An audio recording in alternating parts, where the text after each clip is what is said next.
Hi, welcome back guys. This is your friend, the Iron Fanfics, back with amazing fanfiction. This is the series of What If Deku Becomes Multi-Quirk Superhuman. Now before starting, please give this video a like and subscribe to the channel if you want more videos like this. Now let's get into the fanfic. Prologue. Ring around the rosies. The backyard had a rose bush. A scraggly thing that stubbornly clung to life despite the family's collective neglect. Sometimes, a tiny pink bud would pop up amongst the yellow-green leaves. A pocket full of posies. The first and only time Tenko had tried to bring his mother flowers, carefully picked from the side of the road on the way home, his father slapped him across the face for bringing weeds into the house. Ashes, ashes. He'd thought it was a villain at first. Some small, secret part of him hoped it would get his father. It was a villain. Just not the one Tenko expected. And he was so angry. It wasn't fair. We all fall down. A blackish purple portal writhed closing around two children, as All Might threw himself forward. Closer. Closer. He was barely able to pluck one of the two, pulling a white-haired boy no older than 8 into his arms as the portal snapped shut, only just giving him a glimpse of fluffy green hair before it was gone. The child in his arms flinched when he began to shout his customary catchphrase, so All Might quieted, settling for a much quieter, "It's all right because I'm here." Chapter 1. All Might stared through the glass, observing the scrawny, malnourished child currently doing his best to glare a hole in the opposite wall, orange juice left stubbornly untouched beside the hospital bed. He still won't speak? Next to him, Tsukachi's lips quirked up in a wry smile. I wouldn't exactly say that, All Might. Once he figured out we weren't going to hurt him, well, let's say I didn't know an 8-year-old could use insults quite that creatively. It was a real shot in the heart for Tadashi. He might have to go into early retirement after the kid was done with him. Both men chuckled before sobering as the boy, giving up his staring contest with the wall, drew his knees up to his chest and resumed picking his cracked hands. So is he really? Toshinori trailed off, uncomfortably rubbing the back of his neck with hesitation few bore witness to. But this was new territory for everyone. All for One's prisoners were rarely recovered alive, and in the months since All Might had finally ended his reign of terror, that number had dropped to nearly 0.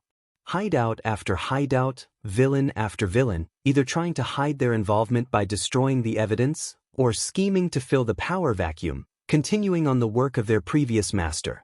It had been exhausting, heartbreaking work that he had only just healed enough from the battle with All for One to take part in.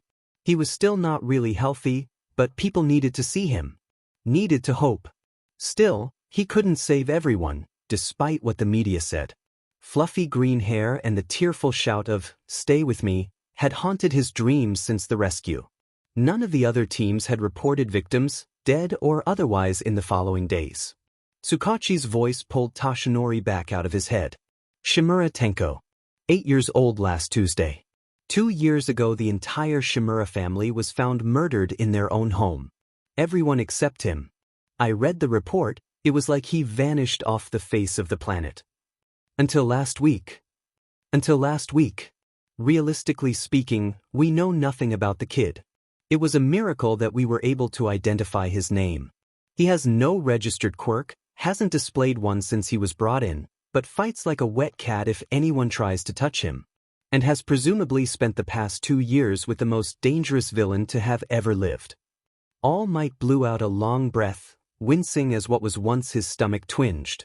It's something he would have done. Going after her family to get to me.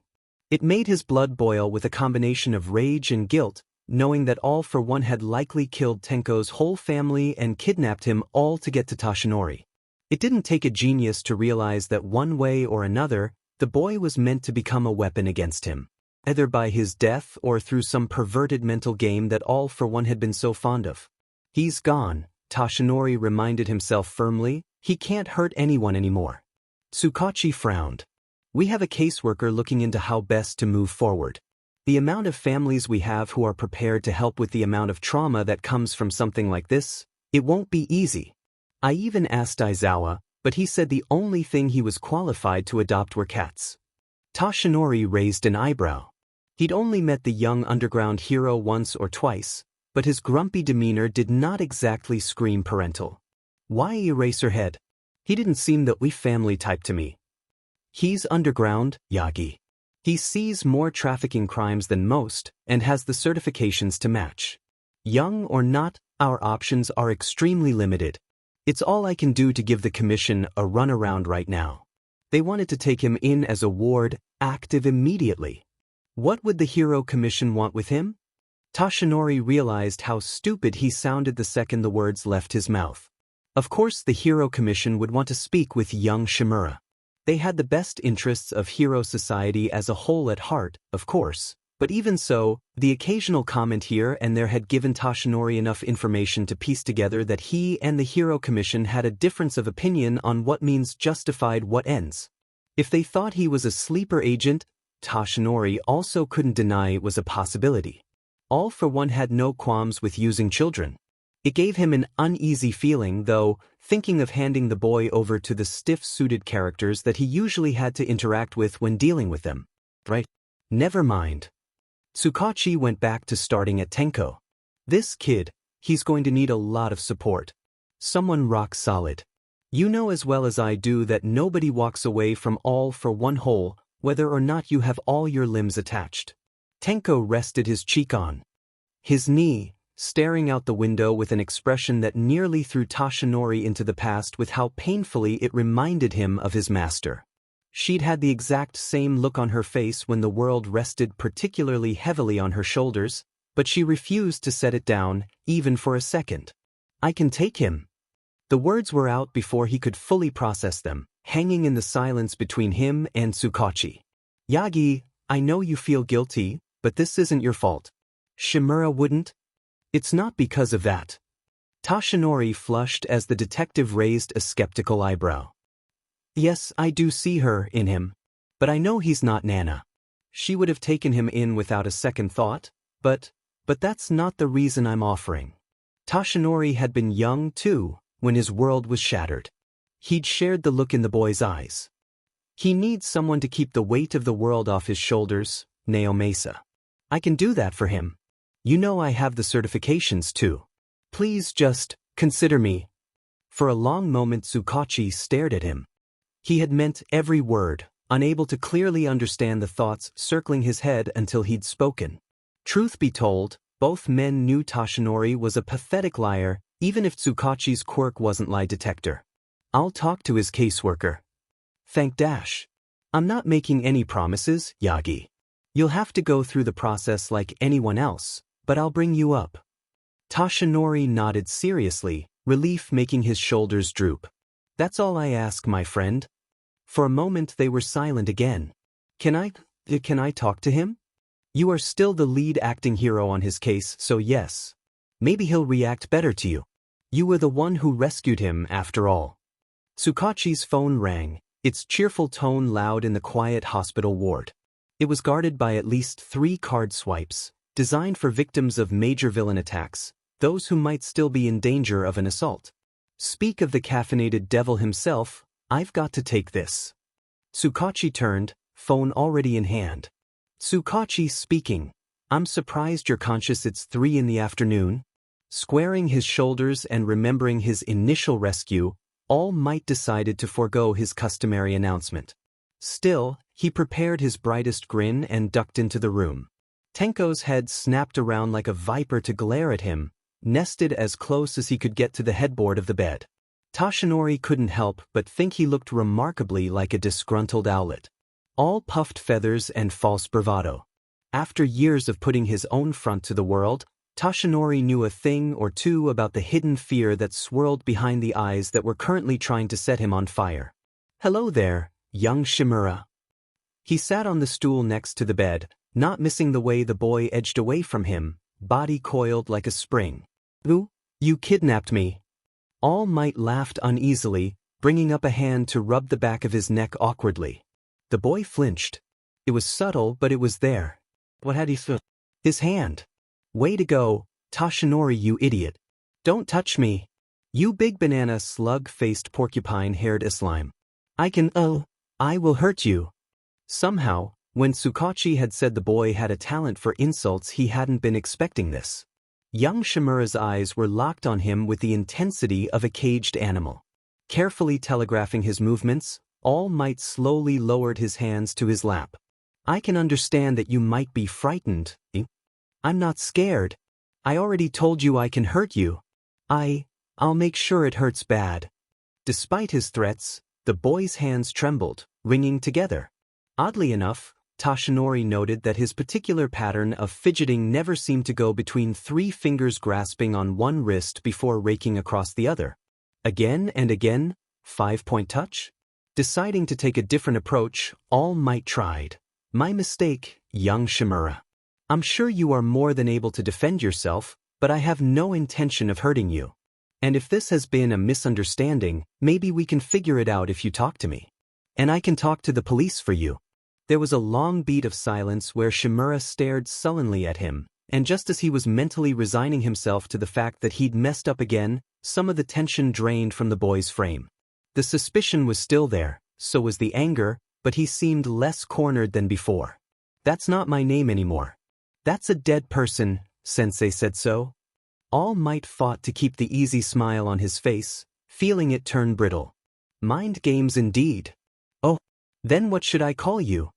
Another beat, the boy's frantic fidgeting calming until he was only absently scratching a cracked, reddish patch on his neck.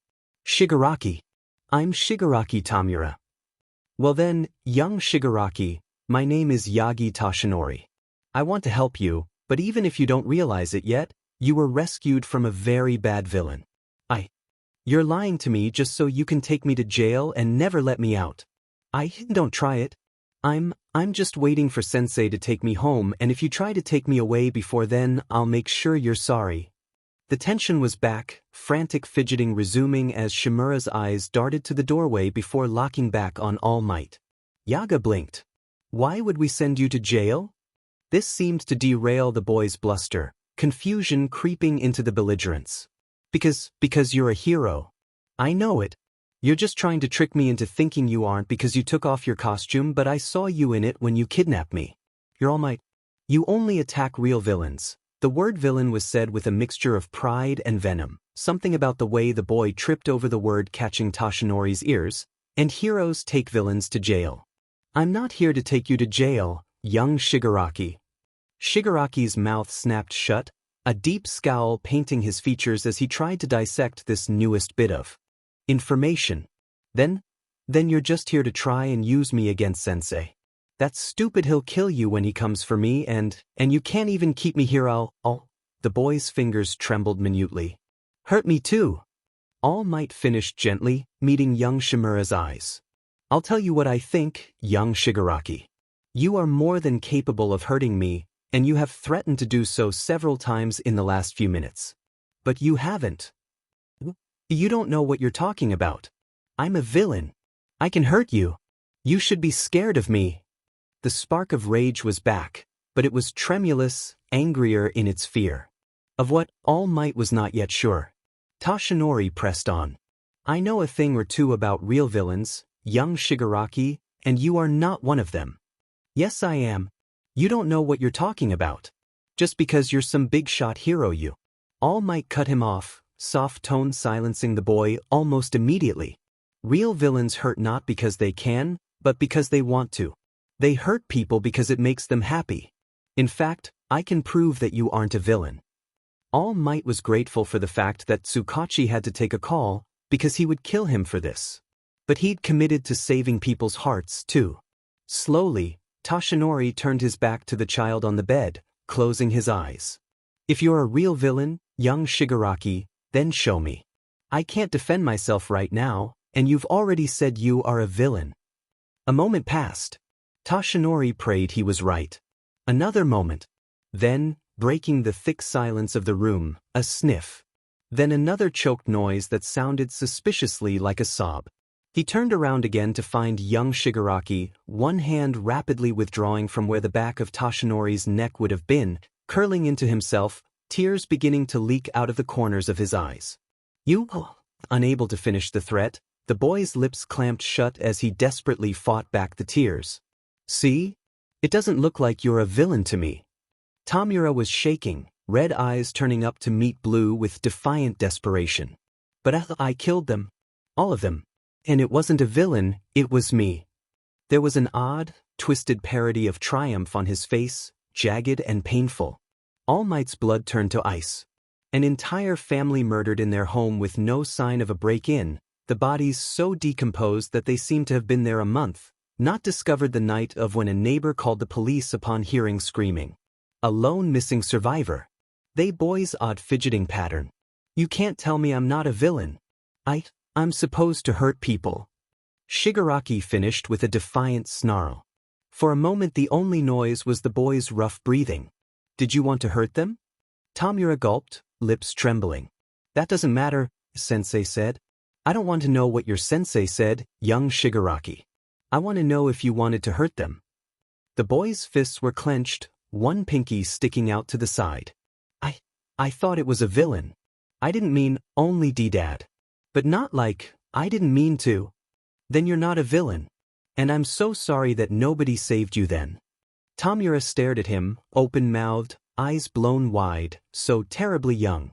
Then, like a puppet with its strings cut, he slumped down, face buried in the pillow that only just muffled the heartbreaking sobs being wrenched from his small frame. Then, he watched the pillow begin to crumble away into ash, young Shigaraki's head hitting the mattress with a soft thump, momentarily stunning him out of his crying to stare at All Might, frozen, as if waiting for a blow. It would never come. Not from Toshinori. Ever so cautiously he stood, moving down to sit at the end of the bed and holding out an arm. Shigaraki, snot trailing down his face, muddied with ash and tears, looked between All Might and the decayed pillow, searching his face for fear, for disgust, for anger, but instead finding something he'd forgotten the name of, and in a flurry of clumsy, gangly limbs, he collided with the former's chest, crumbling into new sobs. Toshinori held him close, an anchor as Shimura Tenko mourned. He couldn't bring himself to say that it was all right, that everything was better because he was here. He knew it wasn't. Maybe it wouldn't be for some time. But it could be again. And that's what mattered. When Tsukachi came back to Shimura's hospital room, he was met with the sight of a particularly grim All Might cradling the sleeping boy to his chest, the look in his eyes showing both the weight of the world and the determination to carry it before it crushed the young life in his arms. Yet, meeting Tsukachi's gaze, Toshinori smiled. To say that everything was perfect was a gross misrepresentation of Toshinori's introduction to parenthood. Sure, he read every book he could get his hands on about parenting. He went to seminars, counseling, family counseling, and watched videos. He even asked Endeavor for parenting advice, though the man gave him a look that could curdle milk and suggested boarding school, so Toshinori didn't ask him again. Mrs. Todoroki, on the other hand, recommended an excellent private day school where her eldest three attended when he ran into her at the grocery store.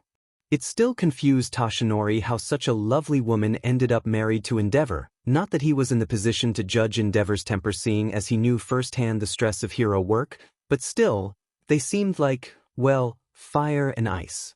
Toshinori also couldn't quite smother the spark of pride that rose internally at the thought that dad jokes came naturally to him. Not that he thought Tamura, not Tenko, he reminded himself, had to see him as a father figure or anything. He was perfectly happy just to offer a safe place where the boy could heal and grow. So Toshinori bought a house in a neighborhood instead of a high-rise, baby-proofed said house triple-checking that it met every standard Tamura's social workers set, not that he would use that terminology anywhere near Tamura's hearing. The boy's temper was, to be frank, a legendary sight. And he despised any indication that he was helpless, young, or weak. But there were times when Toshinori could see the child he still was. Tamura liked butterflies, grumbling that Toshinori was dumb while informing him with equal excitement that they totally liquefied before becoming butterflies. He had a sweet tooth to rival Toshinori's, and the first time he saw the boy smile was when he stopped to get them ice cream cones on the way home from Tamura's mandated appointments with a child psychologist. Interestingly enough, he also had a way with animals, and Toshinori had glanced out the window one morning to see him carefully touching noses with a stray cat that wandered into their backyard. There were also more blunders than he could count. They did not go out much, as Tamura's quirk control slipped more often than not when he was upset, or, sadly enough, when he was excited. An unfortunate incident involving a new pair of bright red new shoes had proved that. It was the only other time Tamura had seemed close to tears, though he adamantly refused to tell Toshinori the reason why he'd specifically asked for them in the first place. It had taken a week, but after another helpful tip-off from one Rei Todoroki, he'd managed to find a second pair in Tamura's size. The shoe incident was also the tipping point to convince Tamura to try the soft archery gloves recommended by his quirk specialist to help improve not just his writing, but his quality of life in general. When he thought nobody was looking, Toshinori caught him gently grabbing various objects or petting that same persistent stray cat, with all 5 fingers, a fascinated, tiny smile pulling at his lips. Toshinori felt as if he was walking a dangerous line where his new charge's quirk was concerned. In no way did he want Tamura to fear his quirk more than he already did, but he could not deny that it was both dangerous and very powerful. Powerful enough to cause patches of his own skin to flake away, irritated and raw in a rare display of quirk-based eczema that had required specialized cream for his hands and face once a day. Tamura could not live normally, so to speak, until his control improved, but he could not improve his control without extensive quirk counseling, and Toshinori was dismayed to find that the boy had started to display resistance when asked to use it. However, he consistently reminded himself that these things took time, and so he contented himself with the small victories. But, staring at the picture that Tamura was holding, plucked from an upper level of the living room bookshelf, Toshinori could not help but think that he might have messed up again. Tamura was confused. A lot of things confused him, these days, and despite devoting all the brainpower an 8-year-old could spare, he could not unconfuse himself. It confused him that the police had not yet come to lock him in jail. It confused him that the woman he had to talk with twice a week told him that he was processing, and that it was okay to be mad about the bad things that happened as long as he wasn't mad at himself. Sensei had said something similar, but he had said that the bad things were because Tamura was not doing what his quirk was meant to do before, and so that's why his skin itched and he was so angry at himself. Tamura was born to be a villain. Sensei said so it had to be true. Tamura was not a villain. Yagi said that, and wouldn't a hero know? Sensei said that he had saved him. Yagi said that he had saved him. Tamura was confused. Sensei had not come. It had been 3 months, the leaves were starting to change colors, and Sensei had not come. But Yagi cooked pancakes in the mornings, and Tamura liked pancakes. And he sang horribly in English while he was doing it, but he never hit Tamura for laughing at him from around the kitchen corner. Dad didn't like being laughed at. But Yagi didn't seem to mind. Yagi had a nice laugh. Sensei didn't laugh at all. Tamura was confused. The anger Sensei had carefully curated in him had faded somewhat. Tamura was tired of being angry. He wasn't sure if he knew how to not be angry anymore. But the lady had said it was okay, and that he could learn about being happy again. She said his family wouldn't want him to be mad all the time. Tamura wasn't so sure. Dad would want him to be mad, but then again, Dad was always mad, and always wanted everyone to agree with him. But Mom had liked roses. And his sister, they were going to be heroes, together, before Tamura became a villain, was he one? And Izuku? He wasn't sure if Izuku in his stupid red shoes knew how to be angry.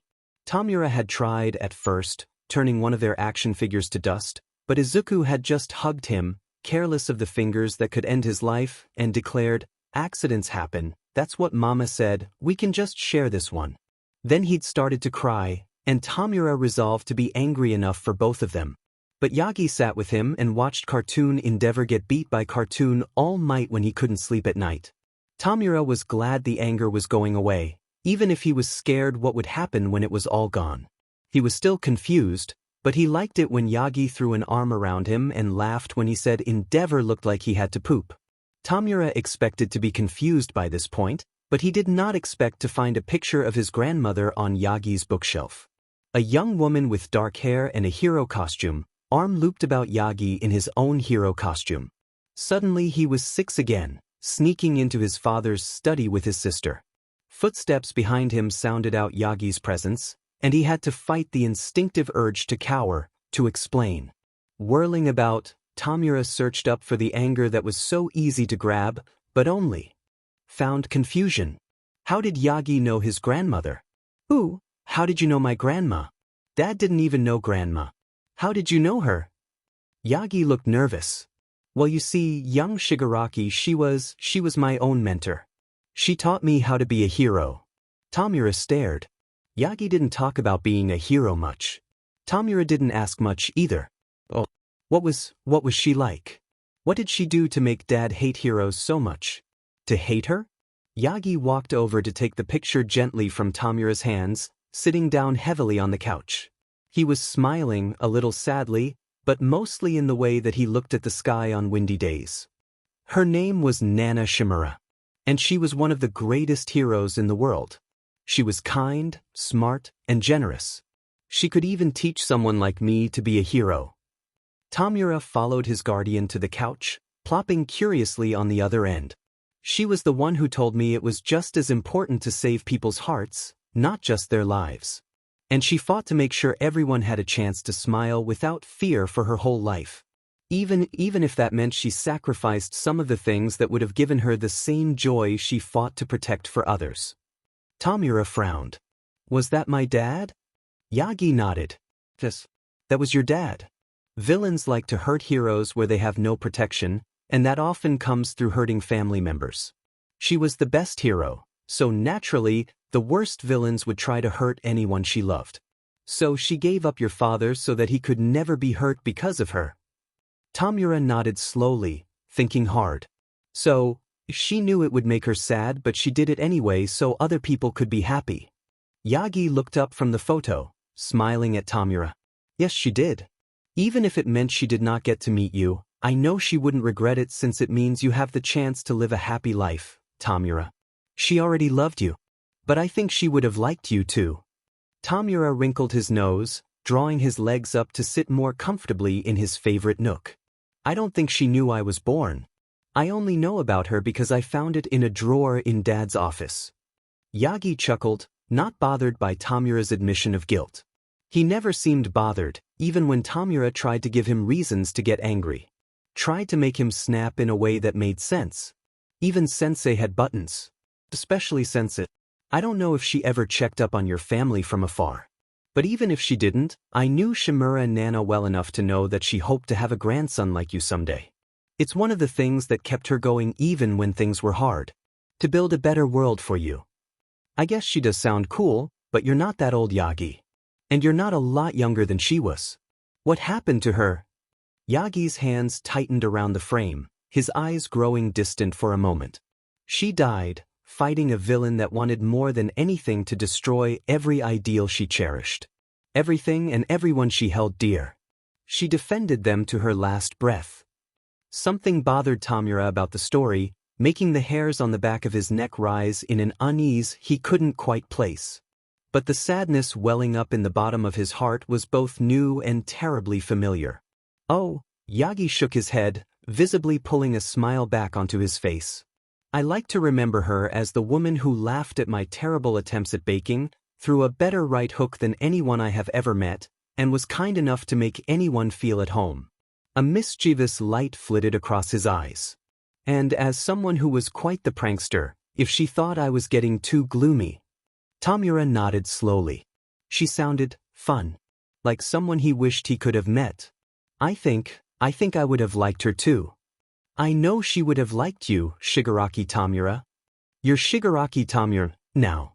Make the world mourn for what it's done. Make it all crumble away. Take your time, I'll be right here. He could still hear Sensei's voice, smooth and oily in his mind. His eyes drifted down to his hands. They didn't itch. Yagi had refilled his cream that morning. And the stray cat was letting him pet it now. He didn't think he wanted to turn the world to ash. Not anymore. Was he still a villain? He'd wanted to be a hero once, before he decided that real heroes didn't exist. Did they? He looked back at Shimura Nana's face. The words were out before he could second-guess them. Tenko. I want you to call me Tenko. Shimura Tenko. Yagi's eyebrows rose in surprise as he set down the old photo, but there was warmth in his voice. I think I can do that, Shimura Tenko. The room next to his was empty. It contained exactly one twin bed, one set of drawers, and a lamp. And it was empty. There were lots of things about Izuku's new home that made him sad. There were no windows in his bedroom, just the star lamp Kurogiri bought. He was only allowed to wander the upper levels, but he couldn't go outside without someone with him. He hadn't seen Dad in months since he'd gone on a business trip. Mama wasn't coming back. The floors were always cold and he could never get warm. And the room next to his was empty. And it was supposed to be Tentamura's. Mama had always said if he was scared he could call a hero, just in case she couldn't get there fast enough. She'd never told him what to do if a hero didn't save him. Did he need saving? He wasn't so sure. The whole evening had been a blur of panic, and Kurogiri had said they had to go, that bad people had broken into their house. But then All Might was there and he had taken Tamura but not Izuku. Why hadn't he taken Izuku, too? All Might saved people. Did that mean Tamura needed saving but Izuku didn't? It wasn't fair. Sure, Tamura was grumpy, but he played with Izuku sometimes. And he let Izuku slip into his bed at night when he had a bad dream, even if he wouldn't share the blankets.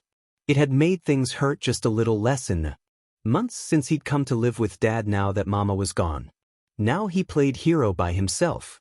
Izuku made sure to save every single one of the stuffed animals that adorned his bed. He'd still be a hero, but it had been months and All Might hadn't brought Tamura back. He wasn't so sure if he wanted to be like All Might anymore. Soft, early mornings had always been Toshinori's favorite time of day.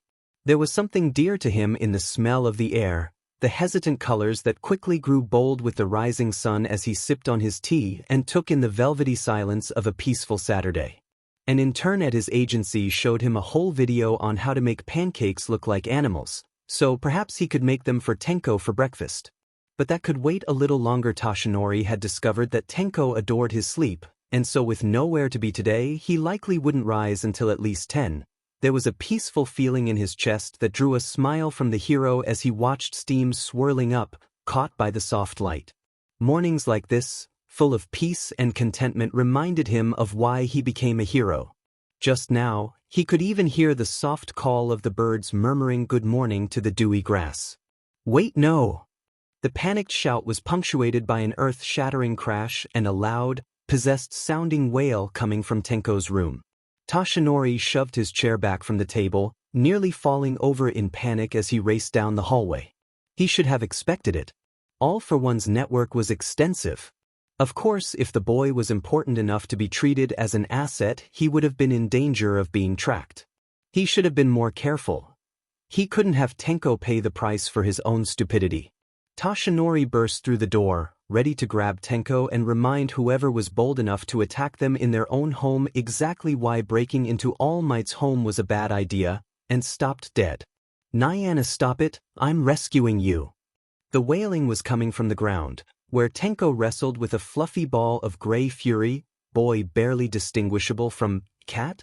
Both froze, staring up at Toshinori with wide eyes mid-wrestle. Behind them, the window that led to the backyard sat open, and a shattered vase lay on the floor, beginning to give him an idea of what had happened. At least it wasn't a villain. All Might thought that would be a simpler problem to solve. His parenting books had not prepared him for this. Am I interrupting something, Tenko? Tenko had yet to move. Well, she's really friendly, Yagi. The cat took Tenko's lapse in concentration to bite him on the nose before seemingly deciding that she had punished him enough and liking the wound. Toshinori now recognized the stray cat he had watched Tenko slowly befriend over the past 6 months. I can see that. Were you planning on telling me that we were getting a cat, Tenko? The cat fixed him with a disdainful look as Tenko rapidly wilted, curling in on himself and the cat. I thought she should be comfortable inside first. And she's not got a home and I'm not sorry, Yagi. I mean, I guess maybe a little. I didn't mean to break the vase, but she's alone and please can we keep her, Yagi? Toshinori knew he should probably be somewhat upset. But the boy had come so far, life slowly filling those wide, nervous eyes now fixed on him. After all the world had dealt this child, Toshinori could afford to be a little indulgent sometimes. He knelt down, smiling at his charge. I suppose we'll need to add cat food to the grocery list. Perhaps you can be in charge of making a list of all the things she'll need and we can go find them this afternoon. If we're going to keep her, you have to help take care of her. Does that sound fair? Tenko's mouth dropped into a round "oh" for a second before he nodded eagerly, eyes shining in a way that warmed Toshinori's heart. Standing, Toshinori closed the window before moving back toward the door. I'll give you some time to get acquainted with. A sentence that had not registered in his mind in his initial panic now caught up with him. Did you say Nyana? Tenko flushed a brilliant red, scowling and looking anywhere but at Toshinori. Why? Nyana Shimura. Toshinori felt his jaw drop. He'd been telling the boy stories here and there about Nana, but in no way could he have ever predicted this outcome. His master would have loved this. From Tenko's arms, Nyana fixed Toshinori with a baleful glare before letting out a loud yowl. Toshinori couldn't help it. He threw back his head and laughed until there were tears in the corner of his eyes, and despite Tenko's vehement protests that it was a cool name, a tiny smile pulled at the corners of his lips. When he finally hiccuped himself into some semblance of calm, grinning widely, Toshinori declared, "Well, welcome to the family then, Shimura Nana. Pancakes will be ready in just a bit." "Shut up, Yagi." Conceding defeat, Toshinori retreated to the kitchen, still chuckling under his breath. "You really would have loved him, master." "I know I do." "No. I already told you I don't want to do it, and I'm doing fine here without a bunch of snotty-nosed spoiled brats around me anyway." Toshinori bit back the urge to bury his face in his hands. They had been talking in circles for the past 43 minutes. Toshinori had never claimed to have the best grasp of time, but now the kitchen clock sat just behind Tenko's head, taunting him. The boy in question was clutching Nyana, perched angrily at the kitchen table. Puns aside, Toshinori privately referred to her as Satan. Maybe it really was his master reincarnated as a cat to repay him for how difficult he himself was as a young man. But back to the matter at hand. Both Tenko and Nyana were fixing him with identical, disdainful glares, defiance radiating off the pair in waves. "Tenko, we've been preparing for this for weeks. It's time. You'll enjoy being around more people your age, and I don't care about people my age. They're all stupid and boring and they're all scared of stupid stuff." Something in Toshinori's mind clicked. Of course. Despite his rapid progress in other areas, Tenko had regressed as far as his view of his own quirk came. And this week had been a hard one. They'd been through half a week of the newest inane cartoon about the adventures of Endeavor and All Might, Tenko unable to sleep for more than a few hours at a time. They won't be afraid of you. And if anyone is, then they were not worth making friends with anyway. Tenko huffed, looking down. "I don't care what they think. I already told you I don't need friends. Whether or not you need them, it's nice not having to be alone." Toshinori had seen the glances Tenko threw at the boys playing in parks when they were out. He never once asked Toshinori if he could play too. But the longing was there. I don't. Toshinori remained silent, letting the boy parse through his thoughts. He'd only just started to be more open about his feelings rather than immediately hiding under a blanket of anger. Finally, Tenko looked at him. "I could kill them, Toshinori. I don't want to hurt someone." Toshinori felt his heart crack a little, as it always did when he saw how deep the pain Tenko carried. Then his pager rang and they both froze, looking at one another. Toshinori had only just recently been cleared for partial active duty, and only on the condition that Detective Tsukachi watched Tenko while he patrolled or dealt with missions. He didn't trust anyone else with the boy yet. Tsukachi found the boy's somewhat snappy nature hilarious. He could give as much as he got without stepping on Tenko's admittedly hairpin delicate sense of what was too far, and with each visit Toshinori had watched with some fascination as an odd sort of kinship formed between the two. "The fact that you're worried about hurting someone makes me confident that you won't, Tenko. You're going to be okay, I promise. Just keep thinking about it. We can talk about it more later." Why did there have to be a villain attack now of all times? Come on, we need to get to the station. It only hit him much later, in the middle of the battle he was called to, that Tenko had called him Toshinori, and he wasn't ashamed to admit his eyes got a little watery. Antagonizing Detective Tsukachi while at the police station was one of Tenko's favorite pastimes. At first, he'd been genuinely trying to upset the man, terrified that someone would take him away before Yagi could come back, and his only solution was to cause as much trouble as he could so they would bring Yagi back before one of the policemen could lock Tenko away in jail. In hindsight, it hadn't been the best plan. But after he realized that he wasn't about to get locked away in a hole for the rest of eternity, pushing Detective Tsukachi's buttons had become something of a game. Or at least it would be a game if Tenko could figure out what would actually ruffle the detective. No matter what he did, Tsukachi just met it with an easy smile and sometimes the slight roll of his eyes, and Tenko could just feel that the man was laughing at him. Which led him to his current mission. Yagi had looked worried when he thought Tenko wasn't looking, which meant that he was going to be gone longer than normal, so he had plenty of time to come up with a plan. First, he would get some snacks from the break room, lull them into a false sense of security. And if it satisfied the growling in his stomach, then that was also a win. Swinging open the door, Tenko was both pleased and surprised to find it empty, which meant that he could finally try some of the coffee that everyone said he wasn't supposed to have yet. Which was dumb, he wasn't a baby. Hurrying over to the pot, he poured himself a glass of the liquid before surveying the various sugars that went into it. The coffee by itself smelled pretty good. Maybe he'd skipped the sugars before someone came in and took it from him.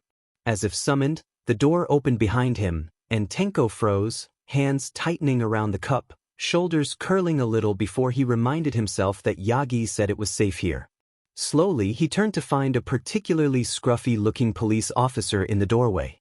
Interestingly enough, the man did not immediately rush over to take his contraband, but simply stared, flat-eyed at Tenko, who put on his best scowl, glaring right back at the officer. Maintaining eye contact, Tenko brought the cup to his lips and sipped. It was bitter. He fought a scowl that tried to twist his features. Nasty. But try to take it now, officer's scruffy face. The officer raised an eyebrow before advancing, reaching forward, and Tenko braced himself for a fight, before the man reached over his head, taking the whole pot and producing a beaten-up thermos from one of the many pockets of his pants, emptying the rest of the contents into it.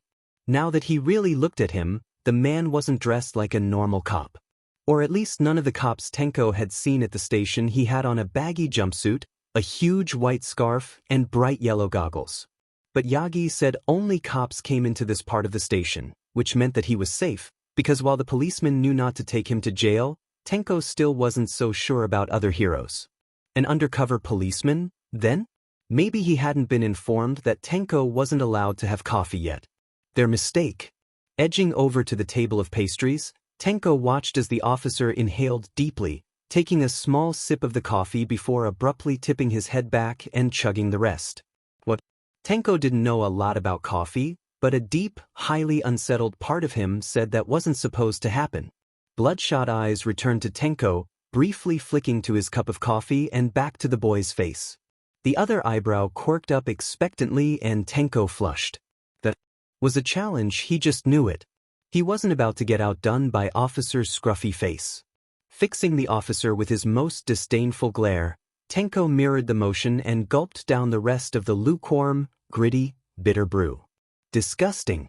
Yagi was right when he said he was protecting Tenko from coffee. Refusing to give this strange officer the satisfaction of seeing just how wrong he had been about coffee, Tenko took a defiant munch of his croissant. They stared at one another in silence for another tense moment before the telltale footsteps of Detective Tsukachi echoed in the hallway, and Tenko, recognizing he was about to be made, fled, snagging 2 more croissants off the tray and breaking off his staring match with the officer in favor of fleeing with his stolen goods. As the door clicked shut and Tenko rounded the corner, a low monotone drawl slipped out, definitely not the detective's. Tsukachi, is it bring your kid to work day? Yamada, wait. Hisashi turned, somewhat startled to see All Might jogging up to him. Around them, police were processing and loading villains into vans. Miraculously, there had been no casualties despite the dangers surrounding the Higuchi gang. This was one of the first major partnerships between agencies he'd been called in with, and working with All Might was unexpected, but the man had been surprisingly cooperative with the team. Not that Hisashi had anything against the number one hero, he was pretty cool, but he was impressed. However, that did not give the older hero a good reason to seek him out after all was said and done. All Might, what can I do for ya? All Might skidded to a halt beside him, grinning widely, though Hisashi could read an edge of nervousness on it, carefully hidden if you didn't know what to look for. But Hisashi had years of practice reading micro-expressions, so he liked to consider himself somewhat well-versed. Well, it's a bit of a personal matter I'd like to speak to you about. Huh? Color Hisashi confused, because he could not for the life of him figure out where this was going. Shoot, I'm all ears. All Might chuckled, Hisashi's use of English successfully breaking some of the tension in his frame. You see, I read your profile for the mission briefing and I noticed, well, the older hero lowered his voice, I noticed that you have support gear for hearing. And were that to malfunction in the field you would effectively lose your hearing. Hisashi could not claim to know where this conversation was going, but it definitely hadn't been here. His deafness, while he was not remotely ashamed of it, was not public knowledge for good reason. Even in missions it was only made available on a need-to-know basis, as it would make Hisashi's job much harder if villains got wind of it. Hisashi crossed his arms somewhat cautiously, keeping a jovial bounce to his voice. You did your homework, All Might. But what does that have to do with you?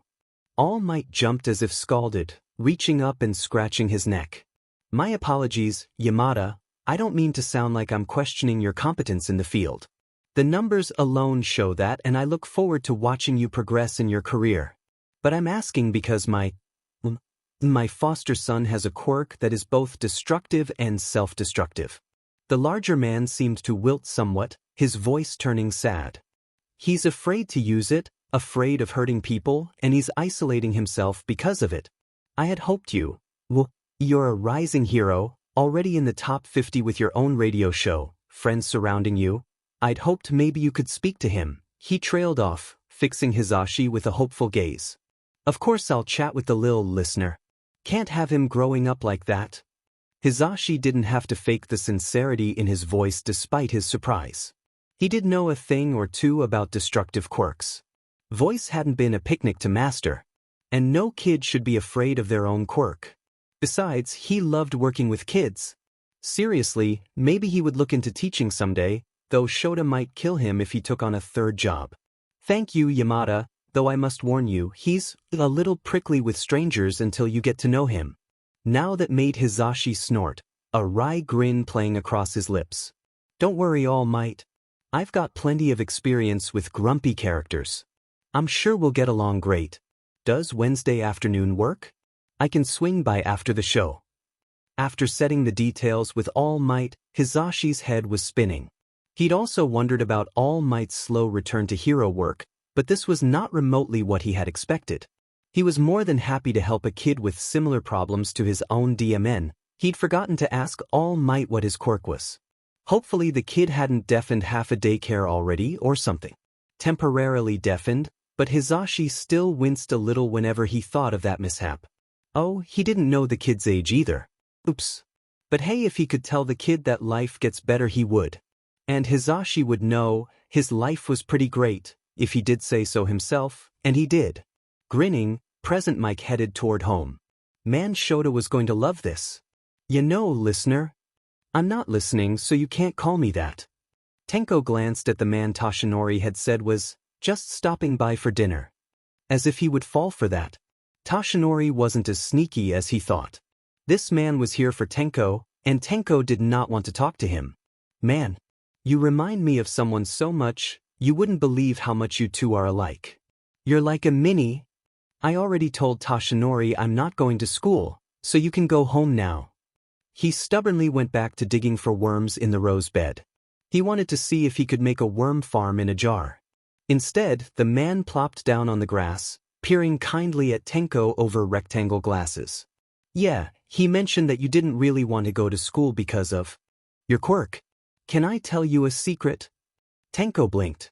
He'd been expecting the man to deny it, to treat him like a baby who didn't know things, not this.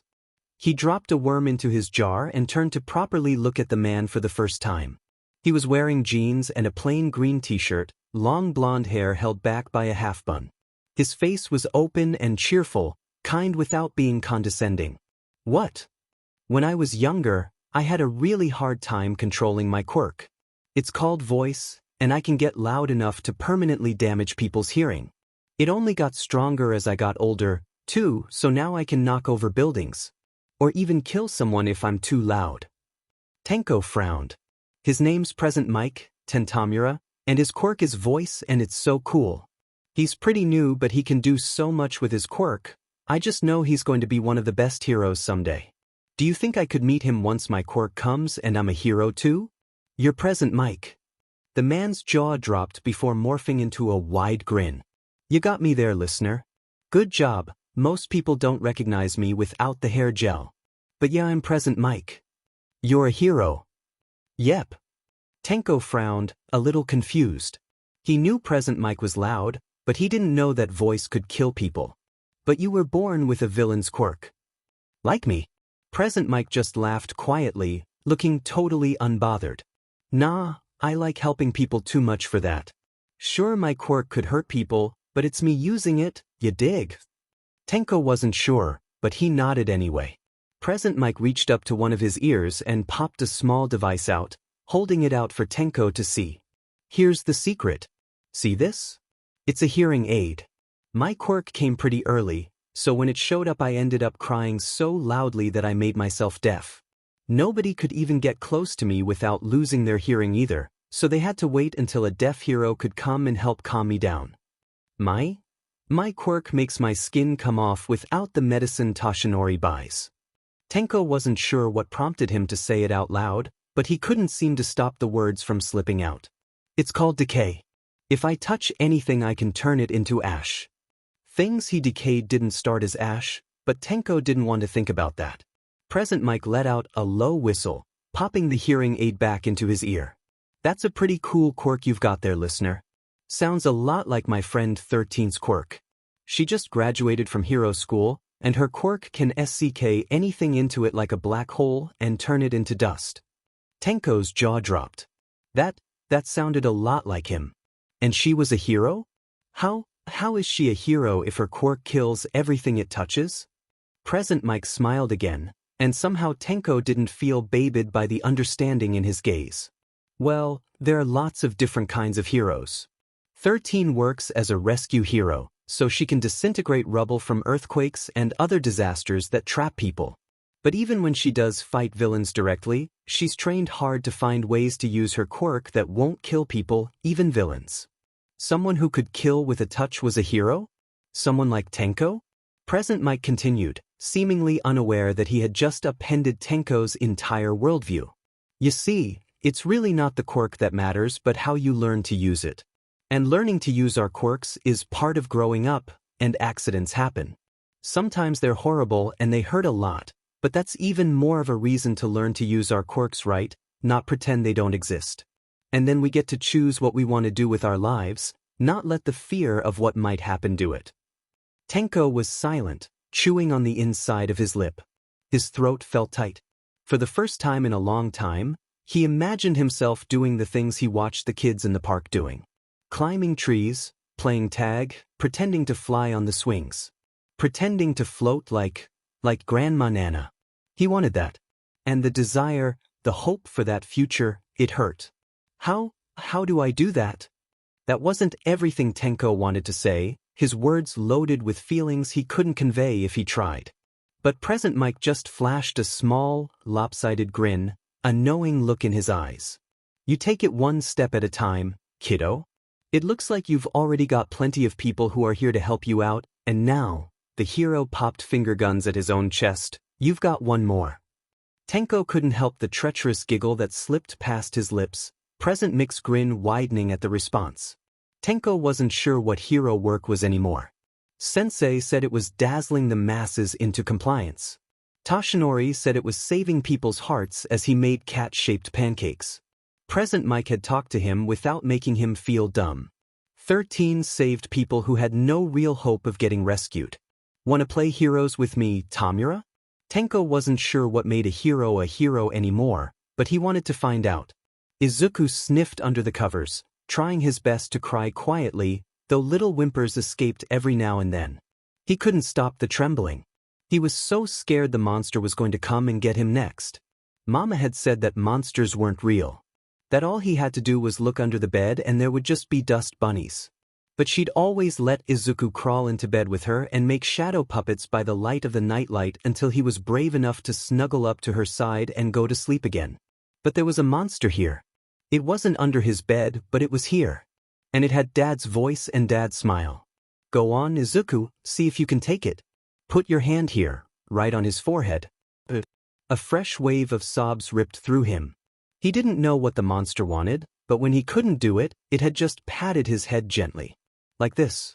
The man on the table hadn't been awake. But his eyes had opened for the lightning that jerked him like a puppet until he wasn't moving anymore. Izuku wasn't sure if he was sleeping. Don't worry, we've got time. And I'm right here to help you. We can try again tomorrow. He wanted Kakin and his yelling. He wanted Mama. He wanted Tamura and his grumbles back. He wished All Might had taken him too. Why hadn't All Might taken him? Was there something wrong with Izuku that All Might knew and Izuku didn't? It had been 10 months. 10 whole months and All Might hadn't brought Tamura back. And he hadn't come to get Izuku either. 10 whole months since Dad went on a business trip and a monster with his voice and his smile came back. Come here, son, I have something special to show you. The monster had called him son, and Dad had not come back. Izuku did not want to think of the alternative. That Dad had been a monster in disguise the whole time. If that was true, what did that make Izuku? Was that what All Might knew about him? It wasn't fair. All Might didn't get to decide if Izuku was a monster, did he? Izuku didn't want to be a monster, he was going to be a hero. A hero like he didn't know anymore.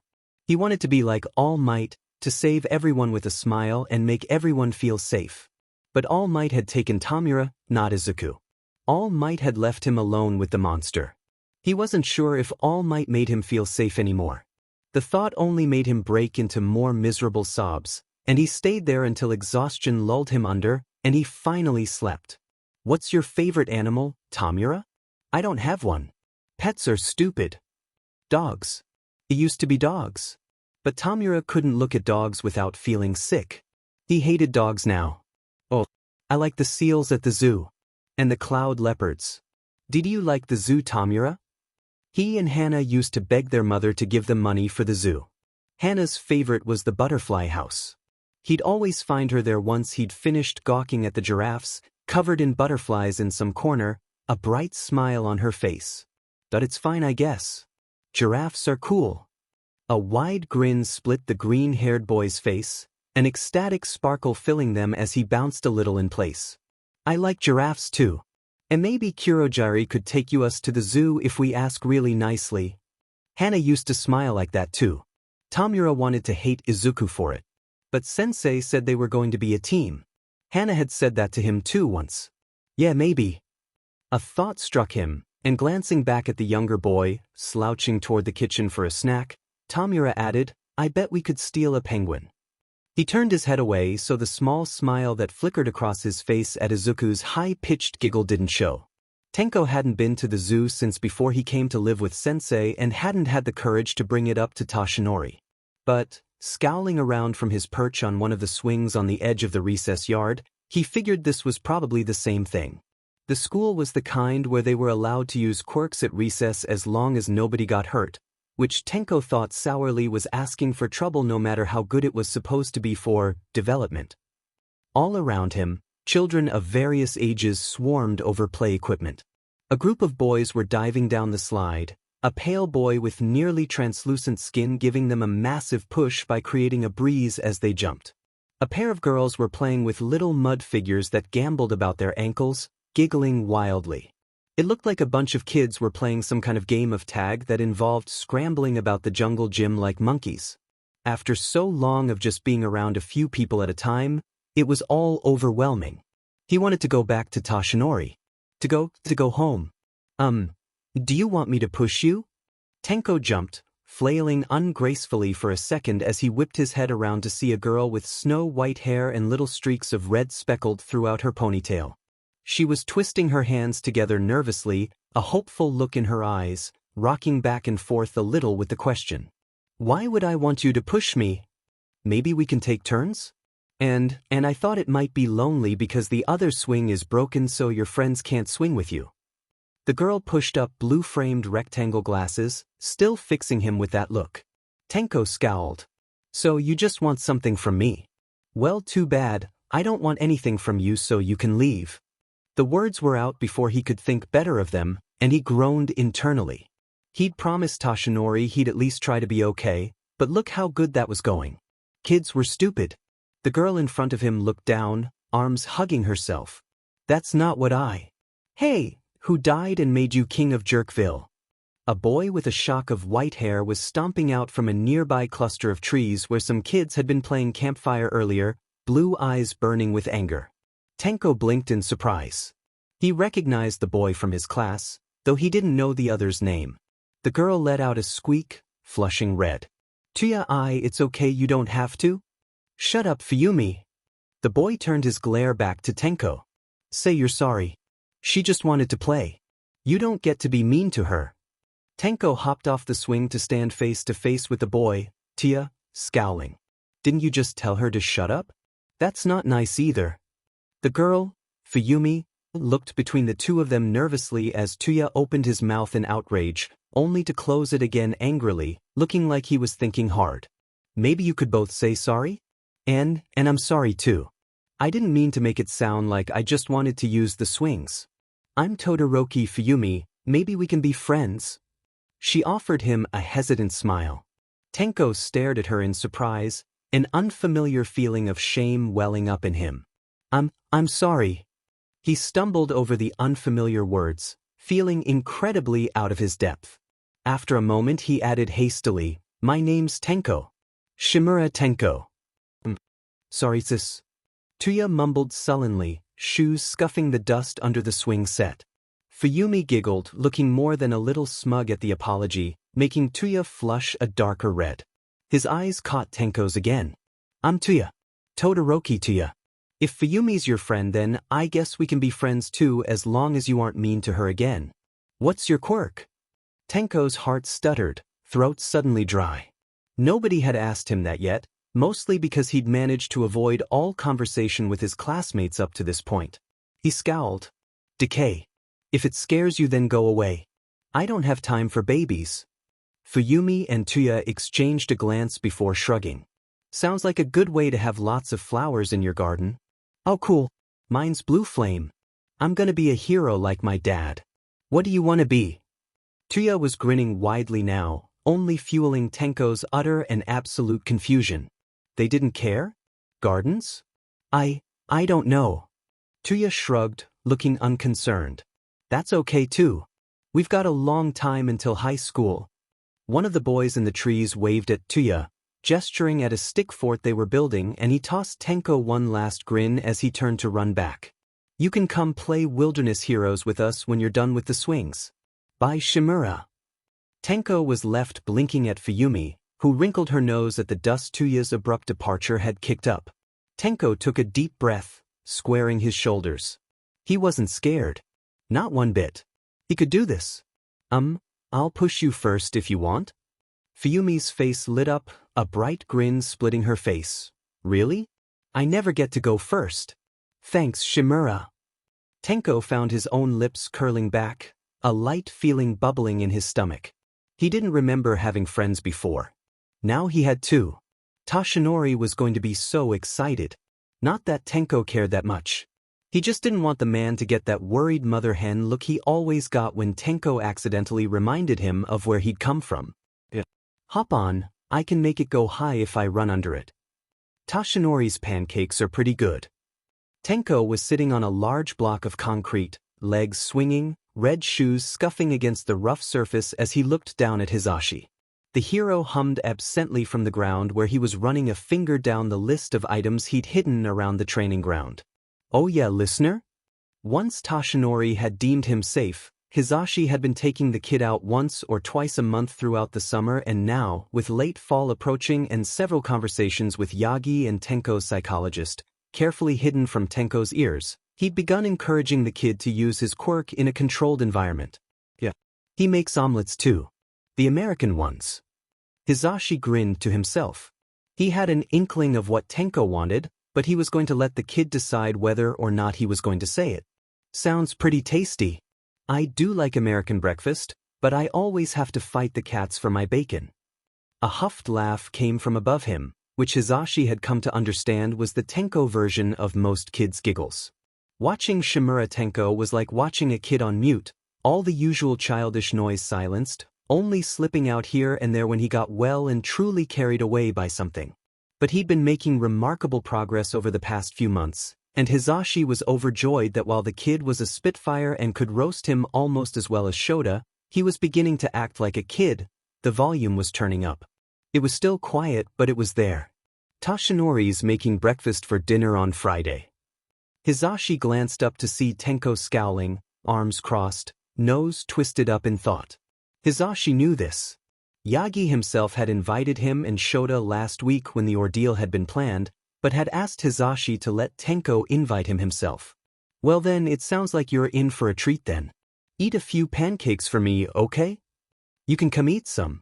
If you want. Tashinori likes feeding people. Hizashi looked up to see Tenko staring out over the piles of rubbles in the maze of concrete, neatly reduced to such by Hizashi's own quirk earlier that day, very deliberately not looking at Hizashi himself.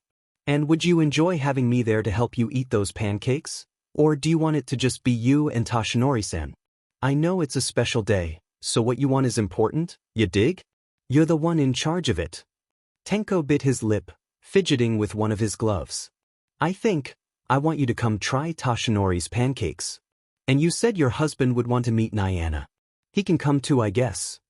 Hizashi grinned up at him, standing and dusting off his knees. I think we'd love to come and visit you, yo. Thanks for offering. Tenko threw a pebble into one of the nearby piles of rubble, shrugging, though Hizashi could easily read the excited gleam in his eyes. Tashinori likes having people, so you'd better actually come. Hizashi smiled, reaching out to gently ruffle the kid's hair. He didn't accept touch easily, and Hizashi had spent the past few months carefully filtering his movements so as to never overstep the boy's proverbial line in the sand. He'd only recently started welcoming brief and casual touch. I wouldn't miss it. But today we're playing a game, and I want to see if you can beat my score. This, he produced a hand-drawn map with several red X's, is your treasure map. It's buried and you've got to find it. I'm gonna give you 10 minutes to get as many of the treasures out of the rubble using your quirk, you dig? Tenko swallowed, looking nervous, hands twisting together. There's nobody else around? Hizashi nodded, crossing his heart for effect. Just the two of us. And I've got a secret prize if you manage to beat my high score. You up for a challenge? The words had the intended effect as Tenko puffed up, tugging off his gloves. You're old, so that won't be hard. Hizashi grabbed his chest dramatically, fanning himself. With one of the gloves. From my own sweet listener.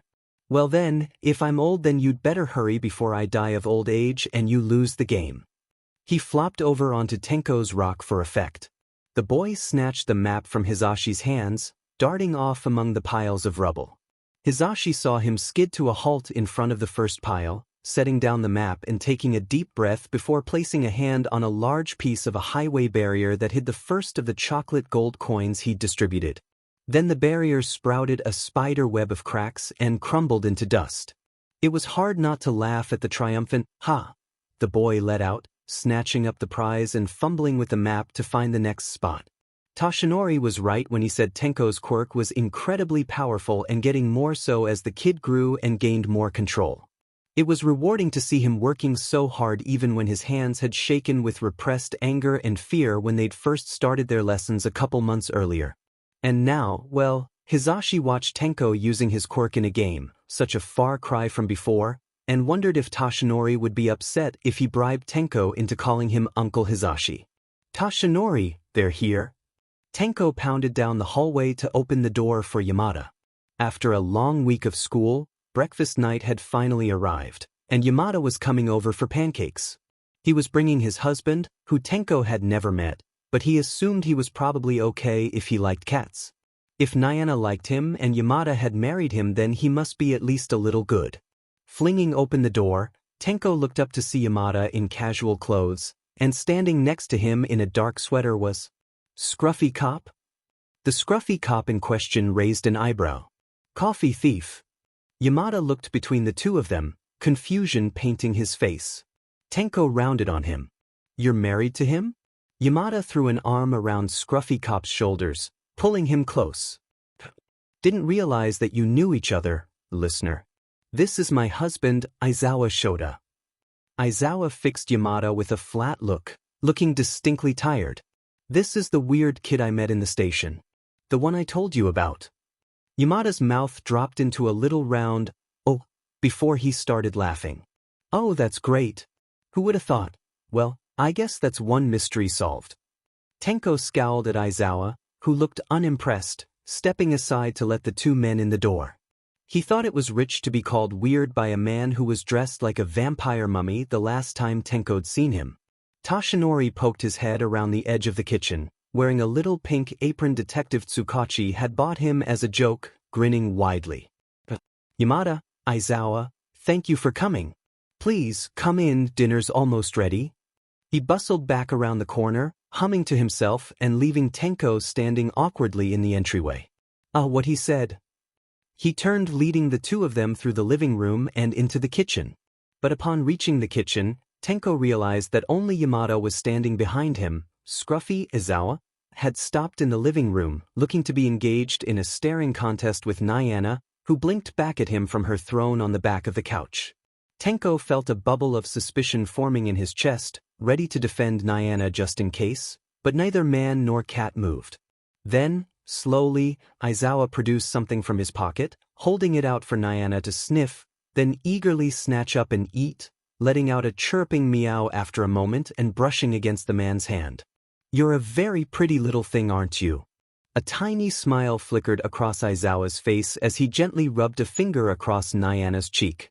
The bubble of suspicion popped, and Tenko found himself grinning proudly. She was a very pretty cat. Even though he was the weirdest cop he'd ever met, at least Aizawa had taste. And even though he was the scruffy coffee cop, maybe he could give Yamada's husband a chance. Speaking of which, he grabbed Yamada's wrist, dragging him up to the stove. Yamada, what's your favorite animal? Toshinori can make you one out of pancakes. Yamada laughed as Toshinori grinned proudly, flexing with the spatula. I hope your favorite is a duck, a cat, or a frog. They're all I can make so far, I'm afraid. Well, lucky for you, as of 5 seconds ago my favorite animal is a duck. Mike declared, throwing finger guns at the older hero. Tenko snorted, slipping past the men to grab some plates. He could remember, very vaguely, that it had made his mother happy when he'd done that. But their family dinners had never been like this. There was no Yamada, with his bright laughter, or Toshinori encouraging him to get seconds, and Tenko found that he even enjoyed snarking back and forth with Aizawa after a while. Ganging up on Toshinori together was even more fun. He wondered if this was what families were normally like. Tenko thought he liked it. Toshinori blew out a contented sigh, sipping a cup of herbal tea and idly thumbing through a book one of his high school interns was reading. He tried to keep up with what the kids were reading. It always gave him good talking points, and he rather liked the little demigod child and his adventures so far. Maybe he'd read them to Tenko. Overall, he considered the evening a success. Yamada was kind and cheerful as always. Aizawa, while his typical reticent self, had also somehow managed to worm his way into Tenko's good graces in less than a day, which was impressive. Dinner itself had been full of laughter, and seeing Tenko laugh freely had made being the butt of several jokes worth it. He inhaled the steam of his tea and took another sip. A whole year. Tenko had been with him for a whole year. He could say something like he couldn't imagine his life without the boy, but the thing was, he could. Toshinori could clearly picture his life without Tenko, and he didn't like it nearly as much. The creak of a door and the soft thump of feet announced Tenko's arrival seconds before he plopped down on the couch next to Toshinori, who frowned down in concern at him. The fact that he sat directly beside Toshinori instead of in his usual corner itself belied the fact that he'd either had a nightmare, or tonight was one of the nights when something nameless frightened him too much to sleep. Did you know that Fuyumi and Tuya have a baby brother? Tenko's knees were drawn up to his chest, voice oddly subdued. No, I did not know that. Tenko nodded, eyes fixed on the blank TV screen. Toshinori wondered if he should put on a cartoon to help the boy relax, but he stayed still, not reaching out, not yet. He'd learned from experience that pushing too hard too soon would only result in Tenko pulling away. Oh, well, they do. Tenko leaned up against Toshinori, head resting on his bicep. Recognizing the signal for what it was, Toshinori set down his tea, carefully settling his arm around the boy's small shoulders, tucking him close. They were silent for a moment before Tenko spoke again, voice small and muffled against Toshinori's side. Did they find anyone after me? Toshinori's heart dropped, a creeping feeling slowly moving up his spine. He answered gently. No, we did not. You were the last of the villain's hostages to be recovered. It was the truth. Tenko was the last living person they'd recovered from anyone with a known connection to All for One. All of the others were corpses, many mangled beyond recognition, or, in the worst cases, looked like they would still be breathing if Toshinori had only been faster. Tenko took a soft, shaky breath. Oh. He went quiet again for a long minute. Sensei wanted me to have one. What? A brother. That was interesting. As far as anyone had been able to determine, All for One had been conditioning Tenko to hate all heroes and society, winding him up like a personal time bomb, but this was a new angle, and Toshinori felt a dawning sense of unease settle in the pit of his stomach. And, did you get one while you were with him? Toshinori carefully kept his tone soft, conversational. This was incredibly delicate territory. They still didn't know most of the details of Tenko's tenure with All for One. Toshinori would never push the child for that information, though the few details he had broke his heart each and every time. Yeah. Right before you rescued me. He was little. He didn't even have a quirk yet. A flash of fluffy green hair and a tear-filled shout of, "Stay with me," as the swirling portals snapped shut. He only had one child in his arms. Toshinori's heart broke again. Tenko, for once, seemed to be barely paying attention to his surroundings. I wasn't a good brother to him. The boy's voice was shaking now. But he was. He liked to talk about quirks. And heroes. And he always wore dumb red shoes. When Tenko had first entered therapy, it had also been on the condition that if any vital information that would aid in taking down the remainder of All for One schemes came to light, it would have to be shared with the police. But in the following year, Tenko almost never went into details about the specifics of his time there. Tenko's psychologist, Miyazawa-san, had explained that she was uncertain if it was simply trauma or even residual mental conditioning to try and stop the boy from spilling secrets were he ever to be rescued. Either way, he'd never spoken of the second boy from the night of his rescue. Exactly a year ago, almost to the hour. I miss him, Toshi. He didn't belong there. Tenko sounded terribly young, painfully lost. Toshinori tightened his arm, holding the boy a little closer. Hot guilt, shame, and grief now sat uncomfortably in his chest, a horrible reminder that no matter how fast or strong he was, he couldn't save everyone. The thought hurt all the worse knowing an innocent child had paid the price for his failure, and now his foster son was paying it too. I know. Toshinori wished he could do something to remedy the pain in Tenko's voice. He wanted to be a hero. Like you. Toshinori had dedicated his life to protecting the innocent, bringing joy and peace wherever he went. And those simple words, an echo of a most likely dead child's faith in him, twisted inside him like a knife. What was his name? Tenko looked up at him, eyes bright with the sheen of unshed tears. Izuku. Toshinori nodded, wrapping his other arm around Tenko, gently twisting to give the boy a proper hug. All Might knew the goal he chased was unattainable, but still he kept running. Tenko's brother believed in him, and he could only hope that he would someday be worthy of the title symbol of peace. It sounds like he would have been a great hero. School? IT thought I wasn't supposed to go outside Kurogyri? Kurogyri gently lifted Izuku up, placing him on a stack of books in the desk chair. You are not supposed to leave the compound without someone to escort you, that is true. However, your father has decided it's time you started school. You are of the age. Izuku nodded hesitantly, a reluctant ember of hope flaring up despite his best efforts. Was he finally going to get to go to school and play heroes with the other kids again? Izuku liked school, and he liked his friends even more, so both in the same place would be so amazing, and it would mean he didn't have to spend all day in the dark and cold compound all the time. When do I get to start? Do I get to walk to school? What about lunch?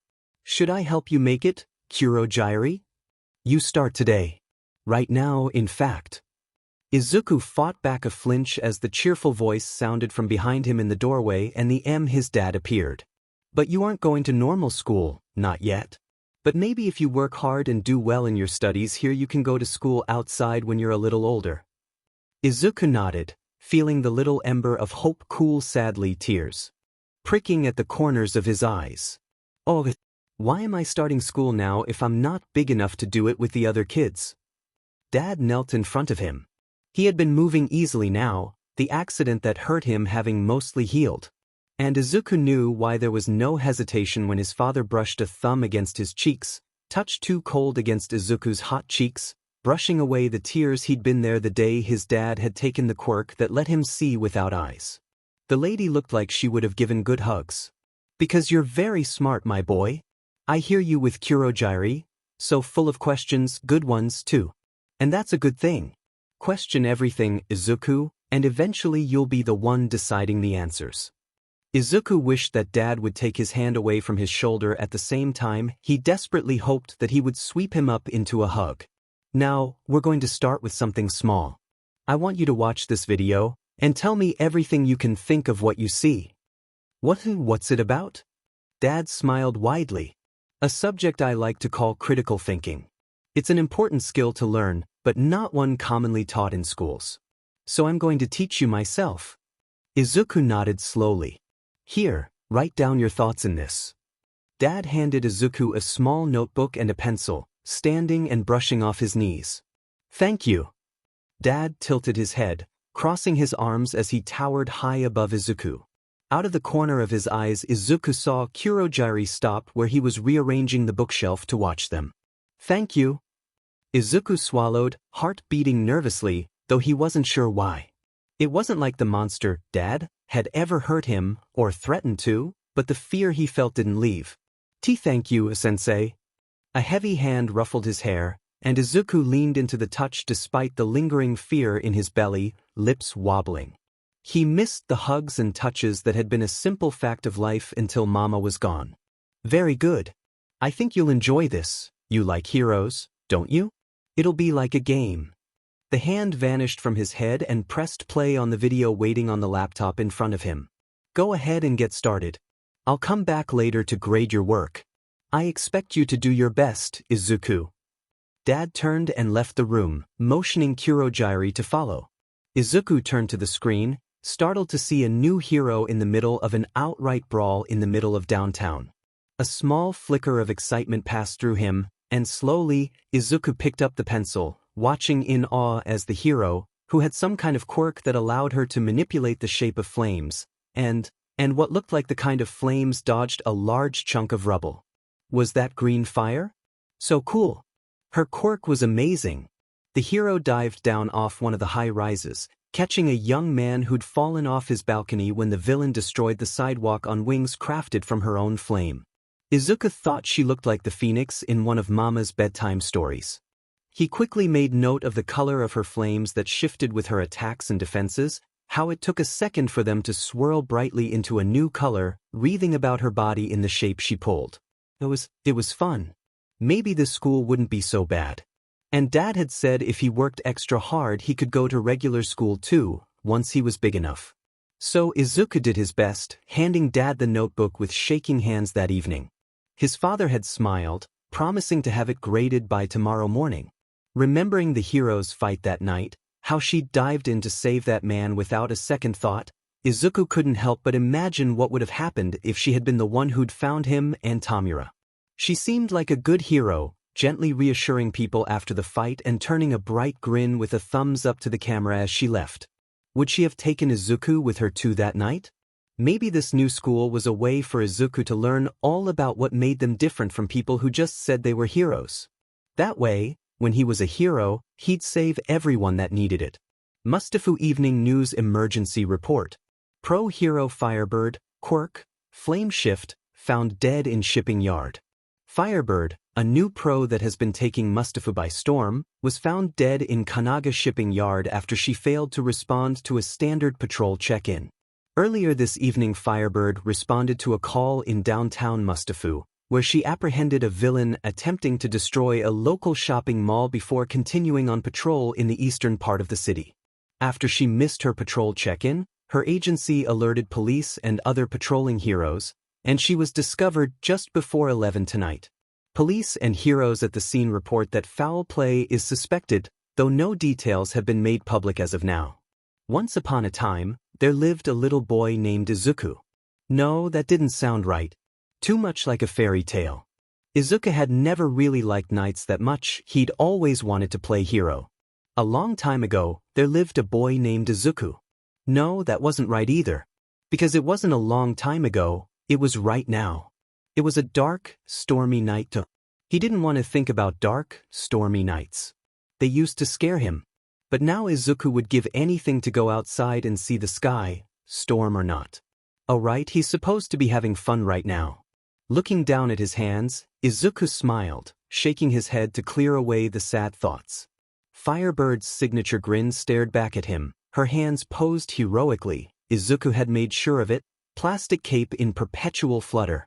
Dad had said he'd done so well on his homework that he deserved a reward, ceremoniously handing Izuku the action figure and instructing Kurogiri to make katsudon for dinner. She had become his companion, taking a place of honor next to All Might on Izuku's bedside table. Izuku still couldn't quite bring himself to put All Might in his toy bin. So, Firebird had been teaching All Might about rescues, and All Might had been teaching Firebird and Izuku about smiling even when things are scary because that's what heroes do. Maybe in a time called now, there was just Izuku. He lived in a dark place with no day and no night, only awake and asleep. He was so pale now that sometimes, looking in the mirror, he thought he might be a ghost. He doesn't think that ghosts are scary anymore. Not when there are monsters that roam the painfully white halls. Not when a monster lives inside Dad. Not when he wonders when he will become one too. If this is a place for monsters, and Izuku is still here, then it must happen eventually, right? Will he stop being scared then? I am here. Izuku jumped at the tinny declaration, looking down at his All Might, clenched in a white-knuckled fist. He must have squeezed too hard. It's okay, Mama, I am here. He could hear Mama laughing under the blanket. He squeezed again. I am here. Can you tell me your name? Izuku didn't want to tell this man his name. He wanted Mama. The man knelt down, smiling at Izuku. That's a pretty cool All Might action figure. I like All Might too. My name is Detective Tsukachi, and I'm going to hang out with you while we call your dad, okay? Izuku wasn't sure if the smile on his All Might's face looked real. Almost against his will, his fingers closed around the figure's torso again, palms sticky. Here. Izuku and Tamura were sitting on the bed, facing each other. He wouldn't let Izuku touch him, but he hadn't sent him back to his room after the bad dream either. Instead, Tamura was telling him what he was supposed to do to kidnap a penguin from the zoo. Because Tamura said penguins weren't supposed to be in zoos and so it was okay for them to take one. So you're going to go to the zookeeper and start crying while a muffled boom shook the ceiling, the floor shaking underneath them. Tamura looked at the ceiling, then back at Izuku. Another boom, dust and a few small pieces of plaster raining down on them. Was it an earthquake? Both boys whipped around as the door opened to reveal Kurogiri, bright red droplets spattered across his usually pristine vest. It would appear we are under assault. There is no time to gather your things. It is time to leave. Izuku stared for a second even as Tamura stood, another boom shaking the ceiling, much louder this time. He scrambled up, hurrying toward the portal Kurogiri was opening before. Wait, my All Might. His All Might was lying on the bed, forgotten in the chaos. Tamura tugged on his wrist, pinky finger carefully raised, looking annoyed. We gotta go, brat. Izuku dug in his heels, fruitlessly trying to free himself. He couldn't lose All Might. It was his birthday present from Mama. He couldn't lose that too. Then he was falling onto the cold floor as Tamura abruptly let go with a frustrated growl. Fine. I'll get it, just go with Kurogyri. Tamura stomped back over to the bed, grabbing the All Might figure. He shoved it into Izuku's hands, pushing him toward Kurogyri's portal. Kurogyri sounded more worried than Izuku had ever heard. Shigaraki Tamura, Midoriya Izuku, we have to go, no? I am here. The bedroom wall exploded, and Izuku's jaw dropped as All Might smashed through, a wide grin painting his features, bright blue eyes locking onto them immediately.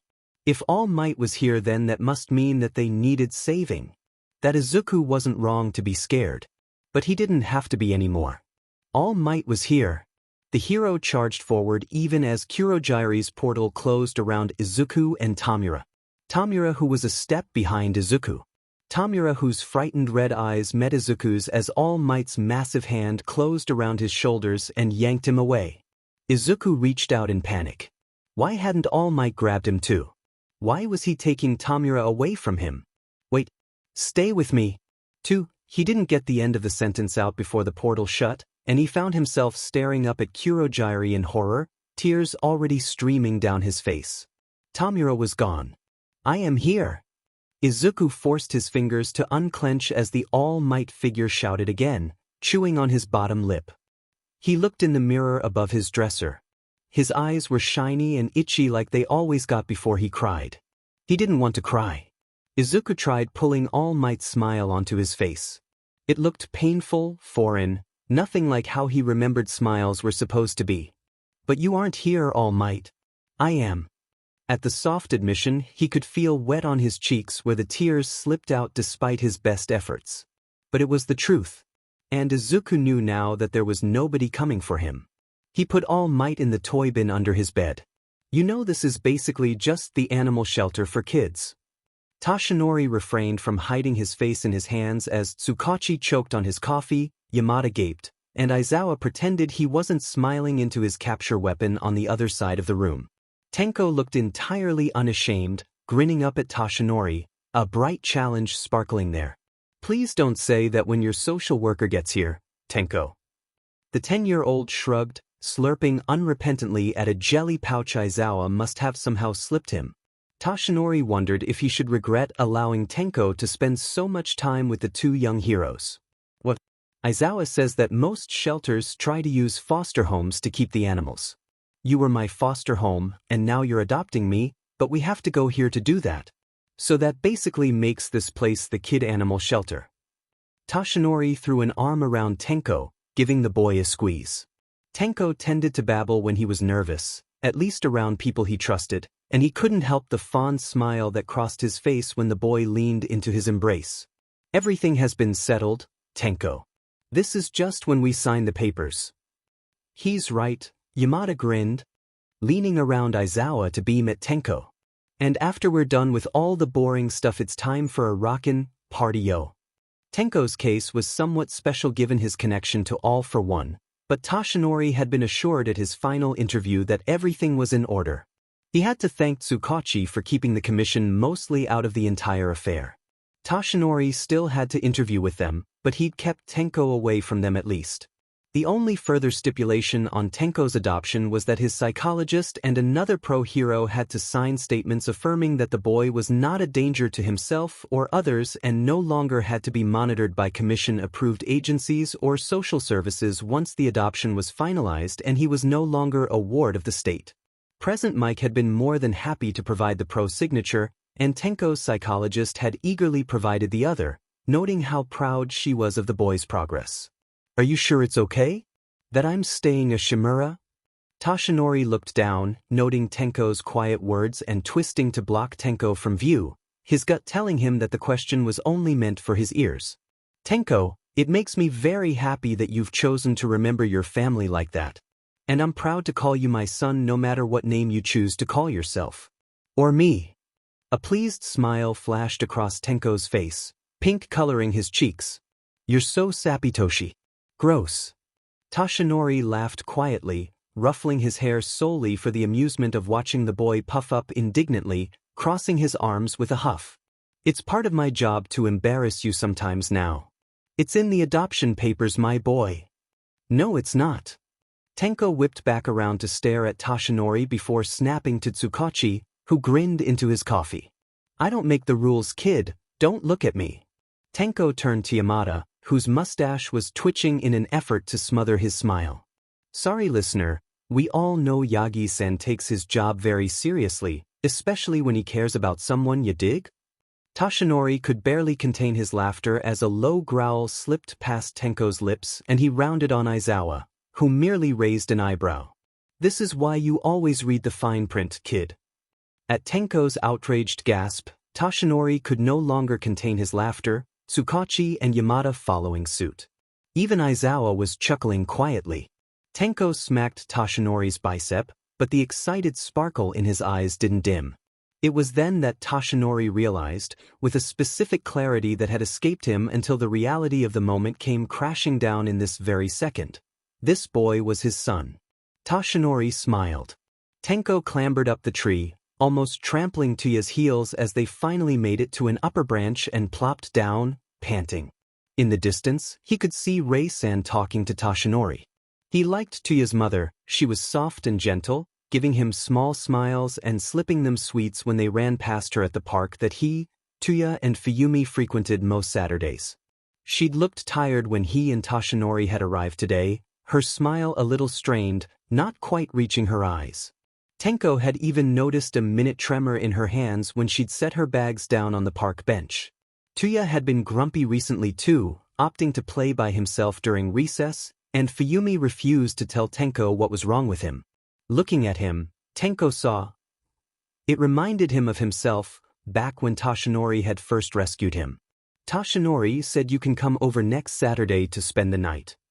Tuya glanced up at him from where he'd been picking at a pink patch of skin on his forearm. I can't, I'm busy. Tenko frowned. At night? With what? With stuff, Tenko. I'm gonna be a hero, I can't waste time playing around all the time. We're going to be in middle school next year, I have to get stronger. Tenko rolled his eyes. I thought the problem was that your quirk was too strong? He eyed the burns that he could see peeking out from Tuya's t-shirt, a small bubble of concern building inside him. Tuya scowled at him. No, it's that my body isn't strong enough. It's like muscles, so the more I get used to using my quirk the stronger my body will get and then I'll be good enough. Tenko flexed his fingers, staring at his gloves. The two covered fingers on each hand, the lack of flaking skin around his wrists and neck. I don't think there's anything that's wrong with you. If something's wrong with you, then something's wrong with me. He looked up to find Tuya staring at him, eyes wide. That's different. No, it's not. Tenko scowled, looking away. You know what my quirk does to me. You know what I have to do to keep it from hurting me. Your quirk is like mine. Besides, you say nobody can say things like that about your friends. So you don't get to say that about yourself. But I'm the one who has to pass All Might. Why would you want to pass him? He's a dork. Huh. Tenko turned back to find Tuya staring at him, dumbfounded, momentarily derailed. He felt a prickle of confusion before he remembered. Tuya didn't know that Toshinori was All Might. And consequently he didn't know Tenko's opinions on his Toshinori and All Might were one and the same. He flushed. Oops. I mean I think everyone says he's way cooler than he is. Tenko doesn't mention that he'd seen Toshinori in full costume get clotheslined by a door frame yesterday morning because he forgot to deflate. He's still the number one. And I have to get better than him. I'm gonna do it, I have to? Why do you have to? Because my dad won't look at me. Tenko stared, suddenly not sure what he should say at the raw pain in his friend's tone, how he angrily swiped at his face, looking up at the canopy of the tree. He won't even look at me because I'm not strong enough to be a better hero than All Might. He spends all his time with Shoto and just ignores the rest of us. But I can do it, I know. I can. And then he'll have to, it can be like it was before. I've been practicing. I've got a plan. Silence fell between them, broken only by the soft breeze and distant shouts of some of the kids on the playground. Can I help? Tenko twisted to face Tuya, balancing precariously on their branch. Tuya mirrored him, surprise painting his face once more. You mean it? Tenko shrugged. Sure. I mean, maybe Yamada has ideas on how to help your quirk stop hurting your body. He's been helping me. If I'm gonna be a hero, I need to be strong on my own. I can't be number one if I have to have stuff helping me all the time. What if a villain breaks it? Tenko raised an eyebrow, a skill he'd mastered after an afternoon of studiously mimicking Aizawa. I'm pretty sure heroes have a lot of help. Sidekicks and support gear and stuff like that. But Tuya was shaking his head again. I know about that, but a hero has to be strong for them, too, so they can be a leader. And if I can't get there on my own, then I don't deserve to get there anyway. Tenko blew out a frustrated breath. Okay, then what's your plan? Tuya looked at his hands, a smile pulling at his face. It's a secret. But Dad'll have to start training me again after. Come on, tell me. Tenko gave Tuya a small shove. No, I want my dad to be the first to see it. Tuya shoved him back, an excited gleam lighting up his eyes. They both wobbled precariously for a minute. I still think we should talk to Yamada about stuff to help your quirk. Tenko knew once Tuya got an idea in his head, he was almost impossible to stop. It was one of the reasons they got along so well, and usually things turned out okay, except for that one time with the frog a month ago, but there was an uneasy feeling that the almost manic gleam in his friend's eyes left in him. Trust me, it's going to work. If it doesn't, then we're talking to Yamada. Tuya rolled his eyes. Fine. If it doesn't work, and it will, so it won't happen, but if it doesn't, then we can do it your way next week. Tenko nodded. It was as good as he was going to get right now. Besides, Tuya's dad was a hero, and Tuya had been training to be a hero for ages. If they were together, then it would be fine. We should probably go down. I don't think Fuyumi is going to find us. Tuya nodded after a moment. She's always been really bad at being the seeker. Come on, before she gets mad at me. It's not fair, she never gets mad at you, only me. Tenko scrambled down the tree, dodging Tuya's feet as the other boy dropped the last few feet to the ground. That's not my fault. You just have a face like that. Hey! Tuya grabbed Tenko in a headlock, rubbing the other boy's hair in a noogie. Against Tuya's martial arts experience, there was not a lot Tenko could do but twist like a wet cat, fruitlessly struggling against the other boy's grasp in a one-sided wrestling match. Tenko had yet to win any of their impromptu matches. Finally, Tuya let him go, laughing. Tenko spun around. What was that for? He shoved against Tuya's shoulder, cutting off his laughter for a moment. Tuya grinned, shoving back. Nothing. I'm just glad we're friends, Tenko. Tenko looked away, unable to stop a small smile. Yeah, I guess I'm glad we're friends too.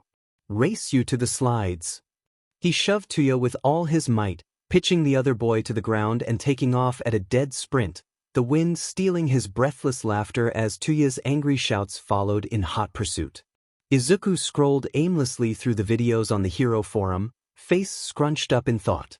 Dad had said he had to find the hero to analyze for his critical thinking lesson, so that this time it was research too. He liked research. He'd liked it ever since Mama showed him how to press play on his favorite All Might video when he was 4. He was much bigger now, and he'd only just discovered forums, and they had even more hero videos, if you knew where to look. And realistically speaking, Izuku had more time than the average 7-year-old to discover more and more obscure heroes. Dad seemed particularly pleased when Izuku asked about what an underground hero was during their lesson yesterday, which had then led to today's assignment. Find an underground hero to analyze. Unfortunately for Izuku, he discovered that underground heroes not only avoided having the details of their quirks published, but seemed to avoid cameras at all. But they were so cool. And Izuku was determined to find out more about them. Dad said if he could do proper research, Kurogiri said that meant really good, then he might finally let Izuku start going to regular school again. It made sense too, because Izuku had grown exactly 6.5 inches since he'd come to stay with Kurogiri and Dad. It made sense that he must be big enough to go to school. All that was left was that he had to show that his brain had gotten big enough. He clicked on the next video, a fuzzy-looking one that the comment says was from a security camera. Stay away from me. A boy about Izuku's age fell into the frame, scrambling backwards into the middle of the frame, holding a small backpack with cat ears in front of him like a shield as 2 pairs of legs followed him into view. Several bruises peppered his forearms and a scrape on his forehead bled sluggishly into lavender eyes. "You sure this is the one, Yasano?" The first set of legs connected to a buff man in a tank top, spikes protruding from his arms like a dinosaur. Izuku started. He recognized that man. His name was Tanahashi-san. He had smiled at Izuku last week when he accidentally ran into him around a corner in the hall, big hands picking him off the ground and dusting him off with a gruff hair ruffle. He'd even answered some of Izuku's questions about his quirk, spike wall, before Kurogiri had ushered him back to the lower floors. He didn't look so nice now, face set in a grim, unhappy line. "That's what my cousin's brat wouldn't shut up about it." A second man spoke, stepping fully into view. He had soft brown feathers instead of hair. His eyes didn't look normal. Too round. A quirk that lets him see in the dark? Izuku didn't know him, but his cold, calculating tone sent a shiver down Izuku's spine. "Good thing for me. Boss'll be happy." Tanahashi-san took another step forward, advancing on the boy, who was shaking. "What do you want from me?" "Just 4. Tanahashi-san stood still, voice cutting off abruptly, face going slack. If anything, the boy on the ground looked even more terrified.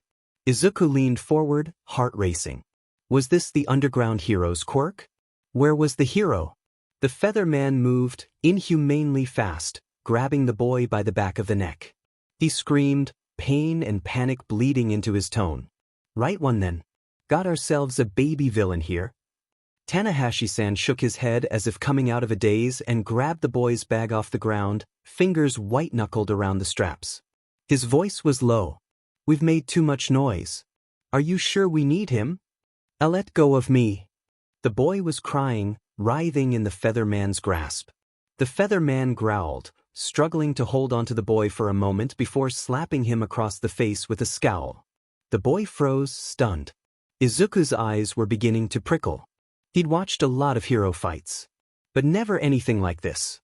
Where was the hero? "Come on, help me with him." And don't. A black blur slamming into him cut off whatever he was about to say. Izuku gasped as the shadowy figure spun around, eyes glowing behind bright yellow goggles. The line of spikes rushing from Tanahashi-san's hands abruptly stopped, and in the moment of hesitation the figure leaped into the air, 2 feet planting on Tanahashi's chest, knocking him over as an elbow was driven into his forehead. The feather man dropped the boy, who curled onto his side, covering his head as the hero, as he must be, swept the feather man's feet out from under him, hair floating about his head as a huge white scarf wrapped around the villain, slamming him into the alley wall. It all happened so quickly that Izuku could barely comprehend what had happened before Tanahashi-san and the villain were on the ground, unconscious and bound. Was Tanahashi-san a villain? Something cold and scared settled in Izuku's stomach. The hero knelt down beside the boy and Izuku's breath caught. It must have been the boy's quirk that stopped Tanahashi-san and the other villain. Something that hurt people's brains or stopped them. They called him a villain. And if Tanahashi-san was there for the boy, then were they going to bring the purple boy here to the dark place? Was it because the purple boy was going to grow up to be a monster like Izuku? He waited with bated breath for the hero to bind the boy the same way he had with the 2 men. The boy flinched as the hero's hand came to rest gently on his shoulder, pausing for a moment before rolling him over. Izuku could see his lips moving, but it was too quiet for him to make out the words. The boy sat up slowly, staring at the hero in obvious awe despite his tears. Then the hero held out his arms, waiting until the boy nodded, before picking him up, gently holding him close. He walked slowly toward the flashing lights Izuku could just barely see reflected at the end of the alley. The video ended, flashing up comments about the hero, Eraserhead. Izuku could only stare, confusion and excitement and fear all jostling for a place inside him. A hero who saved monsters? Wait, were the monsters around Izuku villains? Was he in a place for villains? Was that what he was? Izuku shook his head. But Eraserhead had saved the villain boy. And he wasn't older than Izuku. Did that mean he could still be saved? Eraserhead must be an amazing hero to know how to save villains. He was so cool. Izuku dragged over his notebook, hand tightening around his pencil. Eraserhead was the perfect hero for his research that Dad talked about. That meant that he could go to school and make friends. He hoped they would play with him. Maybe if he played hero with the other kids, he could figure out how to avoid becoming a villain or a monster or whatever it was that was here. And it looked like Eraserhead's quirk could stop people from using their quirks, and his hair floated while he was using that, which was so cool. That would impress Dad for sure. His pencil met the paper. Then stopped, the cold feeling from before moving from his stomach into his spine, oily and thick. He didn't want to share Eraserhead with the Dad. With Dad. He liked to talk about quirks. He even sometimes liked talking with Dad about them. But he didn't want to share Eraserhead. Dad liked to pick apart why heroes were bad. And he was smart, so he always made sense, and Izuku couldn't disagree with him. He never had the right words, and Dad always told him about the bad things they'd done. There were a lot of bad heroes. Izuku didn't want to know how Eraserhead was bad. He wanted to believe Eraserhead would save someone like him. Even if he was secretly bad, and Izuku didn't think he was because the camera had been very high and hard to see, so he couldn't have known that anyone was watching, then Izuku didn't want to know. He would do his own research. And he'd find out if Eraserhead was as amazing as he seemed. Izuku still loved heroes. He just knew now that there were bad ones. But something inside him just knew Eraserhead was good. He pushed his notebook away, returning to scrolling down the page. He'd find another underground hero to talk to Dad about. Takedown. Underground hero Northstar takes on Iwata Gang. Izuku clicked on the link, eyes widening with surprise as a young man in a dark navy jumpsuit ducked and weaved among 7 different figures in a warehouse. Flashes of bright light, pinpoint small but blindingly bright, glinted from the hero's goggles, which looked like a cut jewel. Cool. If he was wearing such funny goggles, then his quirk probably came from his eyes, and if the goggles looked like one of Mama's pretty necklaces, then they was probably meant to reflect light. Izuku's hands flew across the page, rapidly filling it with little notes as he saw how the hero could use his support goggles to make his light go lots of places at once, or how he always rolled and stayed low for just a few seconds before the lights flashed again. Maybe he was blinking. And those funny things on his waist he would throw when he jumped high, and they exploded into bright flashes too. He probably worked at night so that his quirk was more dangerous in fights. So cool. Midoriya, Izuku, your father wants to see you. Izuku jumped as Kurogyari materialized in his doorway, pausing in his analysis. But I'm not finished with this school yet. Dad doesn't let me do other things unless I'm done with school. Kurogyari regarded him silently for a moment, yellow eyes flickering slowly. This is part of your schooling. It's best we go now. You know he insists on punctuality. Izuku set down his pencil, hurriedly brushing off his jeans and obediently shuffling over to Kurogyari. Kurogyari led him to the elevators, going up this time.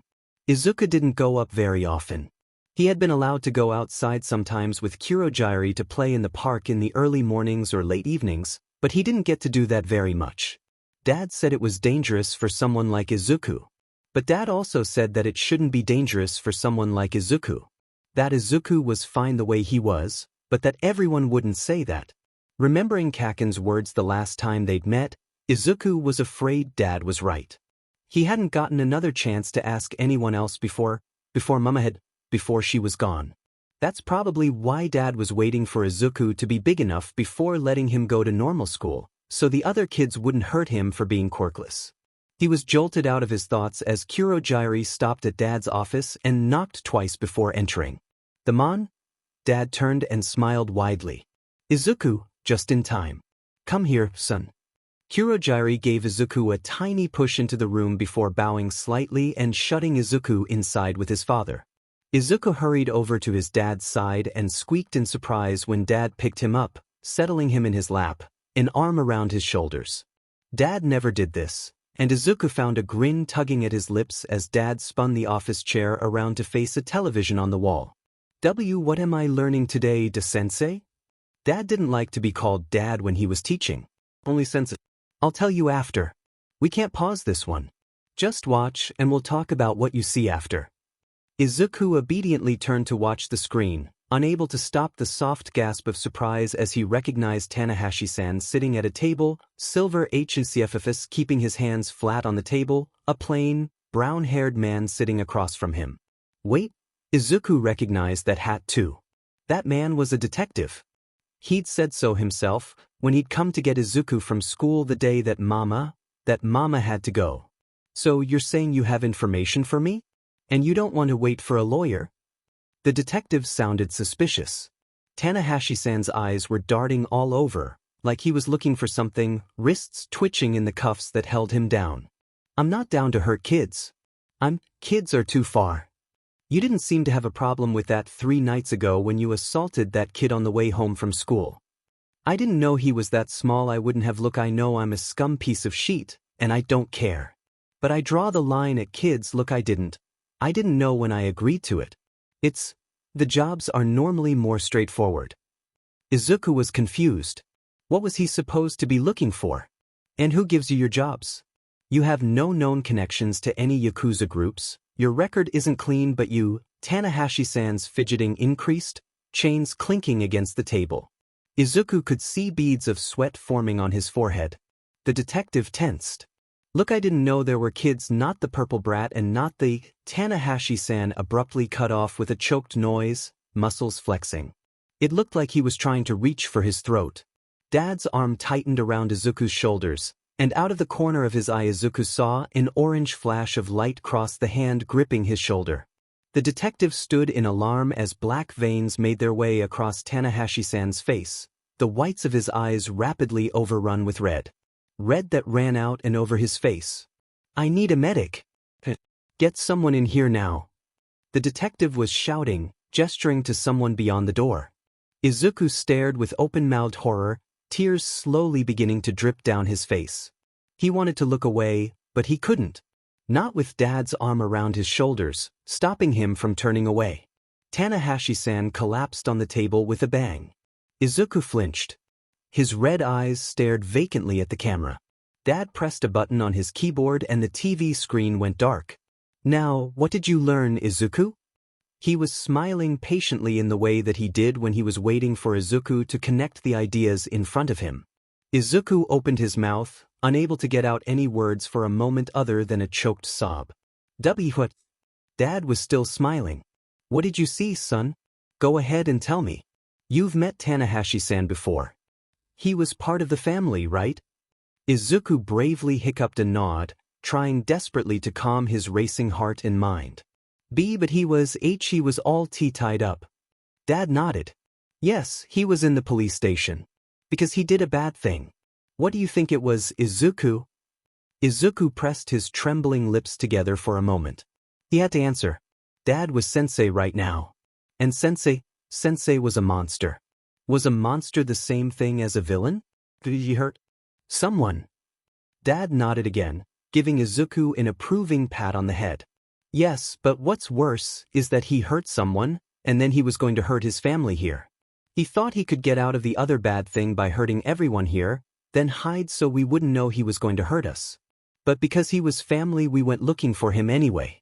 But he didn't want to come back, so we had to make sure he wouldn't hurt the rest of the family that stayed here. Family is important, isn't it, Izuku? Weiss, sensei. Izuku couldn't look away from Dad. Tanahashi-san had seemed nice, but he hadn't looked nice when he hurt the purple boy. But then again, did that mean that he should have been hurt? He sounded like he didn't want to be bad anymore. Did being here, working for Izuku's dad, make him bad? But then, Dad said he was going to hurt the people here in the dark place. The family here. Izuku didn't think the people here were a family, but it was so hard to remember now. Why would Tanahashi-san try to hurt everyone here? And how? The orange flash on Dad's hand had happened right when the black lines started on Tanahashi-san's face. Dad wanted him to come watch because Dad knew a bad thing was going to happen to Tanahashi-san. Unless Dad was the bad thing that happened to Tanahashi-san. Izuku felt cold and prickly all over, and for a moment it felt like he might fall if not for the Dad's arm around him. That had to be it. Somehow, Dad had killed Tanahashi-san. And he wanted Izuku to see it. And since he decided to leave the family and hurt us, he wasn't family anymore, he was an enemy. And we have to protect our family from enemies, don't we, Izuku? That's what a hero would do, right? Izuku swallowed and nodded, tears beginning to leak out of his eyes for a whole new reason. There were heroes who saved monsters or even villains, like Izuku was bound to be. But even if Eraserhead saved Izuku, there was nowhere he could go that the monster. Oh, the villain. There was nowhere he could go that the villain would not find him. Izuku understood, now. He was a good student. He didn't live with a monster. His father was a villain. He knew why All Might left him now. Let's go get dinner. You can tell me about your homework, and we can start looking at schools. I think you're ready. Dad pulled him into a hug, and Izuku hated how he clung tightly to him, unable to stop the sobs that worked their way out of him, hating and craving the touch all at the same time. It's okay, son. I know that was hard, but you did well. I'm proud of you. What is it, Tsukachi? Eraserhead, I need you down at the coroner's office. The morgue? What happened? They think, God, Aizawa, they think they found North Star. They need you to ID the body. You're the only one who worked closely enough with him to do it. Sheet. I'll be there in 20. Aizawa, it's bad. You need to be prepared. I'm sorry. Understood. Tenko scratched his neck absently, trying to concentrate on keeping his pancakes away from Nyana's paws that kept creeping over the side of the kitchen table. He could say that she was a cat burglar, but he was pretty sure that she didn't care that he knew that she was attempting to steal his breakfast. A glance over the side of the table confirmed this as he met the unrepentant eyes of his cat staring haughtily back. He stopped scratching his neck to tickle her ears as she flopped onto her back, abandoning burglary in favor of reminding him of how adorable she was to see if that would win her scraps instead. He looked up. Toshinori was at the stove, humming quietly to himself as he finished his own 15-egg omelet and 9-pancake stack. Tenko snuck Nyana a piece of his bacon, snorting as the cat immediately abandoned her show and shot out of the kitchen with her prize, leaving Tenko with no distractions. His hand crept slowly back toward his neck until he forced it back down to his fork. He hated that particular nervous habit, a holdover from before Toshinori had rescued him. He hated that reminder. It made him angry that even after all of this time, he could still sometimes hear Sensei's faintly amused voice in the back of his mind even as his memories of those years faded. It was always amused. Always smug and superior, and Tenko had come to despise the memory of that voice. Even when he'd angered Sensei, he had always sounded amused, as if Tenko was too stupid to keep his mouth shut and would soon learn better. He hated the fact that he would have done anything to get Sensei's approval. Everything is for you, Tamura. Tenko's fork disintegrated in his hand. I take it something's bothering you, Tenko? Tenko flinched, jerking his eyes up from his now dust-covered eggs to see Toshinori watching him from the other side of the table, his eyes glinting with concern. He felt his face flash hot. He'd not had an accident like that in ages, and it infuriated him. I'm fine, Toshinori. I don't need All-Mother Hen to come to the rescue. As soon as the words were out, Tenko regretted them, and it made him even angrier. He hated this.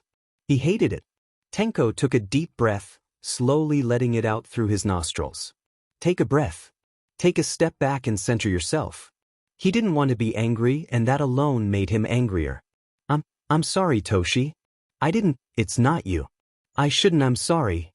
Tenko miserably tugged his gloves back on, not trusting himself to keep from accidentally disintegrating the table the way the morning was going.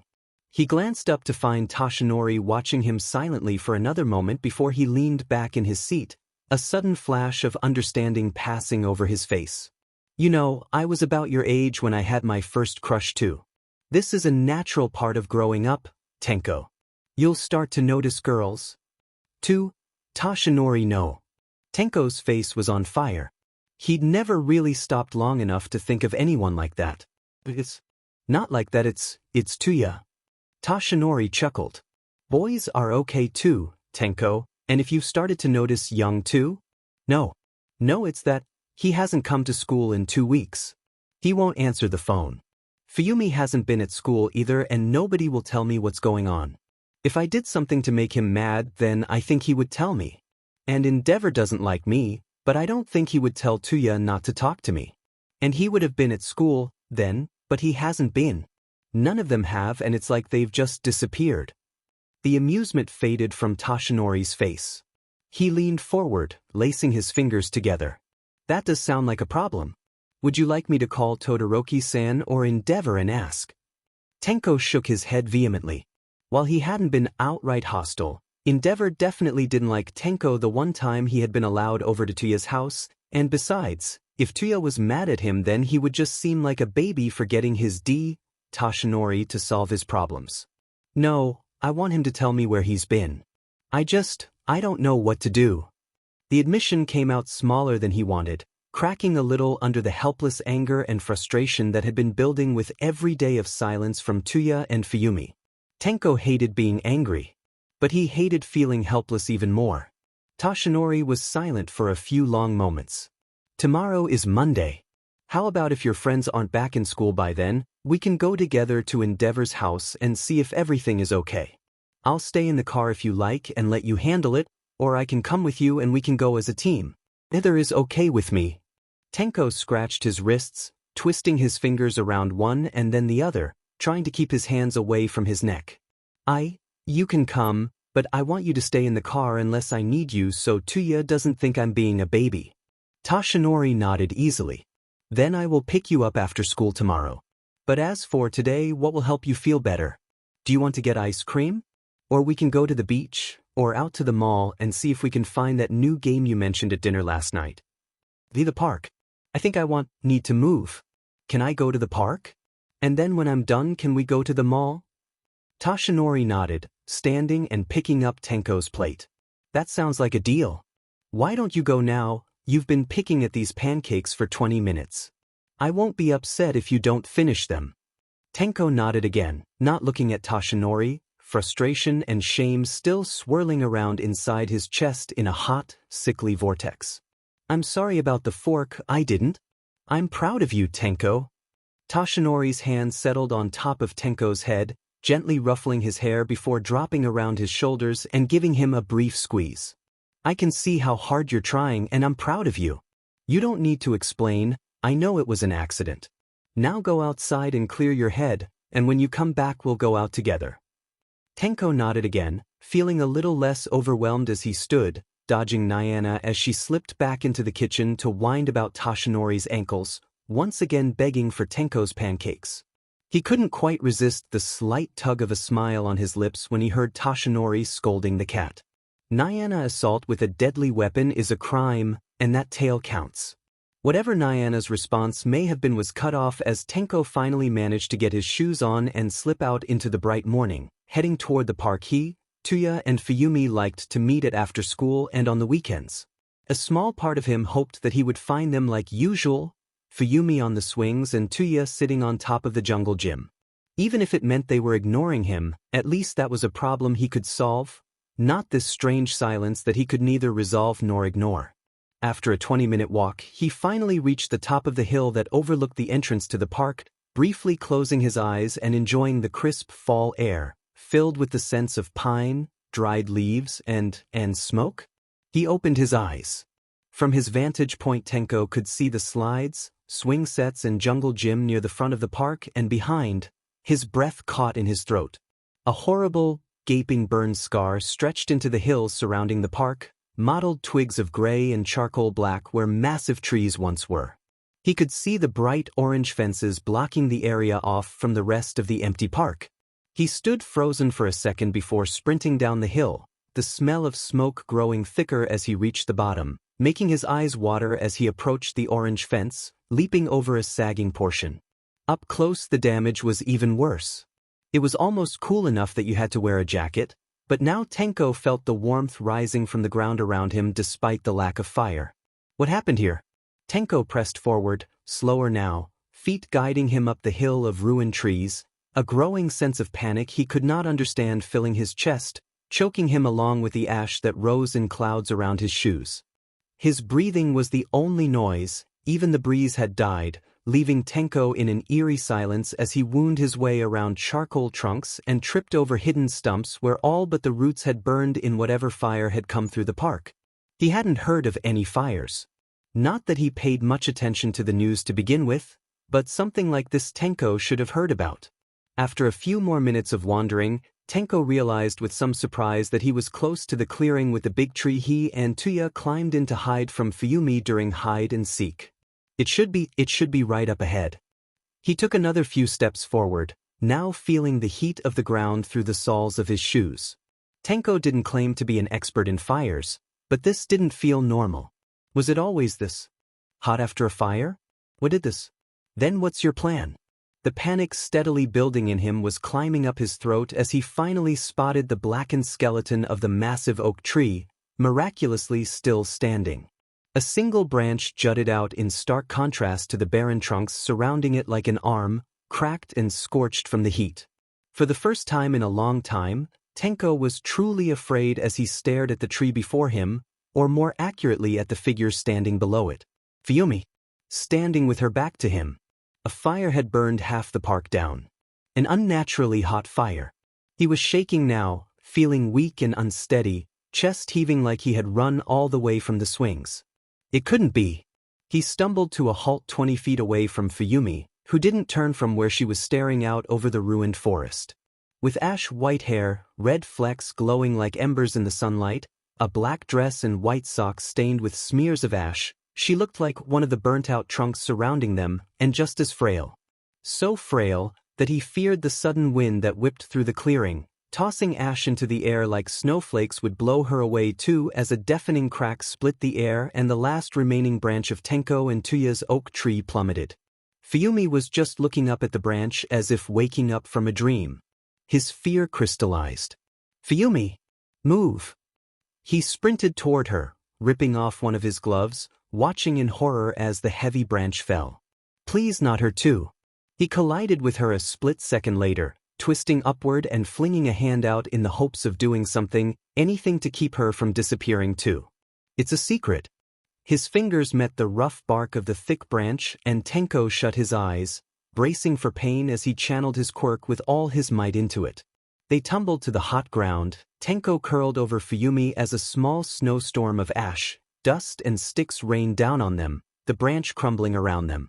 She was starting up at him with wide red-rimmed eyes, tears already gathering in the corners as they stayed there panting for a moment. He looked up to see them surrounded by a halo of dust and ash, the branch nowhere to be seen. Slowly, Tenko crawled away from Fuyumi, careful not to touch her with his bare hand, and spying his glove a few feet away, he clumsily shoved it back on with trembling hands. Fuyumi slowly pushed herself up, her face now smeared with ash, mixing with the tears beginning to drip down her face.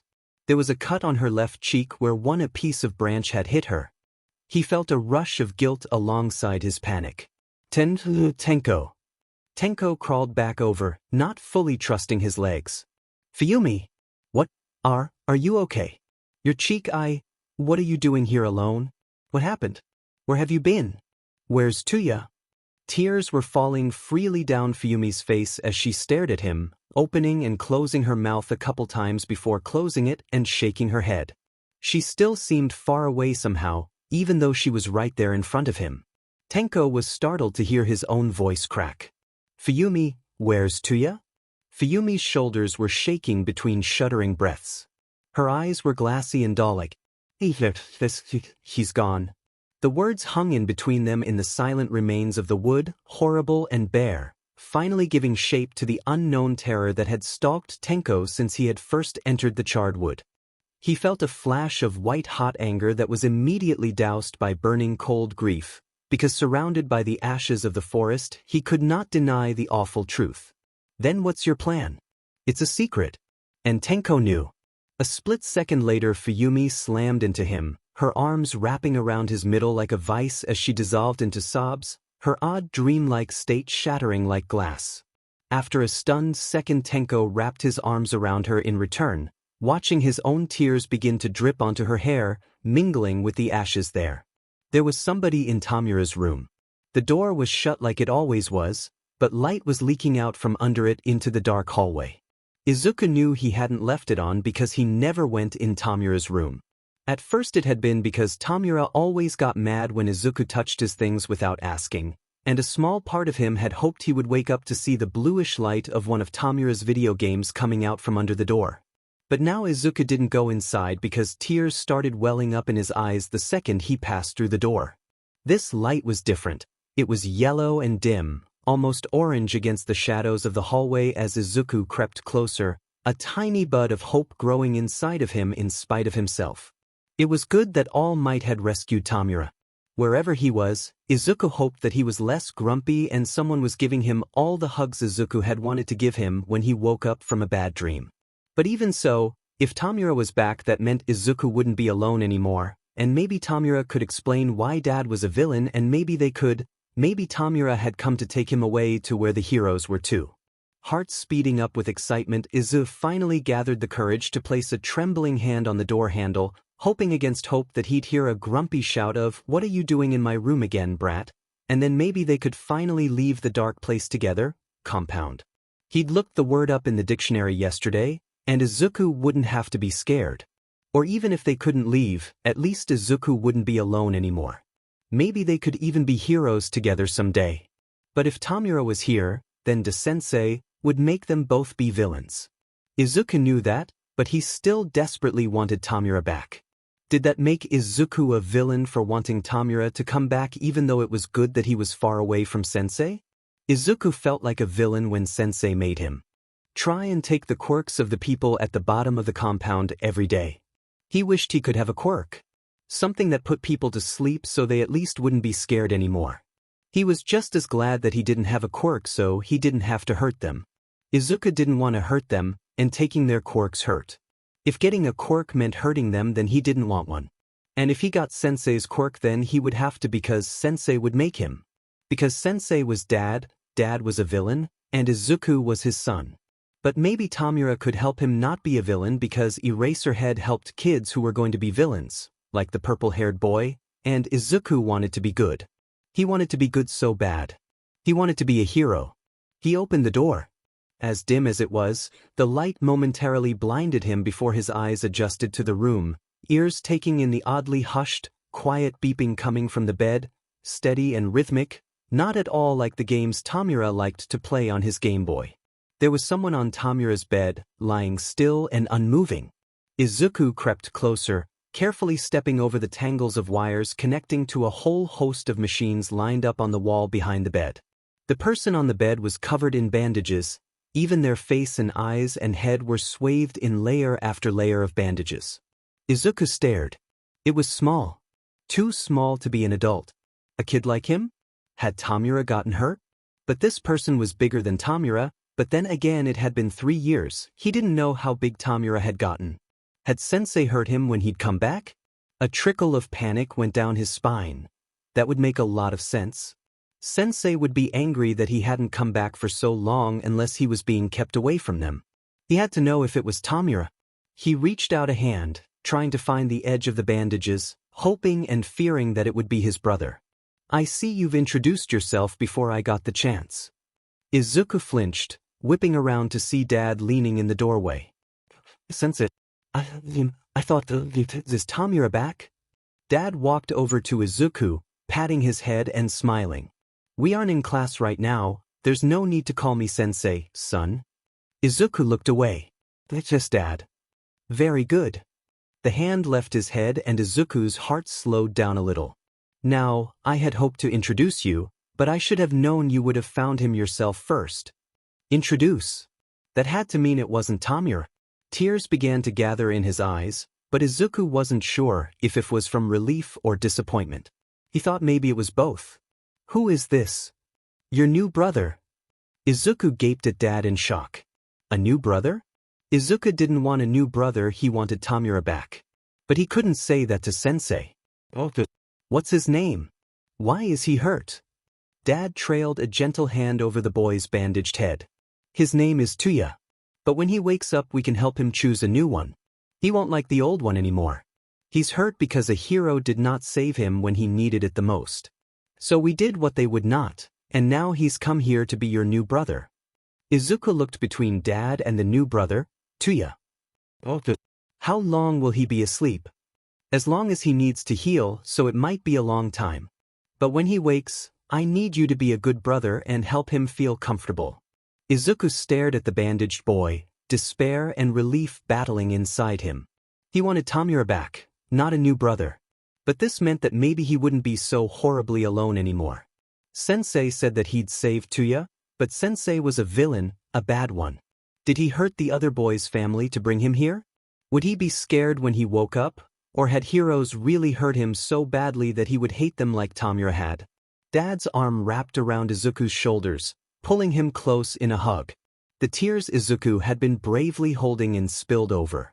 Can I count on you, son? Hizashi. Hizashi looked up from where he was whipping up some scrumptious lunch before taking Tenko out to a local cat cafe that had just opened. All Might had asked him to take the kid out while he worked a long day and didn't want him to be alone. It wasn't like they thought the kid was going to do anything rash, but everyone was worried about him. He'd been listless and distant, even to Hizashi and Shota. Yagi had also confided that he hadn't slept for more than a few hours at a time most of the week, waking from night terrors nearly every night. It had made Yagi feel better about going back to work after a week to know that Hizashi would be keeping his son company. "Ya kiddo." Tenko was lying on the couch, aimlessly trailing a finger over the side for Nimbus to swat at from below. It would have been adorable if Hizashi didn't immediately clock the dark circles around the kid's eyes, and the way he barely flinched when Nimbus's teeth finally met his pointer finger. Tuya Todoroki's death was hitting Tenko hard, not that he could blame the kid. But it killed Hizashi to see him this way, and he wished more than anything he could help somehow. "Can you teach me more about my quirk?" Hizashi set down a half-formed rice ball to look more closely at the boy. "You know I'm always happy to help. What about it do you want to know?" Tenko didn't look up at him, brow furrowed in thought, seemingly deeply focused on extricating the tip of one of his gloves from Nimbus's mouth. Hizashi would have been concerned by the amount of biting, but he'd resigned himself to accept that it was how the white fluffy cat showed her affection. Shota thought it was cute when she was a kitten, and she'd been incorrigible ever since. "I want to make it stronger." Hizashi blinked. Tenko had warmed to their quirk counseling lessons, even enjoying them, but he had never shown any indication of wanting to strengthen his already powerful quirk beyond its current capabilities. Last Hizashi checked, he seemed to have reached an uneasy truce with his quirk, not actively hating it, but also not having any desire to explore its specifics. "Any particular reason you feel that way, listener?" Tenko was quiet for another long moment, gaze fixed on his hands intently, like he could see the skin of the two fingers hidden by the soft black fabric of his archery gloves. "I think maybe I should know more about it." He looked up at Hizashi, hastily amending, "It's not like I like it or anything, but I think I should know what I can do. That way if I ever did need to use it I would know how. If someone ever needed me to." Hizashi felt like there was more there, that something had happened in the past week to change Tenko's mind about developing his quirk, but judging from Tenko's uncharacteristic hesitance with his words, it was something he didn't want Hizashi to pry into. At the same time, he was also filled with a warm pride that Tenko had gained the courage to even consider taking the next step in learning about his quirk, something Hizashi had privately begun to think may not ever come. "Then of course I'll help you, kiddo. Now why don't you help me finish this lunch so we can get over to the cafe, ya dig?" He was rewarded with Tenko cracking the tiniest smile and following him into the kitchen, not even protesting when Hizashi affectionately ruffled his hair. Man, he was getting tall. Really, if he stopped and considered it, Hizashi was floored by how quickly his little adopted nephew was growing up. But then again, maybe he was getting ahead of himself. They still had a long way to go before Tenko was grown. Besides, Hizashi had always been one to enjoy the moment. He was so caught up in his musings that Hizashi almost missed the quiet words that came next. "Thanks, Hizashi. You got it, kiddo." "Psst. Kurogyri said you might be able to hear me even though you're asleep, so I wanted to tell you that I'm going to be gone for a little bit today. But I promise I'll come back, it's just school. Dad said he finally found a place for me and I'm so excited. Goodbye." "You're up early." Tenko scowled at Toshinori when he appeared behind him in the mirror just in time to see Tenko lose his battle with his necktie. They both knew he was not, by any stretch of the imagination, a morning person. Yeah. But it won't matter if I can't get this stupid thing to work. Toshinori chuckled quietly before taking pity on Tenko and fixing his sad knot of a tie. You don't have to leave for another hour. Why are you ready this early? Did you have trouble sleeping last night? Tenko hesitated a moment. I promised I'd walk Fuyumi to school because it's the first day and she doesn't want to walk alone. He looked away from Toshinori's understanding gaze, blinking hard. Truth be told, he'd been dreading the first day of middle school because he knew that Tuya's seat would be filled by a new student, but that wouldn't stop him from glancing that way when something funny happened. But as hard as it was for him, he couldn't imagine how difficult it was today for Fuyumi. He didn't have to, because he saw the same sadness in her eyes that was reflected in his own whenever he remembered his own brother. He still hadn't told his friends about Izuku. That would open too many doors to questions about his past that Tenko couldn't answer. And Izuku was one of his only childhood memories that wasn't tainted by Sensei. Until Sensei had become the very reason those memories could never continue. Tenko didn't care that Sensei was dead when it happened, it was his fault. Him and every single person who chose to work for him. Tenko knew what it was to have a brother there 1 second and gone the next with nothing anyone could do about it. So here he was, battling his tie at 6 in the morning so he could walk to the Todoroki house then walk to school. Toshinori pulled him into a tight hug, muffling any sound of protest from Tenko, though to be honest these days they both knew he did it for show. You're a good friend, Tenko. Hey Tuya. I brought you a sticker from school. It's an elephant. They gave them to all the kids during science. It's such a big school and you'll never believe it, but some of my friends are there too, but they don't believe me when I tell them I live with Dad now because Mama's gone. Kaken said I was probably living in an orphanage because nobody would want a quirkless baby. I couldn't tell them that Dad's still waiting to see if I have one because he said not to talk about his work. Tenko stared in awe at the destruction surrounding him, extending in a nearly perfect circle about 10 feet wide and a foot deep, leaving him crouched on a small island of untouched cement in the middle, where he had traced a circle around himself on the training room floor. That was impressive, listener. Hizashi clapped a couple times, leaning over the edge of the pit Tenko had just created and peering in before hopping down and meandering over to him. It was a lot faster than last time. Bigger too. Why? Yeah. Tenko fished his gloves out of his pocket, slipping them back on and hopping down to join Hizashi in the dusty crater. He wasn't sure if the beating of his heart was from excitement or fear. He had just done this. Hizashi was pushing dust around with his boot, staring intently down before letting out a pleased hum and diving down to whip up an all-might plushie. Tenko's breath caught in his throat. Well, would you look at that? Hizashi was grinning from ear to ear. Looks like All Might survived, which means we were right. Your quirk affects the base of what was touched to a certain area, but not necessarily what's on those surfaces.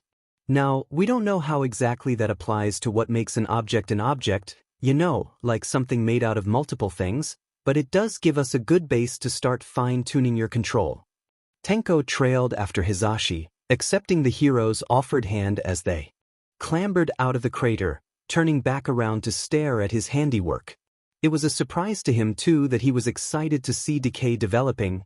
It didn't feel so much like it was eating him from the inside out, just waiting to lash out at the nearest target, anymore. Toshinori was right that Tenko was more than his quirk, but Tenko couldn't help but think that maybe his quirk wasn't all bad. Maybe it just was a part of him that was just Tenko. Hey Tuya. See, can I stay a little bit? I know it's Saturday, but Dad's sensei right now and he's mad. I'm not trying to be difficult, but they look so scared and he doesn't put them to sleep anymore when he tells me to take their quirks and I don't know what to do. He says they wouldn't hurt so much if I would just try harder, but I can't. You're grumpy today. Tenko held his backpack straps tighter and hurried toward the school gates, purposefully ignoring the light words behind him. Don't worry about it. He didn't want to talk today. He just didn't have it in him, and at this rate he was going to snap and say something he regretted to someone who really didn't deserve it, So the best thing for everyone was for him to go home and watch movies with Toshinori and not talk. A hand grabbed his wrist as Fuyumi finally managed to catch up with him. Hey! Don't ignore me, what's going on? Tenko tugged his hand out of her grasp and kept walking. I don't want to talk about it, Fuyumi. Please, I don't want to bite your head off. Instead of walking away and leaving Tenko to wallow under his own personal storm cloud, Fuyumi fell into step with him. Well, fine, her station was before Tenko's anyway, so she could go that way too. They passed Fuyumi's station. He glanced at her out of the corner of his eye and found her watching him. She smiled, a rare cheeky glint in her eyes. What? We aren't talking. They passed the park. Tamura, if we're going to steal a penguin from the zoo, can we go to the park on the way home too? He turned sharply, ignoring Fuyumi's squeak of surprise as she pivoted to follow him into the park and to the swing set. He heard the creak of metal chains as she sat down next to him, and for a long time they sat in silence. When Tenko turned 10, Toshinori had taken him to the zoo. They had stared at the bugs together, and Toshinori liked the seals and Tenko liked the butterfly house.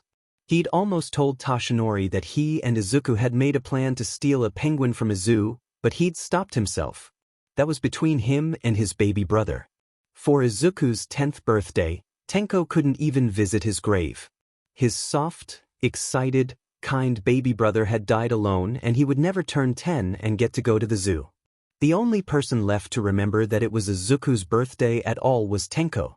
He stood abruptly, walking around behind Fuyumi's swing and grabbing the chains to give it a small swing. She glanced up at him and smiled again, obligingly lifting her feet and letting Tenko push. It was a ritual they'd had since the day they'd met, and Tenko found the brief flash of normalcy comforting in his otherwise miserable day. You know, Tenko, I won't make you talk about what's wrong, but if you wanted to you can. I won't mind even if you're angry, you're always here for me. It would make me happy to be here for you for a change. Tenko gave the swing another push, sending her a little higher and swallowing. If there was anyone who could understand, you know I'm adopted. She didn't look back at him. Toshinori-san adopted you when you were 8, right? Tenko nodded before he remembered that she couldn't see him without turning around. Yeah. Well, I was kidnapped by a villain before that. He didn't like heroes much, and neither did I, and he wanted me to hate them. They think he wanted to make me into some kind of weapon with what my quirk can do. Fuyumi was silent as Tenko's gloved hands met her back and he pushed again, but she wasn't staring or recoiling in horror yet, so Tenko kept talking. I lived with him for almost 3 years, and right before I was rescued, Sensei, the villain somehow got another kid and said that he was going to be my new brother. I think he might have been the villain's son, but I don't know. Sensei, the villain, he liked to be a puppet master with people's heads, so it was hard to know what was real and what was another one of his lies. Tamura, this is Izuku. He's come to stay with us now, and I expect you two to get along. No broken or missing body parts. Do you understand me? He was 4 and he didn't even have a quirk yet, and he had green hair and loved to play pretend, and he annoyed me so much back then, but I liked him. He didn't have anyone else and neither did I. He was a good kid, Fuyumi. He was my baby brother. He was just a little kid in a villain's hideout who wanted to be a hero someday, and they murdered him after I was rescued. There was the scrape of dirt as Fuyumi put her feet down, turning to face Tenko as he angrily wiped away a stray tear. It wasn't that he was embarrassed to cry in front of Fuyumi, but that Izuku should be 10 today and he was dead instead. It filled him with helpless anger. Tenko! He should be 10 today. He should be having a birthday party. But he's never going to be 10, and that makes me so angry because it isn't fair. He doesn't even have a grave. Fuyumi's eyes were a little glassy as she stood, holding out her arms with a questioning stare. Tenko took a step forward and wrapped his arms around her, hiding his face in her shoulder and taking a deep, shuddering breath. Izuku should be 10. And Tenko wished he could take his little brother to the zoo. If he didn't get a birthday party, do you want to get him a cake? Tenko pulled away, staring at her in confusion. What? Fuyumi smiled sadly. Well, if it's his birthday, why don't we give him a little party and you can tell me more about him, if you want. Her fingers twitched nervously. If it's what you need, but that's what I do for Tuya. Do you want to help me blow out the candles, Tamura? It's so fun, you should try it. It's your birthday, brat. Tenko huffed out a watery laugh, the sudden memory warm in his chest. Yeah. I'd like that. Tuya, can I tell you a secret? I'm glad I'm quirkless. Maybe he'll leave me alone now. I hope you're quirkless too, when you wake up. Everyone keeps asking me what I want to be. Aizawa grunted, not looking up from where he was grading papers in the empty teacher's room. You're about to go into high school, that's usually what people ask around this time. Tenko scowled, returning to aimlessly spinning in the chair at Hisashi's empty desk. Well, it's annoying. I don't know how to answer them. Tenko swore he saw the barest hint of a smile cross Aizawa's face, quickly hidden by the capture weapon around his neck. JRK. So what do you want to be? Tenko glowered at him. I don't know. It's not a normal question in villain hideouts, and Toshinori always tells me I can follow wherever my heart leads, so I haven't had my whole childhood to figure it out. Aizawa snorted. Despite his annoyance, Tenko appreciated that Aizawa never flinched away from reminders of Tenko's past, and returned Tenko's snark in equal measure. That sounds like All Might. Tenko rolled his eyes. You have no idea. I think he's trying not to pressure me into anything. But I can't even think of something that sounds interesting. He flopped back in the office chair in defeat. He heard Aizawa sigh. You know, kid, a lot of these hellions I teach come in here only ever having thought of what they want to be. They think of all the meaningless things surrounding being a hero that the public sees, and think that's what they want to be. They've not taken half a second to consider who they want to be before diving straight into the what. So really the question you should be asking yourself isn't what you want to be so much as what kind of person you want to become. Tenko blinked up at the ceiling, taking the words in. What kind of person did he want to be? How was that supposed to help him choose what to do? He'd never really considered who he wanted to be, and nobody had asked him. Even kids at school only asked what he wanted to be. Then again, now that he thought of it, he could only consider that question at all because of people like Toshinori, Hisashi, Aizawa, and even Detective Tsukachi. He wanted to give someone the same chance he never imagined he'd get. He wanted to be someone that helped people. Tamura want to play heroes? Heroes do a lot more than fight, Tenko. Your grandmother taught me that fighting is the least important part of their jobs. The most important thing they do is save people's hearts and give them hope when they've lost it. There are a lot of different kinds of heroes, you know. Could he really? He looked back at Aizawa to find the hero staring at him. I think that's the most words I've heard you use all month. You should be careful or you'll use them all up. Aizawa stuck out a foot to push Tenko's chair, rolling him several feet away. Brat. So who do you want to be? Who are you? Why, you're awake. Are you okay? You've been asleep for 3 years. 3 years? I need to go. Hey, where are you going? Come back. Tuya. Who's that? I didn't see him at the entrance exam. He's a recommendation student. His name's Shimura Tenko, I think. I wonder what he can do if he got in on recommendation. Izuku, your father is asking for you in the laboratory. Izuku whipped around from where he'd been scrolling underground hero forums, looking for someone to analyze for Dad's latest project. It was one of the few things that he somewhat enjoyed talking about with his father, analyzing quirks or fighting styles, and just for a moment pretending that they were having a normal family dinner. Kurogyri was standing in the doorway. What? Why? His voice came out as a squeak. Sensei had not made him return to the laboratory since the day he had finally deemed Izuku quirkless. He'd never forgotten that day. The weight of Sensei's hand over his, trapping it in place over the racing heart of the young man on the table, the snap and tingle of the black lightning encasing them, the moment the man's heart had stopped. It's nothing to be ashamed of, son. We'll work on other areas. Besides, if we do decide you need a quirk one day, I can just give you one. Did you like this one? He says he has important things to discuss. I did not ask more questions. A rippling portal opened next to Izuku's desk and he flinched. After a moment's hesitation he stood, trying to control the trembling of his fingers. It would only make his father angry if he delayed more. He'd learned that the hard way, so squaring his shoulders Izuku stepped through Kurogiri's portal and into the sterile white light of the lab. I hear you've been having some trouble in school, Izuku. Sensei stood before him, hands casually clasped behind his back. There was nobody else in the room, just the steel gurney off to the side, mercifully empty for once. Despite his relief, the back of his neck tingled, set on edge by this uncharted territory. He'd been careful not to mention what happened at school to Dad. Then again, Izuku supposed he shouldn't be shocked that his father found out with the burns he'd been bringing home the past few weeks. It's not that bad, Sensei. I can handle it. Sensei walked over examining Izuku from head to toe before stopping in front of him, a hand settling on the shoulder Kaken burned yesterday, squeezing a little harder than could be called gentle.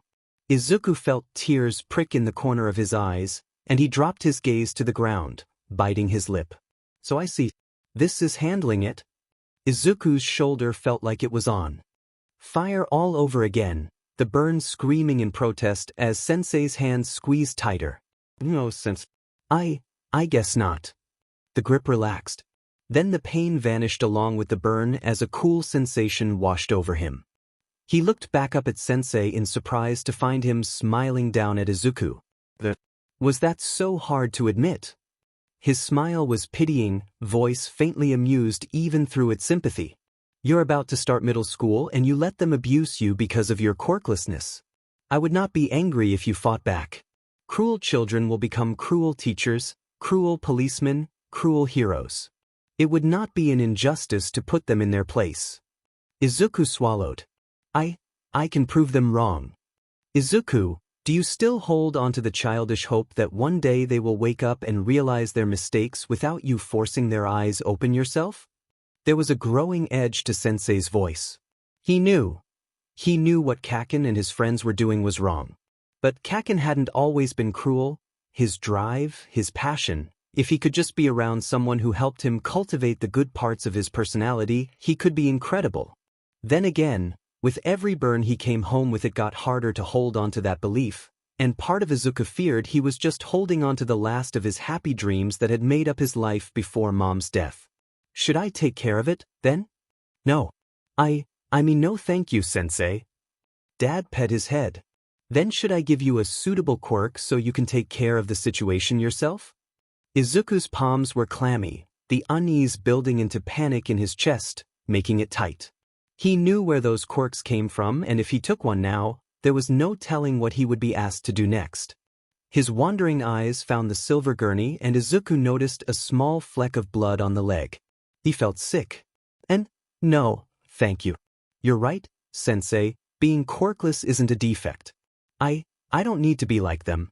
Please, I can figure it out. The soft, oily quality to Dad's voice was back. Don't look so frightened, son. Have I ever hurt you? I won't force you to take one if you don't want it. I've said it before, there is nothing wrong with you, only with the society that will forever see you as less than human. That is the real enemy here. Izuku looked down, cheeks burning with shame and frustration, unable to refute Sensei's words. Every encounter with his father that ended this way left him feeling unfooded and wrong, wanting to argue, wanting to agree. It was hard to keep his thoughts straight. Thank you, Sensei. Tashinori, guess what happened at school? Did Eraserhead expel the rest of your class? Nope. Well, actually one person, but that's not the point. 13 sent me an offer to do an internship. I'm actually going to get to meet them. You mean you're going to choose 13 over All Might?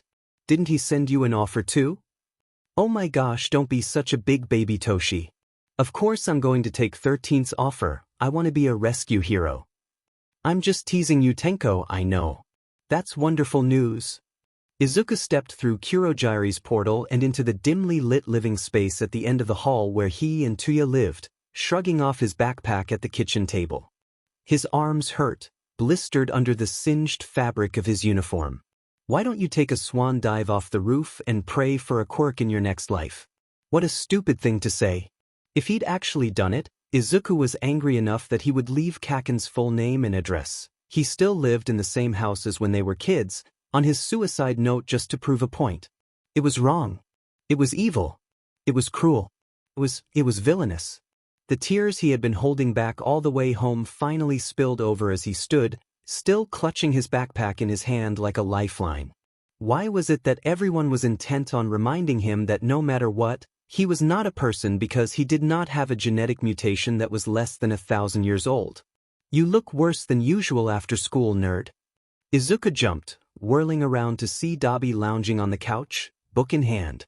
Have you been posing like that until I came home? Because I still don't think you can read. The quip slipped out naturally, automatic after 3 years of living with his adopted brother.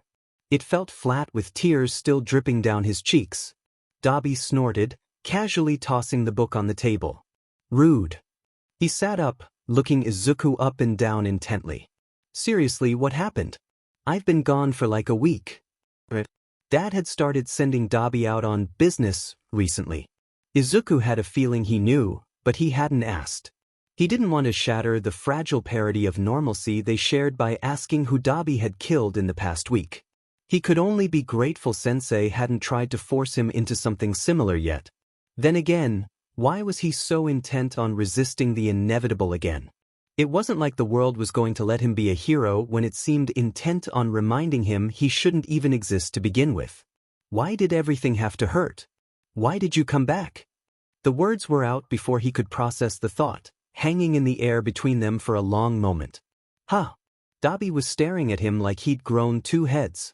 Because I finished frying the unlucky Bisu Sensei wanted dead, and I wanted Kurogiri's pizza. No. When you first woke up you ran away and Sensei let you go. Why did you come back? In the dim light Dabi's eyes almost glowed, bright under jet black hair that Izuku knew was supposed to be white. He hadn't spent 3 years telling almost all of his thoughts and fears to the sleeping boy not to know. Izuku could see the fresh burns on his arms from his business trip and the backlash blue flame caused. Because my old man is still a BSD who doesn't care about anyone but himself, and I want to make sure he burns in hell and I'm the one setting the fire. He didn't. Look away, eyes still pinning Izuku in place, a predatory gleam in them. And Sensei is the best way to get that. I don't care about the rest. Heroes, Sadie. They're all full of shit anyway. I don't care if they get torched in the process. Izuku swallowed, tongue feeling heavy. It was moments like these that he remembered just how dangerous Dabi was. Maybe not to him, but it frightened Izuku to consider what he was capable of. He couldn't deny the sincerity in his adopted brother's voice. He meant every word. It was like a switch flipped and Dabi flopped back on the couch, sighing. But you want to tell me how you got those burns? It wasn't me. I could get rid of them if you want. Izuku glanced back down at his stinging arms, pressing his lips together again. It would be that easy, wouldn't it? Finally make them feel some of what they'd inflicted on him over the years. You really think you could ever be anything but a Deku? Deku might not have a quirk. He might just be a useless Deku, but he did know someone who could easily end the hell that Izuku's school life had been for years. If he wanted to, he could punish every single teacher that looked the other way when red spider lilies were put on his desk or his lunch was dumped over his head. He could make sure that Kaken never got the chance to take his cruelty to heroics. Or any of them, for that matter. Izuku might not be able to do it himself, but would be the one pulling the trigger. It wouldn't be an injustice to put them in their place. What was he thinking? A cold sense of horror stopped Izuku's thoughts in their tracks, hollowing out his chest and leaving nowhere for him to hide from the fact that he had really considered it, for a moment. He really had. It was so tempting. Some part of him wanted to lash out, to hurt them.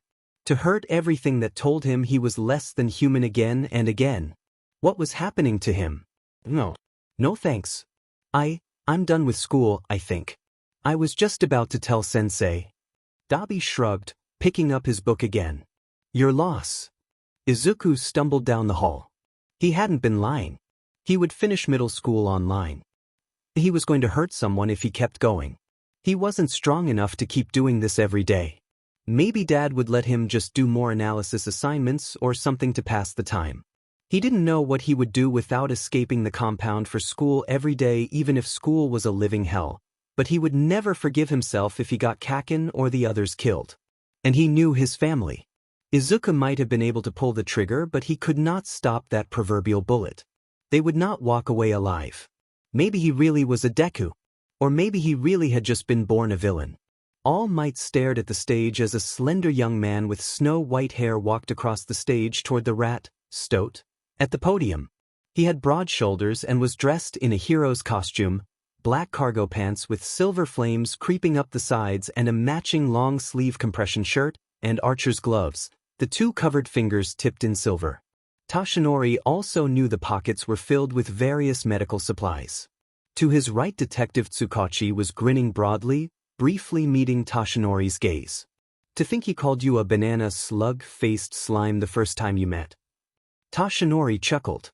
He could not properly find the words to describe how proud he was of the young man he'd had the honor of raising and calling his son. They had come so far, and seeing Tenko grow into the kind, strong, lively young man he had become was the most rewarding experience of Tashinori's life. His throat felt tight. To his left, Present Mike blew his nose, openly crying. He grinned sheepishly at Tashinori when their eyes met. I'm just so happy for him, you dig? Tashinori did dig, and as Tenko bowed to Nizu, he could feel himself tearing up too. You would be so proud of him, master. The boy, no, the young man, straightened out of his bow and turned to the audience as Nizu chirped, Shimura Tenko, pro-hero Phoenix. Tashinori clapped until his hands were numb. Tenko scowled at his reflection in the mirror, giving his hair an experimental fluff. A small piece of drywall, accompanied by a chalky cloud of dust, fell out, making him sneeze. Yeah? He was gonna have to shower before monthly pancake night. He was already running late, but he was also not going to track half a building into Tashinori's house. Despite his annoyance and the many budding bruises he could feel, Tenko couldn't really drum up any real resentment. Every single person who was caught in the collapse of a faulty construction site was alive. In fact, the most severely injured person would only need to stay in the hospital a few days. Tenko himself had found her, trapped underneath a massive chunk of concrete in what was to be the parking garage of a new shopping center. Besides, it wasn't like Tashinori could get on his case about being late to things. Even when hero work didn't hold him up, the man still had no sense of time. Phoenix. He turned to find 13 walking toward him in the empty locker room. Good work today, we got the last of those people out just in time thanks to you. Tenko smiled faintly at the praise. He still couldn't believe he was working for his childhood idol. They had not disappointed him either, being just as incredibly kind, skilled, and badass as his 10-year-old self had imagined. Almost 2 years out of UA, and he could confidently say that he had already grown tremendously as a hero thanks to their mentorship. I'm just glad I could get her out from under the pillar before she passed out from the gas leak. We were lucky there wasn't any power in the basement or it would have blown and leveled the block. 13 hummed softly in agreement. Regardless, you did well. I wanted to ask what you were doing the Wednesday after next. I know it's one of your days off, but I've been asked to do a presentation for Eraserhead's first years at the USJ on rescue heroics. I thought you might want to join. Tenko blinked in surprise even as a small thrill of excitement ran through him. Shota had been complaining that this year was going to be a headache and the school year hadn't even started yet. But as bitchy as his adopted uncle could be, he was equally tight-lipped. And Tenko was dying to find out why he'd heard not one, not two, but 3 separate grumbled complaints after the entrance exams had passed. But also, it meant that 13 valued his input enough to bring him along and present to prospective hero kids.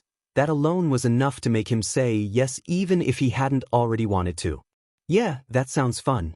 I want to see Eraserhead's class before he expels half of them anyway. 13 chuckled. I wouldn't even count on the whole class being at the USJ. They have to survive 8 days before that and I wouldn't take those odds where Eraserhead is concerned. Tenko shook his head, grinning. I can't argue with you there. He expelled 7 people on my first day in class. He'd spent half his childhood trading snark with Shota and he was still intimidated when he'd had the full attention and, at times, disapproval of Eraserhead turned toward him. I'll tell Eraserhead you'll be joining us then. We'll be teaching them about quirk use in disaster situations, as well as how dangerous those quirks can be to civilians if they are not careful. Tenko nodded again, giving up on trying to pick the drywall out of his hair and checking his watch. I'll be there then, anything else? He couldn't see 13's expression behind him in the mirror with their helmets still on, but he could feel the amusement in their voice. Why the hurry? Do you have a date tonight, Shimura? Am I not allowed to want to go home after crawling through a collapsed building for 4 hours straight? Tenko could feel the bright red blush creeping up his neck, which only made him scowl more darkly. Hopefully he was covered in enough building dust that it didn't show. You know, there is some extra paperwork? Okay, fine. You win. Yes, I am running late for pancake night and my dad is most likely telling my girlfriend how I disintegrated a filing cabinet at the precinct hiding from Detective Tsukachi when I was 10 and it solved a cold case by dumb luck. Are you happy now? It sounds like you have a reputation to save. Why are you standing around here? Tenko threw his hands in the air, a low groan slipping out of his throat as 13's voice followed him into the hallway as he made his escape. Be at UA at 8, I'll meet you at the front since this is all a bit last minute, so I'm not sure if I can get you gate credentials before then. Tenko popped a thumbs up over his shoulder, not turning as he finally made it to the sanctuary of the shower room where mentors who knew exactly where he was going wouldn't follow. 13 was right in one respect and wrong in another. Yes, he did have a reputation to save, and also no he did not. It was far beyond saving at this point. Toshinori had ensured that years ago. All Tenko could do at this point was damage control. An hour later Tenko was kicking off his shoes in Toshinori's house, his dad's voice bouncing off the walls and echoing down to the Genkin. And then, just as we had begun picking up the files, Tsukachi froze, holding a folder in each hand. He looked like he'd seen a ghost. And then he ran out of the room. Wouldn't you believe we had the murderer behind bars a week later, all thanks to Tenko's little mishap? Yep, Tenko rolled his eyes fondly. He was right. He rounded the corner to find Toshinori proudly settling back into his recliner while Fuyumi's light laugh pulled Tenko's lips up into a smile. Nyana sat comfortably in her lap, able to survey her kingdom from Fuyumi's spot on the couch and occasionally butting Fuyumi's hand if she thought the petting had stopped for too long. Sorry I'm late. He moved to lean against the back of the couch, settling his chin on the top of Fuyumi's head. She glanced up at him with a small smile. Tenko raised an eyebrow at Toshinori. Are you done ruining my character yet? Toshinori grinned sheepishly, rubbing the back of his neck. I told you, my boy, that embarrassing you is in the adoption papers.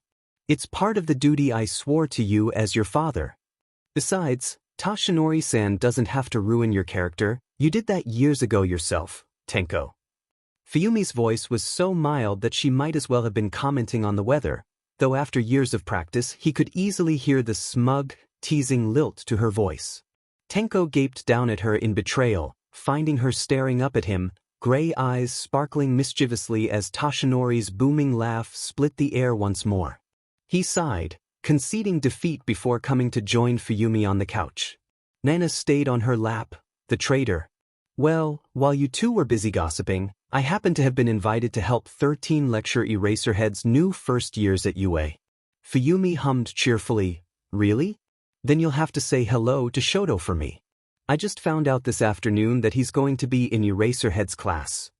Tenko snorted.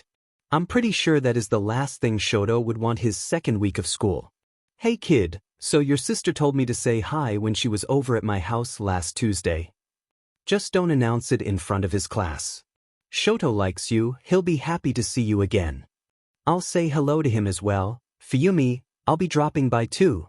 I'm excited to see this year's crop of first years. Toshinori stood, slapping his knees and giving Tenko's still damp hair a ruffle as he passed by. Well, now that Tenko's here, I'll get started on the pancakes. Do you still want cat-shaped chocolate chip, Tenko? He turned to Fuyumi with a wink. It's the only way he would eat them for years, you... No. Dad, you know that's not true. Tenko buried his face in his hands when Fuyumi burst into giggles again, stretching out a leg to poke him in the side with her toe, successfully harassing him out of hiding. He scowled at her out of the corner of his eye before snatching her foot to save his ribs, glaring between a still chuckling Toshinori and Fuyumi. This is bullying. Izuku leaned closer to the grainy video on the screen, trying to ascertain just what exactly had flitted across the feed. It was only a split second, but if he were to skip 3 minutes and 22 seconds forward, he would see the bright flashing lights of police and EMTs carting the body of pro-hero Fist out under a white sheet. He had a hunch he knew who it was, but what he couldn't figure out was the how. Izuku had found the weird, cult-like following the hero killer had gathered online, but there was no information he could find on what quirk the man possessed that made him such an efficient killer. In all honesty, it sent an uncomfortable shiver down his spine. He knew many pros were corrupt, or in heroics for the wrong reasons, but Stain's fanatical ideology was creepy. It was the kind of thing that ignored all logic and reason in favor of the kind of nebulous zealotry that was entirely disconnected from reality. Izuku wondered which underground heroes were working on the case. They were the ones primarily dispatched for serial killers and manhunts like this, especially when unknown quirks were in play because of the versatility and resourcefulness that came from underground training. Maybe if he trolled the underground forums. Sometimes the sudden lack of information on an underground hero was just as useful as chatter, and if some of the heroes he kept tabs on had nobody talking about their most recent cases, then that pointed to the fact that they were following something closely guarded. Something like hunting a serial killer. He glanced at the clock, 6:47 p.m. He should really decide what he was going to give to his father tomorrow. Late work was non-existent where Sensei was concerned. Izuku hadn't tried asking for more time on any of his father's assignments, and frankly, he had no intention of finding out what would happen if he did. So if he wanted dinner tomorrow to be pleasant, then he had better find someone to analyze that would interest Sensei. His door bounced open, abruptly cutting off Izuku's train of thoughts as a wiry arm wrapped around his neck, cold bits of metal pressing into it as another hand mussed his hair. "Hey, Dabi, what are you His words were cut off as he was jerked against Dabi, who now leaned into view, eyes bright, a lazy grin stretched across his face. "What was that, nerd? I can't hear you." Izuku twisted, straining against Dabi's grip to scowl up at him, half-heartedly smacking a fist against the other's chest. They both knew who would win a fight between the two of them, quirks or not, and it was not Izuku.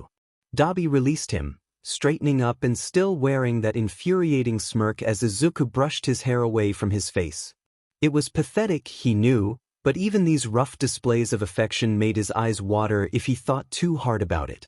Dabi was abrasive and sarcastic, but he was never cruel, and Izuku wasn't even sure if the older boy knew any other way of expressing affection. So he'd take what he could get. However, at this moment, "What do you want?" "I'm trying to get this analysis ready for Sensei tomorrow. You know he doesn't like things late." "Change of plans. Your daddy dearest actually sent me to find you. Looks like he's decided you're a big high school boy now and it's time to pull your weight. We have a job to do next week." Izuku froze, not even flinching as a thick file dropped onto his desk, thunderously loud against the abrupt static of his thoughts. So it was finally happening. He'd thought he would be more afraid when this happened. That some part of him would rebel against the idea so fundamentally that it would prove to himself that he wasn't really a villain. That somehow he could.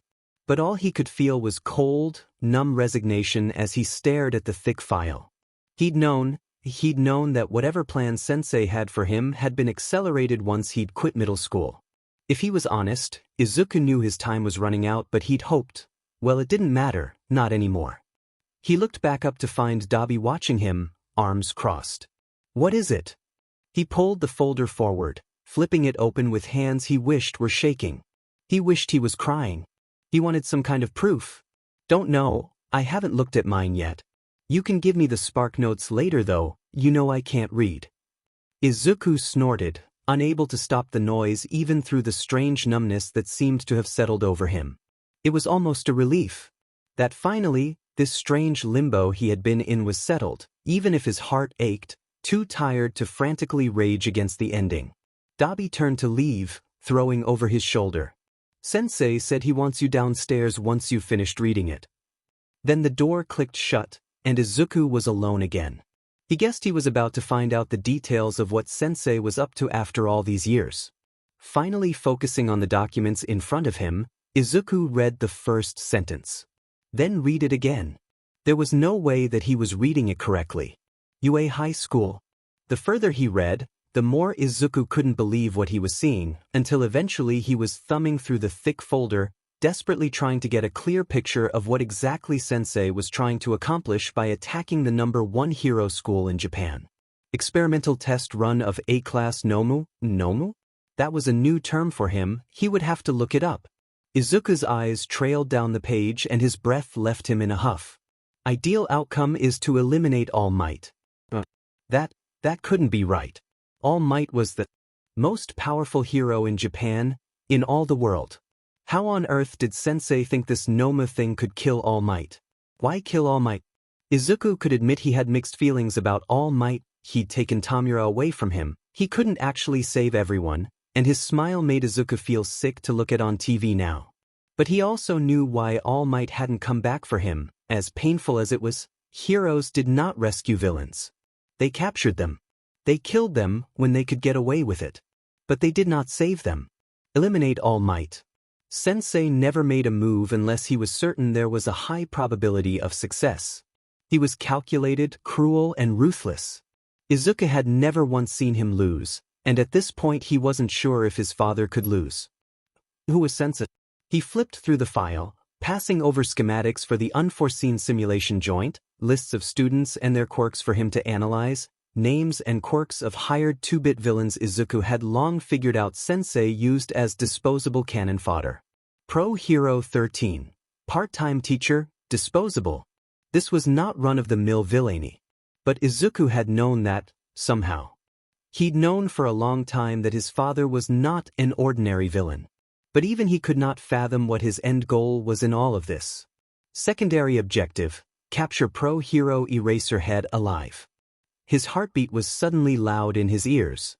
Eraserhead, who worked underground and saved people who had nobody else looking for them. Eraserhead, who fought practically quirkless. Eraserhead, who saved that purple-haired boy from Sensei's men years ago. Saved him from the same fate Izuku was destined for? Or who was he kidding? Eraserhead saved the boy's life because he doubted Sensei would have let him live after he took his quirk. Secondary objective: capture Pro Hero Eraserhead alive. There were no other details beside the small footnote at the end of the file. Just a single, neat note in his father's handwriting, almost as if it were a last-minute thought. A sick, burning feeling churned in Izuku's stomach as he read the sentence over and over again. This was different than the poor souls Sensei somehow kidnapped to harvest their quirks. This was a pro hero, and not just an ordinary limelight hero. This was Eraserhead, who was virtually unknown to the public, but one of the most successful underground heroes based on the limited information Izuku had been able to find. He was undoubtedly trained in escaping villains if the need arose, given that support for underground heroics was often too little too late if the hero was made during an operation. There was no doubt Sensei knew all of this about Eraserhead and probably more. So why take the risk? Why Eraserhead? Because if there was one thing that Sensei was, it was secretive. Even when Izuku went to school, he would meet Kurogiri in a rotating set of locations far from the public eye each time. To this day, Izuku did not know where the compound was situated in Mustafu, if it even was in Mustafu. With Kurogiri, they could be in Hokkaido for all he knew. He had never walked out of the compound under his own power. He was always warped wherever he'd been allowed to go that day. Though he didn't know why, Izuku knew his father went to great lengths to stay in the shadows. So why risk taking a hero who could bring it all crashing down, or even bring a SWAT team down on them if things went really wrong? Why Eraserhead? After he'd finally accepted that All Might would not save him, Izuku used to dream that Eraserhead would. He'd saved the purple-haired boy, after all, a child who had a villain's quirk. He'd imagined Eraserhead would come and find him before he became a villain, just like he had for the other boy. But now the only way Izuku would be meeting his childhood hero was if Sensei called him into the lab while the hero was still alive. Would he think Izuku was a monster?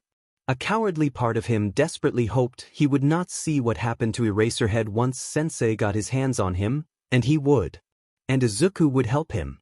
He might not be the one to physically drag Eraserhead here, but his blood would be on Izuku's hands even as he hid in the shadows like the Deku he was.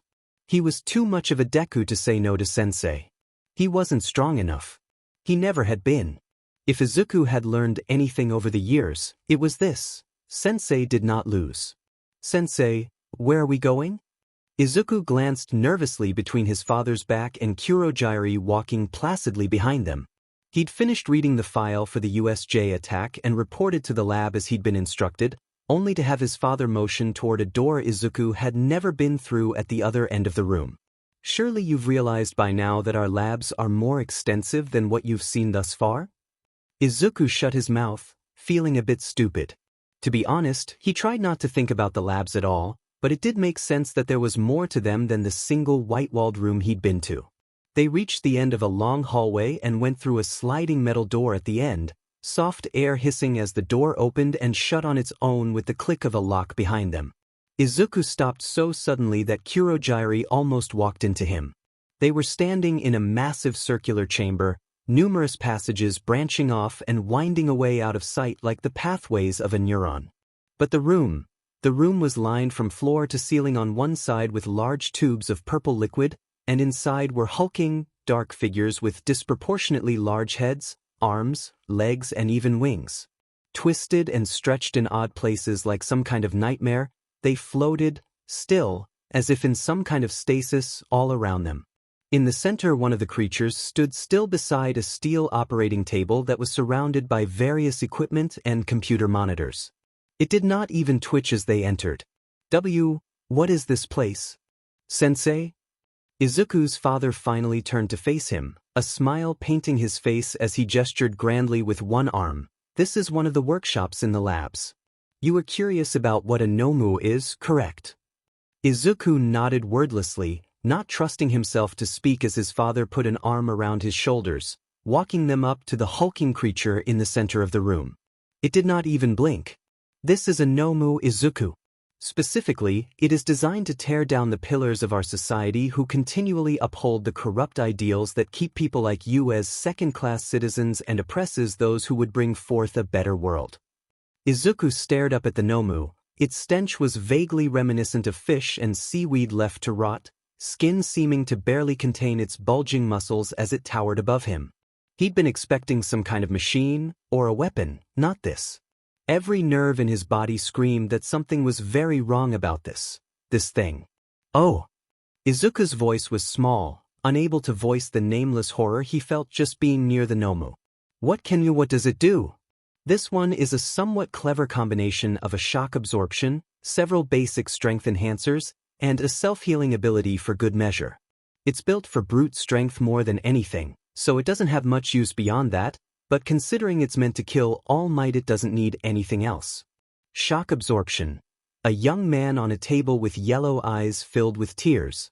A strong young woman in a police officer's uniform. Self-healing. Look, Izuku, see how the cut heals itself almost immediately? Izuku swallowed hard, feeling oddly disconnected from his body as he looked up to find Sensei watching him, smile still firmly fixed in place. He looked back at the nomu. It still hadn't moved. Is it alive? In a sense yes, and in a sense no. Its body functions perfectly fine seeing as its heart and internal organs are still intact, but the mind rarely, if ever, survives the process of refining the vessel to hold multiple quirks. It still understands basic commands, and it is unwaveringly loyal. This one will respond to you, myself and Dabi. Go ahead, try it.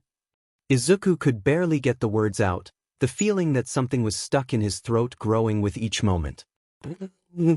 Please look at me.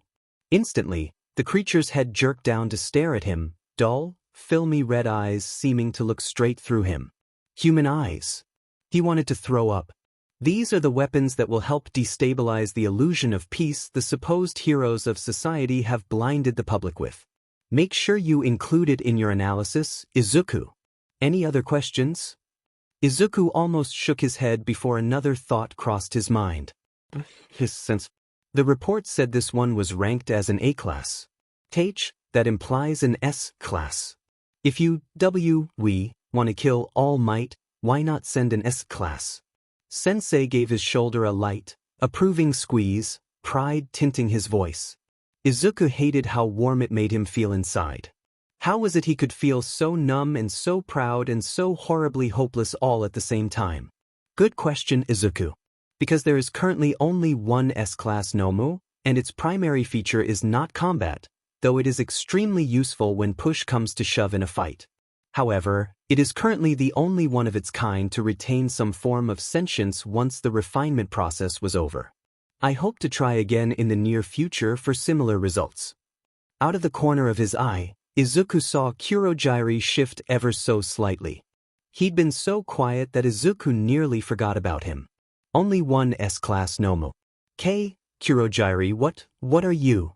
Izuku winced as the words left his mouth.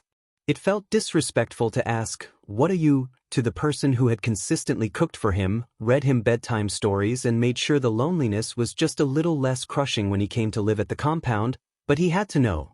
Kurogyri looked at Izuku silently for a moment before his gaze shifted to Sensei, head tilted as if in question. To Izuku's surprise, he heard a chuckle slip out of his father. He could count on one hand how many times he had heard him laugh. Very good, Izuku. I'm impressed. Go ahead and tell him then, Kurogyri, since he's guessed. Kurogyri's eyes flicked back to Izuku, who barely dared to breathe. I am a Nomu, Midoriya Izuku. I was created to serve your father and by extension you. And before that? Kurogyri was silent for a very long moment, never looking away from Izuku, who felt tears begin to prickle at the corners of his eyes. Finally, the Nomu spoke. My name was Shirakumo Oboro, Midoriya Izuku. There was a hollowness to his tone that chilled Izuku to his core. But that is neither here nor there, as that boy is long gone. Your father gave me life, and in return I protect his and yours with mine. Izuku nodded silently, not trusting himself to speak without crying. Boy! Truly, Kurogyri is one of my best works, and I have yet to replicate his results half as well. I believe it comes down not just to a useful base quirk, but to the individual's psychological makeup beforehand as well. But we can discuss specifics later. If you are interested in their creation, I can arrange a tutoring session with the doctor later. Izuku stumbled a few steps before finding his feet as his father steered him toward the doorway where Kurogyri now waited. Well, now that you've got a better understanding of your tools, I expect your analysis by Saturday, Izuku. This is a big step of trust one am giving you. Sensei's hand tightened around his shoulder. Do not disappoint me. He was barely aware of his surroundings as they at last left the underground laboratory extension and he made his way back into the living quarters of the compound, head spinning. He knew what Nomu were now. He wished he didn't. Sensei thought the Nomu could kill All Might. Izuku was afraid he was right. He made it back to his room, but collapsing at his desk and staring at the file. He had been so shocked by the Nomu, by what his father had done to create Kurogyri, that he hadn't even managed to ask why Sensei was risking exposure by kidnapping Eraserhead. Why was he taking that risk? I hope to try again in the near future for similar results. Izuku's train of thought abruptly ground to a halt.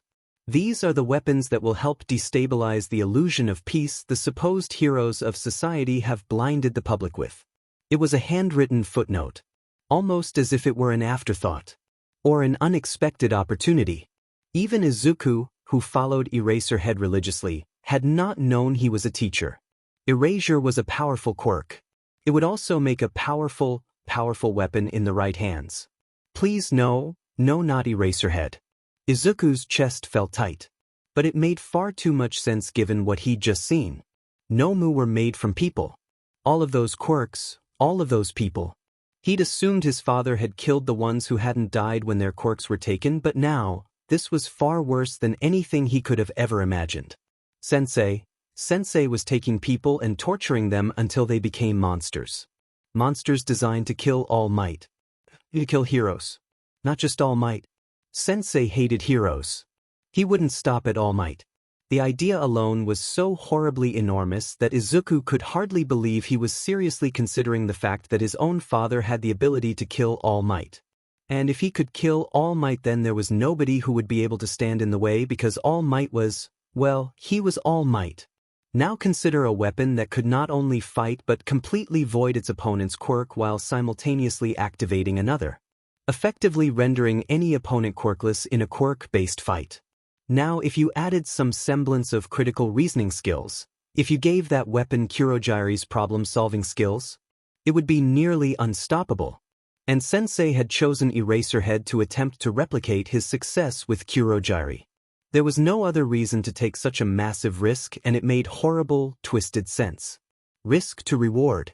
And Izuku was going to help. His eyes burned, but still no tears fell. Izuku was going to be a villain, but Eraserhead was good. He visited some of the criminals he jailed, helped them get jobs upon their release. He was one of the underground heroes with significant contacts in vigilante circles. He was apparently a teacher. He didn't condemn children to a life of villainy before they'd even had the chance to choose.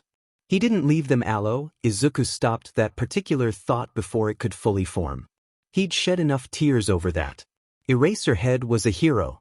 A real one. Someone who was everything Izuku once thought all heroes were. Someone he thought maybe he could become if just proved he was worth it. Izuku was now an essential part of condemning him to a fate worse than death. Because Sensei did not lose, and if he had set his sights on Eraserhead, then as long as he lived nowhere would be safe for him. Izuku wasn't just a villain. He was a monster. There was nothing he could do to prevent the inevitable. He couldn't stop himself from becoming a villain. He couldn't save Eraserhead. As long as he was alive, Sensei would. As long as Eraserhead was alive, there was no escaping the horrible fate that waited for him. But what if... Izuku's hands shook as he pushed the folder away, staring at the schematics for the USJ, not really seeing them, mind racing. The attack would be chaotic. It was intended to cause chaos, fear, to demoralize and strike a devastating blow in one fell swoop. In such massive chaos, accidents happen. Secondary objectives can fail when prioritizing the primary purpose of the attack. There was a way. Izuku scrubbed his burning eyes, trying to alleviate the pain, wishing the tears would just fall as his racing thoughts finally fell still into an eerie calm. He knew what Sensei had given to him. Dabi was the proverbial bullet. But Izuku was the one pulling the trigger even if Sensei was aiming the gun. It was his job to plan. To pull the strings. Do not disappoint me. Izuku was a villain. That was an inescapable fact. But he would not become a monster.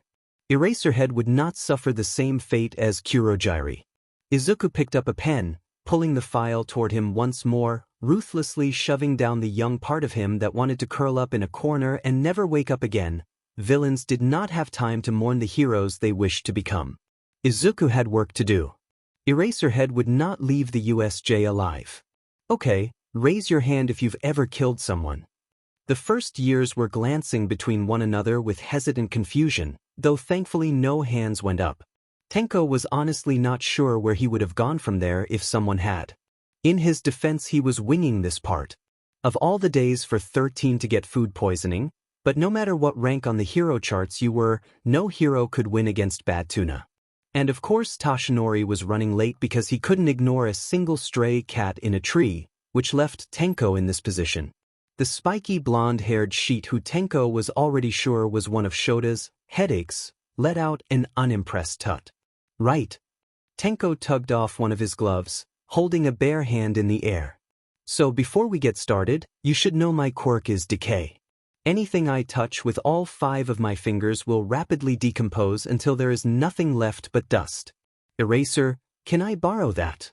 He could see Aizawa smirk faintly behind his capture weapon as the older hero tossed the ball he used for quirk apprehension tests high in the air for Tenko to catch.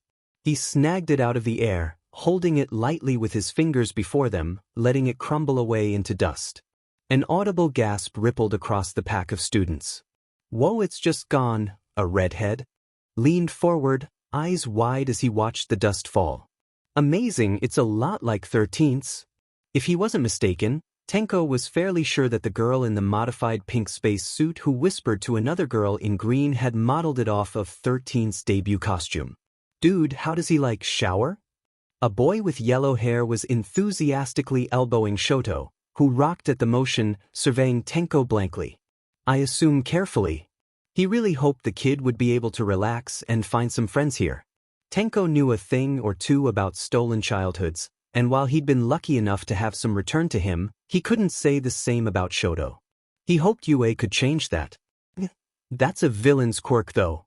A panicked whisper coming from the kid wearing a hero costume that looked weirdly like a diaper in the back of the group caught Tenko's attention and he turned toward him, raising an eyebrow. Yeah. I know. The kid squeaked, freezing as if he hadn't expected Tenko to address him as a hush fell over the students. Honestly, what a little brat. But if at this point in his career he couldn't handle hearing ignorant little Sheet's mouth off, he wouldn't have made it out of high school. And that attitude is what creates villains when you teach people to fear certain quirks because they could kill. He could feel the students go still as he looked them over. One wrong touch and I will murder the person I'm trying to rescue. I'm not dangerous. I'm deadly. And so are you. But as many people as you could hurt, you've made the choice to save them. That's what separates you from a villain, not your quirk's potential for destruction. That's why you're in hero school. Remember that. Geez, how did Shota do this every day? Tenko swore he could feel their eyes on him and he hated it. But at the very least his message seemed to be sinking in, as in front of him backs straightened, energy rippling across the gathering of students as they looked back at him with new determination. Good, at least he hadn't been too depressing. He was trying to impress how important it was to be careful with their quirks, but he hadn't set out to become his uncle just yet. He slipped his glove back on. Now. Beside him, Shota stiffened. A second later Tenko could feel it too, a chill running up his spine as a new sound joined the quiet rush of water from the ocean sector. It sounded almost like wind in a tunnel and with it, voices. Tenko turned with Aizawa to see a crowd of people stepping out of at least a dozen small, dark purple tears in the air. It was too far for him to see clearly, but it didn't take a genius to realize that nobody simply came to the USJ to visit unannounced. Nobody should have been able to breach UA's security protocols without warning in the first place. There were at least 50 of them. Tall, short, covered in spikes or sporting multiple limbs, jeering and shouting as they caught sight of the two heroes and students at the top of the steps. There was a cold feeling in the pit of his stomach as he heard the uneasy mutters of the first years behind him. Is this another test? No, I think those are real villains. This was bad. They were isolated, and these kids had less than 2 full weeks of hero training under their belts. Beside him, Shota seemed to have come to the same conclusion, one hand gripping his capture weapon, looking intently at the swelling crowd below. Real villains, how? The alarms aren't even going off. They're probably jamming communication from the USJ. That voice was Shoto's, eerily calm against the backdrop of panic, but Tenko could hear the tension bleeding through. It makes sense to choose a location that's self-contained than to try and cut off all of UA. Tenko swallowed. They needed to get these kids out of here now. There was no way he and Eraserhead could protect them all if they got swarmed by the crowd below. Phoenix. Eraserhead's grim voice cut through the buzz of thoughts in Tenko's head. Protect the students. Get them out of here. He clicked his goggles down. But Sensei. The red-headed kid ran several steps forward. There's tons of them. Let us help you. You can't erase all their quirks at once. Eraserhead paused for a second. Go with Phoenix. No hero is a one-trick pony. I'll cover your exit. Without waiting for another answer, he leaped down the steps, throwing himself headlong into the crowd of villains. Tenko shoved down the small kernel of fear as he watched villains begin to fall. The kids weren't wrong to worry. Eraserhead was an underground hero who excelled in ambushes, not prolonged head-on fights. Tenko himself did not specialize in combat. But they were both pros for a reason. And right now Phoenix had a job to do. He turned to the students, herding them toward the doors. Okay, everybody out. You. He pointed at the kid with motors coming out of his legs that he was at least 60% sure was related to Ingenium. Sheet, he didn't even know these kids' names. What's your name? The kid might as well have saluted from how sharp his voice was. Ida 10. Great. Ida, you look fast. Run ahead, let them know that villains have attacked the USJ. And you. The words died in his throat as 20 feet in front of them, another tear in the air appeared between them and the door. Only this time Tenko was close enough to see its swirling tendrils of purple and black, almost cloud-like as it rapidly formed into a misty figure in a green vest half inside one of the dozen portals that were opening up around him like something out of a nightmare, luminous yellow eyes taking them in as the class skidded to a halt. Where is All Might? The figure's voice was calm, collected and completely void of emotion. Ido. Now. Tenko didn't dare take his eyes off the figure, exactly as he remembered it, even 11 years later. He could hear Ida begin to protest something about not wanting to leave his class. Noble but stupid. They had no idea what they were up against. Now. No matter, he will come eventually. Kurogiri's voice was still calm. It had always been calm. Whether it was comforting them or cutting whatever unlucky henchman Sensei deemed unnecessary in half. He was always calm.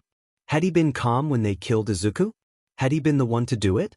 The cold feeling was heating up, white-hot anger that Tenko had long since tried to let go of bubbling rapidly back to the surface.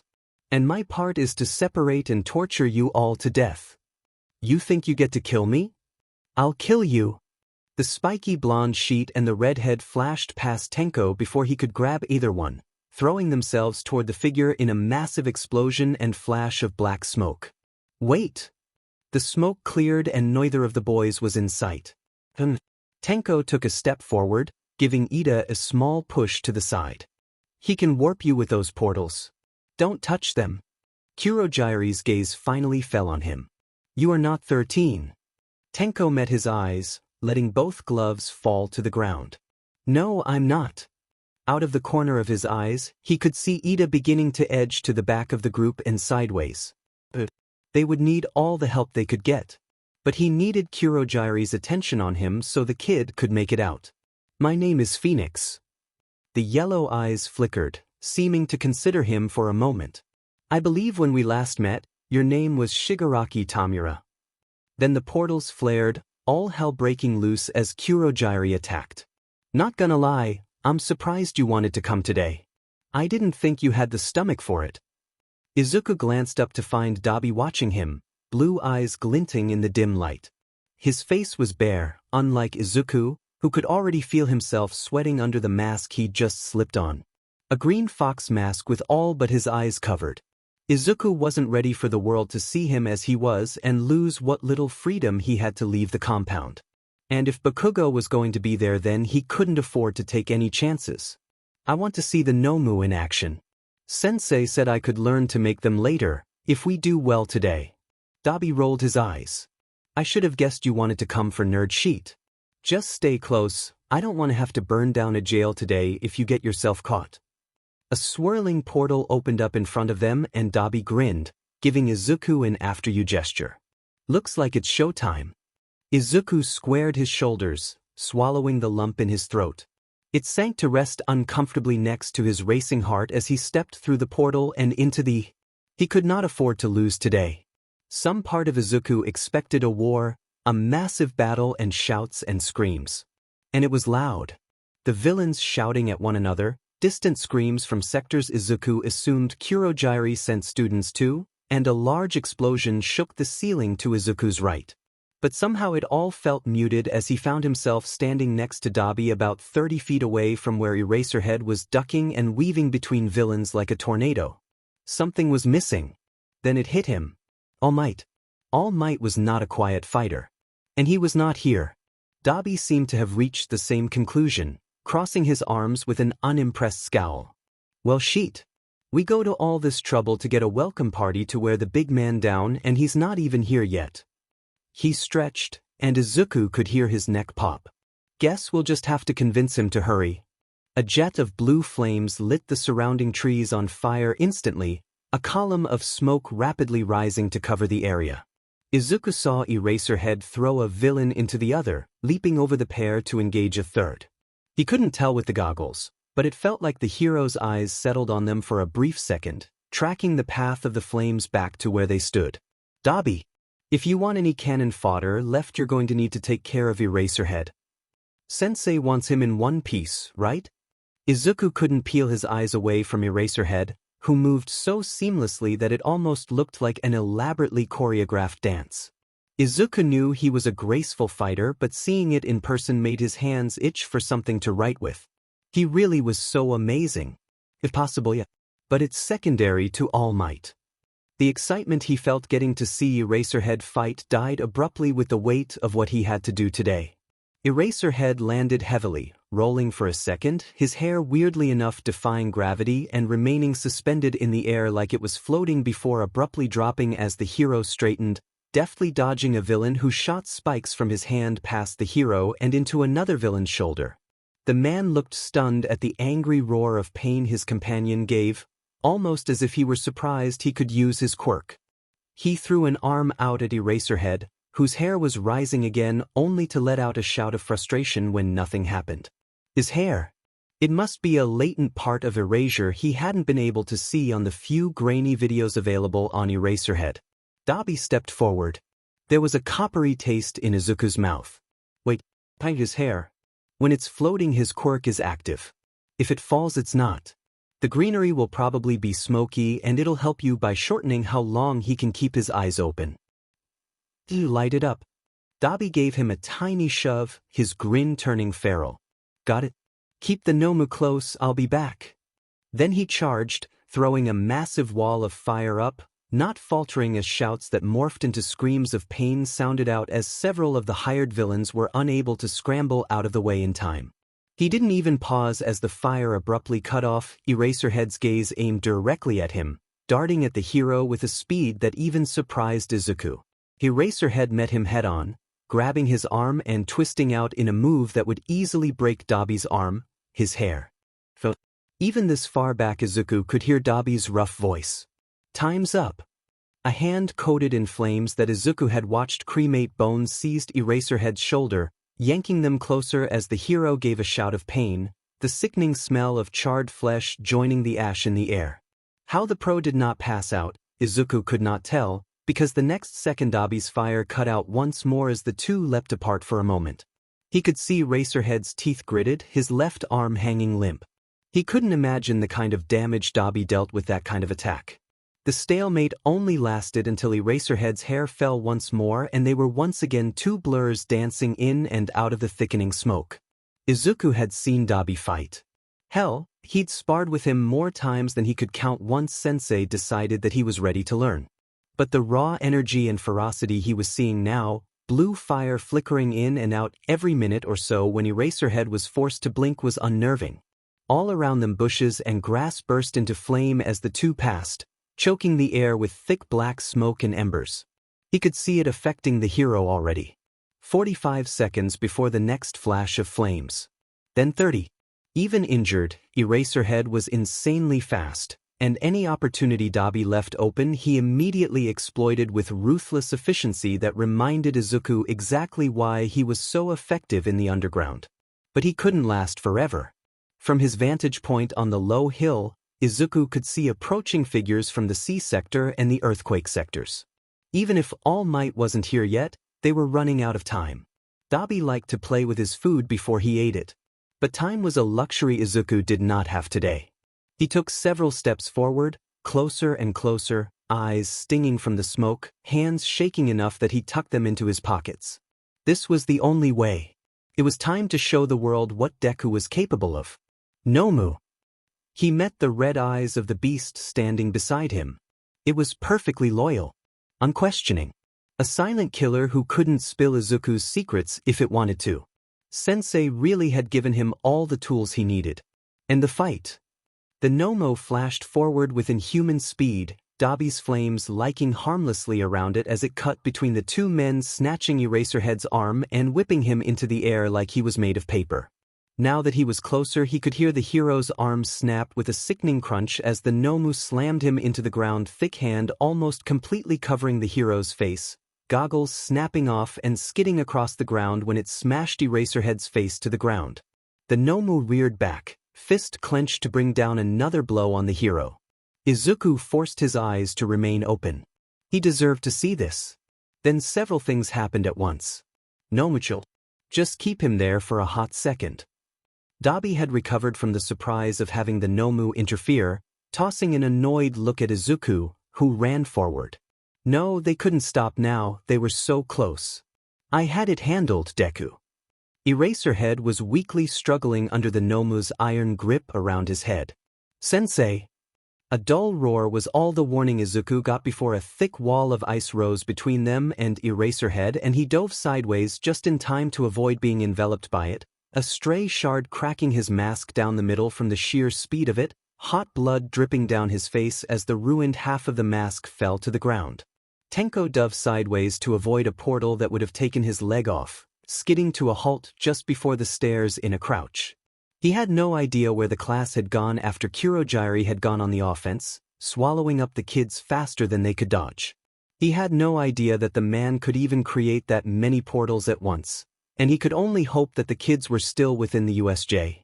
But based on the threat of separating them and torturing them to death, Tenko could take a guess that this was a self-contained grudge match against All Might by the remnants of Sensei's forces. They wanted to kill All Might, and for reasons that Tenko had yet to grasp, they thought they could actually achieve that. Speaking of which, where was All Might? Surely his time limit was not so greatly reduced that he'd worn himself out with random acts of heroism on the way. Another portal opened on his right, and Tenko dove down the stairs, rolling 15 feet or so down before flipping himself and slamming a palm to the ground, a chasm racing up the stairs as they crumbled beneath decay. If he could somehow destabilize the ground Kurogyari was standing on enough to immobilize him, but then what? Tenko knew Kurogyari was solid under the mist, but he was also nearly impossible to hit when he was using his quirk. The only consistently solid part of him was the brace. A vague, half-remembered conversation about Kurogyari's brace flashed through his head. Something about, yes, Midoriya Izuku, this brace allows me to channel Warp Gate more efficiently than I otherwise would be able to. It was a gift from your father. Shigaraki Tamura, I can see you clearly. Please refrain from any more sweets before dinner. Izuku and his endless questions made the best backdrop for stealing sweets from the kitchen. He forced down another wave of rage and grief. The brace. If he could take out the brace, he might be able to gain the upper hand. I see decay has developed significantly. Kurogyari materialized in front of him, eyes glowing as Tenko dove forward, aiming for his brace as a second portal opened beneath his feet before he could reach him. Suddenly he was free falling through the air from 30 feet above the ground, the stairs rushing up to meet him as he crashed painfully onto the ground, just barely managing to avoid breaking his ankle as he slammed into the landing before the next set of stairs, bones screaming from the impact, but thankfully intact. He pushed himself to his knees, sparing a glance back toward where Eraserhead had sprinted earlier. He hoped Shota was faring okay. He couldn't see Shota. Piles of unconscious villains were slumped over near the center of the room that had somehow caught on fire, but no Eraserhead, just one of Shoto's walls of ice. That was good. It meant Tenko was right and the kids were still in the building, and standing beside the wall. Tenko's breath caught in his throat, the ability to breath abandoning him as he focused on two figures on the near side of the wall. One was unremarkable, tall, dark hair, wearing a long coat and turned away from him. But the second, a teenager with dark green hair, fluffed out in unruly curls around a mask that covered most of his face until he turned to say something to the first villain, gesturing at the wall, exposing the half of his face where the mask had been knocked free. Freckles. Standing out against a pale face speckled with blood and wide, almost wild green eyes. Bright green eyes peeking over the edge of his bed, hopeful and fearful. Tamura knew what he was about to ask. He wasn't going to say no this time. The boy looked like what Tenko had imagined Izuku might be if he'd gotten the chance to grow up. No, this couldn't be right. He'd hit his head, because Izuku died 11 years ago. Izuku was dead. That meant he couldn't be standing in the USJ. Tenko's lungs were screaming, begging him to take in air before they gave out. He shook his head, blinking again, hoping to dispel the horrible image before him. His eyes found their way to the bright, obnoxiously red shoes on the boy's feet. These shoes are Hihiro shoes, Tamura. Mama said so. Should we find you some too? No. How was this possible? Izuku died. He was murdered and they never found a body. This wasn't This couldn't be because that would mean. He heard the soft hiss of one of Kurogiri's portals opening behind him a split second before it appeared, and he whipped around in panic to face the villain only to see a large, disembodied grayish hand millimeters from him. Too close to stop its cold fingers from neatly slotting over his face. Why does it hurt? It won't stop, Sensei. I can't stop it. His neck is bleeding, scratched raw.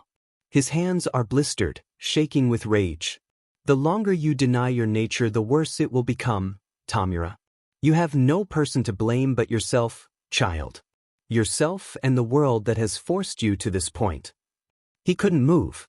There were hands around his throat, digging into the soft, unprotected skin. It stung, sharp and painful, matching his bloody knuckles. Why did you let those men live? Did they not make you angry? He doesn't know. He hates them. He'd almost done it, but something held him back. The same way his mother had grabbed his arm to stop him from running into the street when he was young. Something had stopped him. And it infuriated him. The air smelled of something rotten under the sharp smell of formaldehyde and sweet frankincense, something that should be long gone. It choked him, his stomach rolling as he gagged. I have a present for you. Let them help you channel that anger, Tamura. They will bring you peace. Carry them and they will remind you of what you are. What you were born to do. Mother's hands were soft. She'd always stroked his hair while he fell asleep. Hannah's were so small. Even now they barely fit around his forearms, even then. How had he forgotten how her small, cold hands felt on his clammy skin? From somewhere close by there was a choked-off scream. It sounded pained. Was that him? Father's hand covered his face, sending a spike of fear and rage through him. They were calloused and as rough in death as they were in life. He hated it. He hated them. He hated them. He hated them. He hated him. No. He had to focus. He needed to help. Tenko's feet left the ground as with bruising strength he was grabbed and roughly thrown, flying through the air, flashes of the world passing him through the cracks between father's fingers. I am not angry. This is all for you, Tamura. Family is important, right? Tenko smashed through something, agony erupting in his back, his shoulders, his leg, the back of his head. Sensei's hand settled on his head, just above where father's fingers dug into his scalp. Then he knew no more. You're Endeavor's kid, aren't you? Shota tried to lift his head, struggling fruitlessly against the creature grinding him into the ground and the agony shooting through his body. He didn't know what he would do once he got up, but he had to do something. Anything to distract these monsters from his students. He could just barely see Todoroki's feet as he faced off against the villain, and behind him in the pool, Tsuyu and Mineta. So what if I am? There was a brief pause, and Shota hoped beyond hope that his students would back off. This was not a fight they could win. Not with 2 weeks of training before facing down villains in the very place they were supposed to be safest. They were children. There was a snort from above his head. I can see the resemblance. Well, I don't usually kill kids, but I'll make an exception for you. Shota's blood ran cold.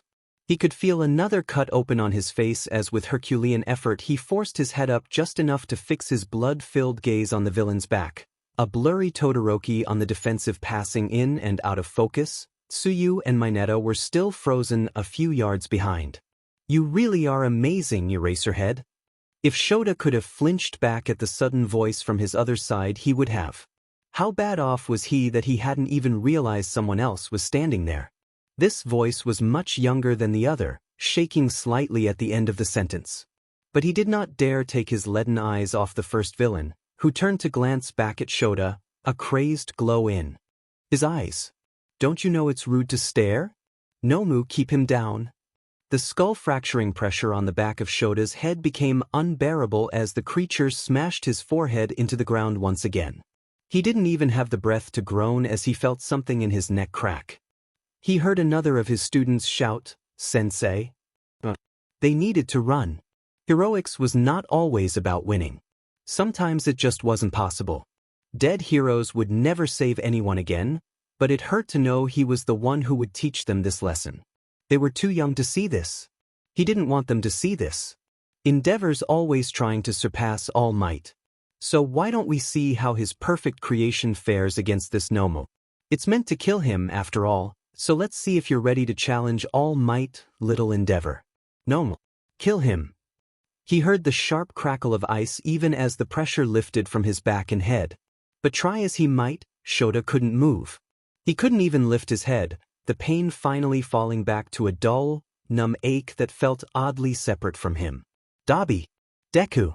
A new voice, oddly familiar, yet chillingly foreign as dark tendrils of cloudy mist drifted past him with another set of legs.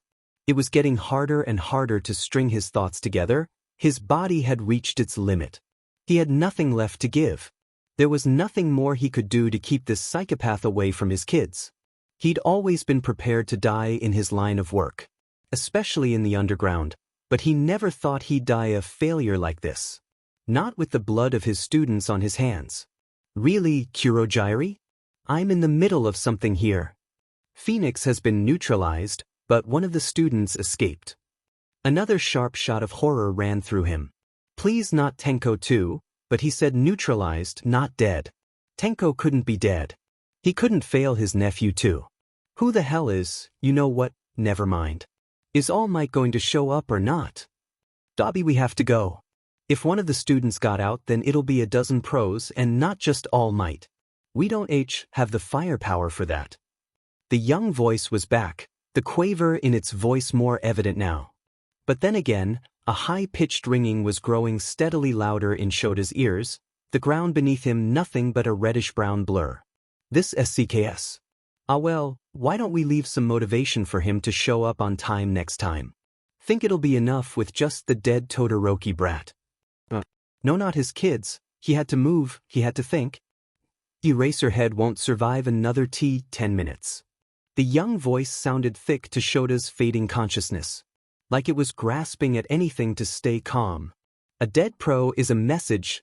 Killing first-year hero students without killing All Might won't send the right message. It'll just look like slaughter. And we won't be sending any message from a jail cell. Shota realized dully he couldn't see anymore, his vision dark, even the numbness of his limbs leaving him as his weak hold on consciousness finally slipped from his grasp. I'm sorry, Hisashi. Izuku could feel the tears he had been holding back begin to leak out of his eyes when Eraserhead went limp on the ground in front of him, blood slowly leaking out from his head, his sides, his mangled arms. Izuku did this. Dabi shoved his hands in his pockets, casually stepping over the fallen hero, the bright yellow goggles lying next to Eraserhead cracking under the heel of his boot. Shoto Todoroki was still locked in a desperate battle with the Nomu, but it was more a game of keep away than a real fight, the hero student's moves becoming choppier and more desperate as he yanked one of his friends, the frog girl, out of the way. They looked frightened. They were just kids. They were scared. Izuku's eyes fell back to Eraserhead. I'm scared. Dabi, we have to go before the rest of the heroes get here. Dabi blew out a long-suffering sigh. Yeah, I know. Oh well, I'll kill the runt myself later. Noma. Time to leave. The Nomo paused mid-fling to drop Todoroki unceremoniously into the lake before loping over to join them, following to where Kurogyri was opening a portal. I am here. Izuku froze for a second, his heart pounding as he whipped around just in time for the ground to shake with the impact of All Might himself hitting the ground where they had left Eraserhead, teeth bared in a savage grin. For a second he was 4 years old again, fear and hope battling inside him, thinking that the nightmare might finally be over. Confusion, revulsion, and a starstruck admiration he'd never quite been able to smother all battled for dominance inside his too tight chest. All Might had come, just like he had all those years ago. And behind him Izuku saw a crowd of pro-heroes racing through the doorway. Beside him Dabi laughed. Well, better late than never. Let's get out of here. He grabbed Izuku by the back of the collar, dragging him a couple steps. All right, Nomu kill All Might. Kurogyri, let's go. Come in to move it, Deku. The Nomu left their side, charging All Might like a titan, and the ground shook as the hero caught its fist head-on, not even flinching. Izuku finally found his legs, following Dabi toward Kurogyri's portal as a painfully familiar shout echoed through the air. Get back here, you beasts. Kaken was blasting his way down the steps, closing in on them fast. A jolt of panic went through Izuku. They couldn't afford to get stalled now. Not with the pros so close. But Kaken would reach them before the heroes, and he was even more powerful than Izuku remembered. They wouldn't be able to walk away before they were overwhelmed by the pursuing heroes. But even as he sprinted for the portal where Dabi was tapping his foot impatiently, he knew it wouldn't be enough. There had to be some way. A second was all they needed. Izuku reached up, not letting himself stop long enough to think about the repercussions of what he was about to do. Either way, he would never be free again.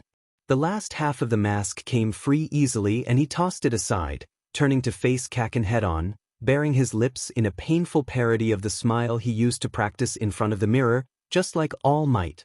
Kaken's eyes blew wide, his explosions faltering for a second as he tripped, the red-headed boy with a hardening quirk crashing into his back, sending them both tumbling. For a second he looked horribly, painfully frightened. It was enough.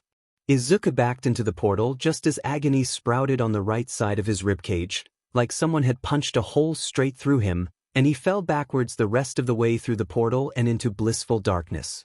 Hizashi forgot to turn off the alarm again, its incessant beeping worming its way through Shota's skull, drumming an extremely irritating beat that was impossible to ignore.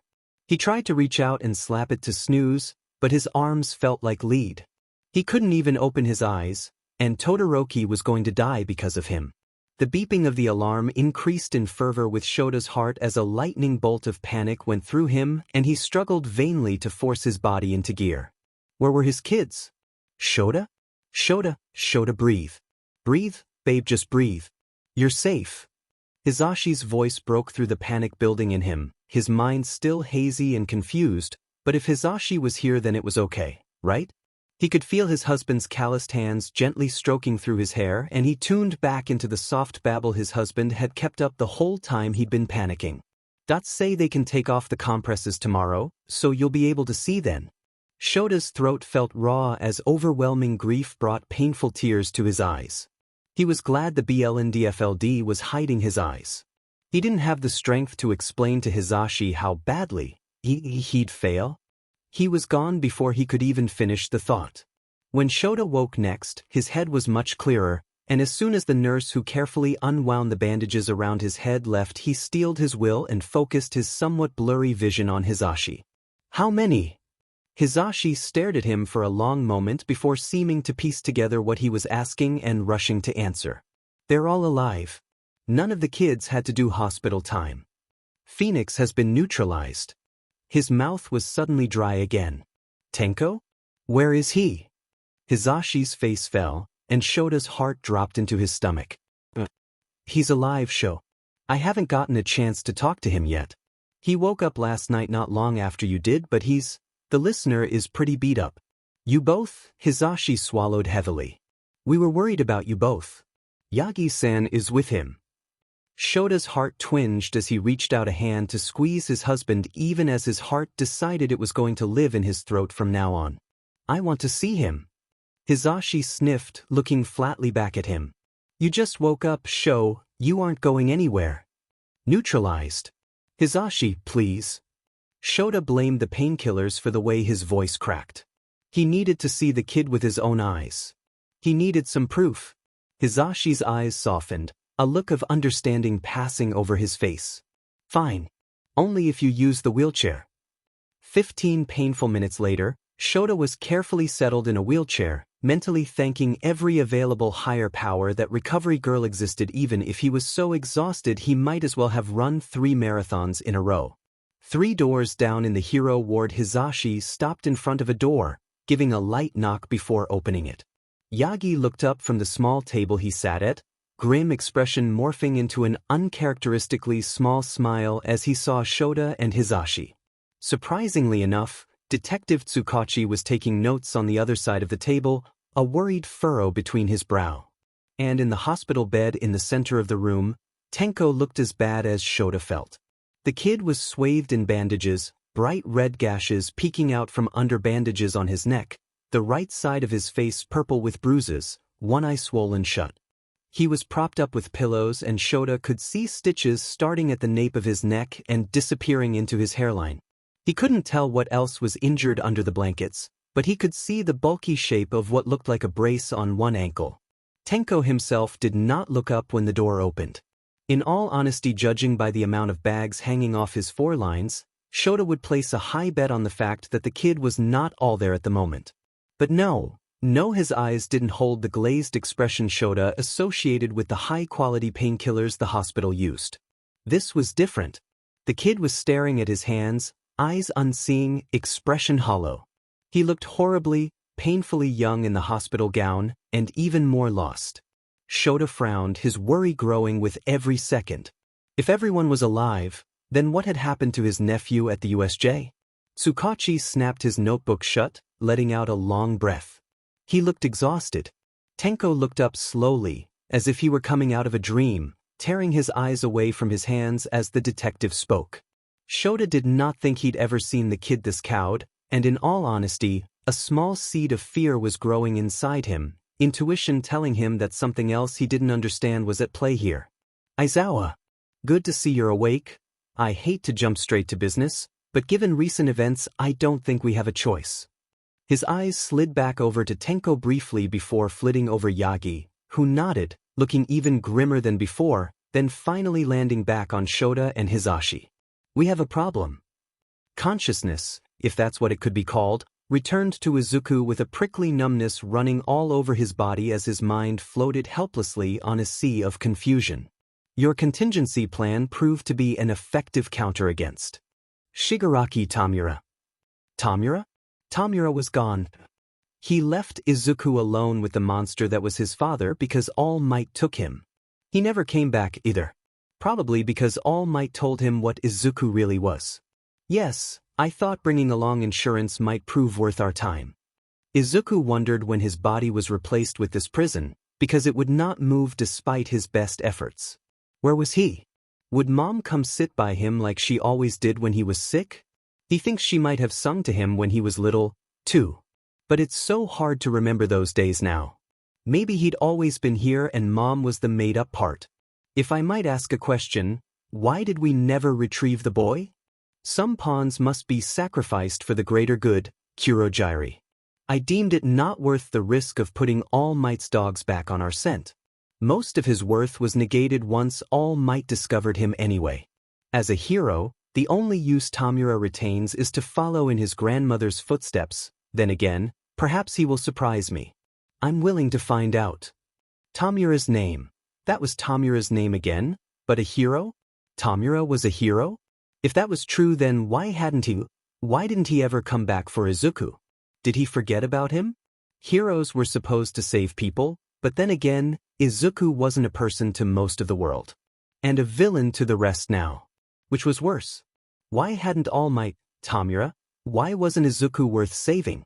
His thoughts were jumbled and disjointed, somehow moving too fast and too slow for him to keep up. If he could just move. He witched. For just a second Izuku was violently moved back in his own skin, and it burned, throbbing and aching around a knot of agony in his side that stole his breath. He wanted to scream, but all that happened was his brow scrunching together, a soft, barely audible whimper slipping past his lips. Suddenly, there was a hand in his hair.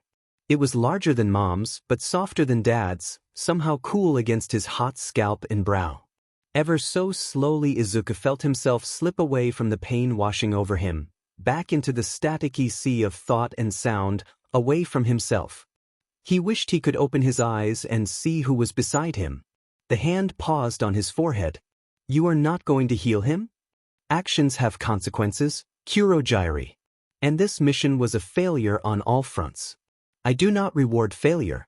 I won't punish them, but it's important he learns to be more careful with the purpose of his missions in the future. This recovery will provide ample time for self-reflection. Alert me if there are complications. Footsteps and the sharp snap of a door, but the hand resumed its gentle path through Izuku's hair, gently untangling the matted curls. He could feel his thoughts flickering out like an old light bulb, little left except for the strange sea of blackness and the soft sensation of the hand in his hair. He wanted to cry. The thought was oddly clear.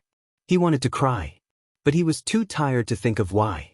The hand left his hair, disappearing for a moment before a finger brushed over each of his cheeks like it was wiping something away. I don't know where to start. Shota bit back a grimace at the hollowness of Tenko's tone, how he already seemed leagues away from them despite just starting the interview. Across from him, Yagi's fist clenched and then unclenched just as quickly. He reached out to place a hand next to Tenko, just close enough to offer the support, only for the corners of his mouth to turn down sadly when Tenko pulled a gloved hand away like he was afraid of burning the older man. It was bad if Tenko was afraid to touch anyone. He'd watched Tenko fight to overcome the fear of his own quirk and work harder than anyone else in his class during his time at UA, honing decay to an incredibly powerful tool that he wielded with precision. Shota hadn't seen the kid flinch away from touch since he was in elementary school. Shota blinked, abruptly realizing he was staring at the paused CCTV footage from the USJ without seeing it. Hizashi was leaning over him, wearing a look of concern and his fuzzy purple bathrobe. I'm okay. I was just thinking about Tenko. Hizashi sighed softly, nodding. I'm worried about him too. Nobody could have predicted it. Shota nodded, absently scratching a bandage under his eye. He'd been released from the hospital the day before, with strict instructions, threats, to rest. The only reason he was even this far along was Recovery Girl. Tenko was still in the hospital, and while it had its own staff with healing quirks to speed the process along, he wasn't set to be released for at least another week. Hizashi leaned over Shota's shoulder to look at the paused frame. A teenager in a fox mask stepping out of a portal, followed by a heavily scarred man in a black trench coat. What do you think of the kid? So currently the only previously known villain is Kurojiiri, who was last seen 11 years ago when All Might led the Tokyo raids and rescued Tenko. Tsukachi set his pen down.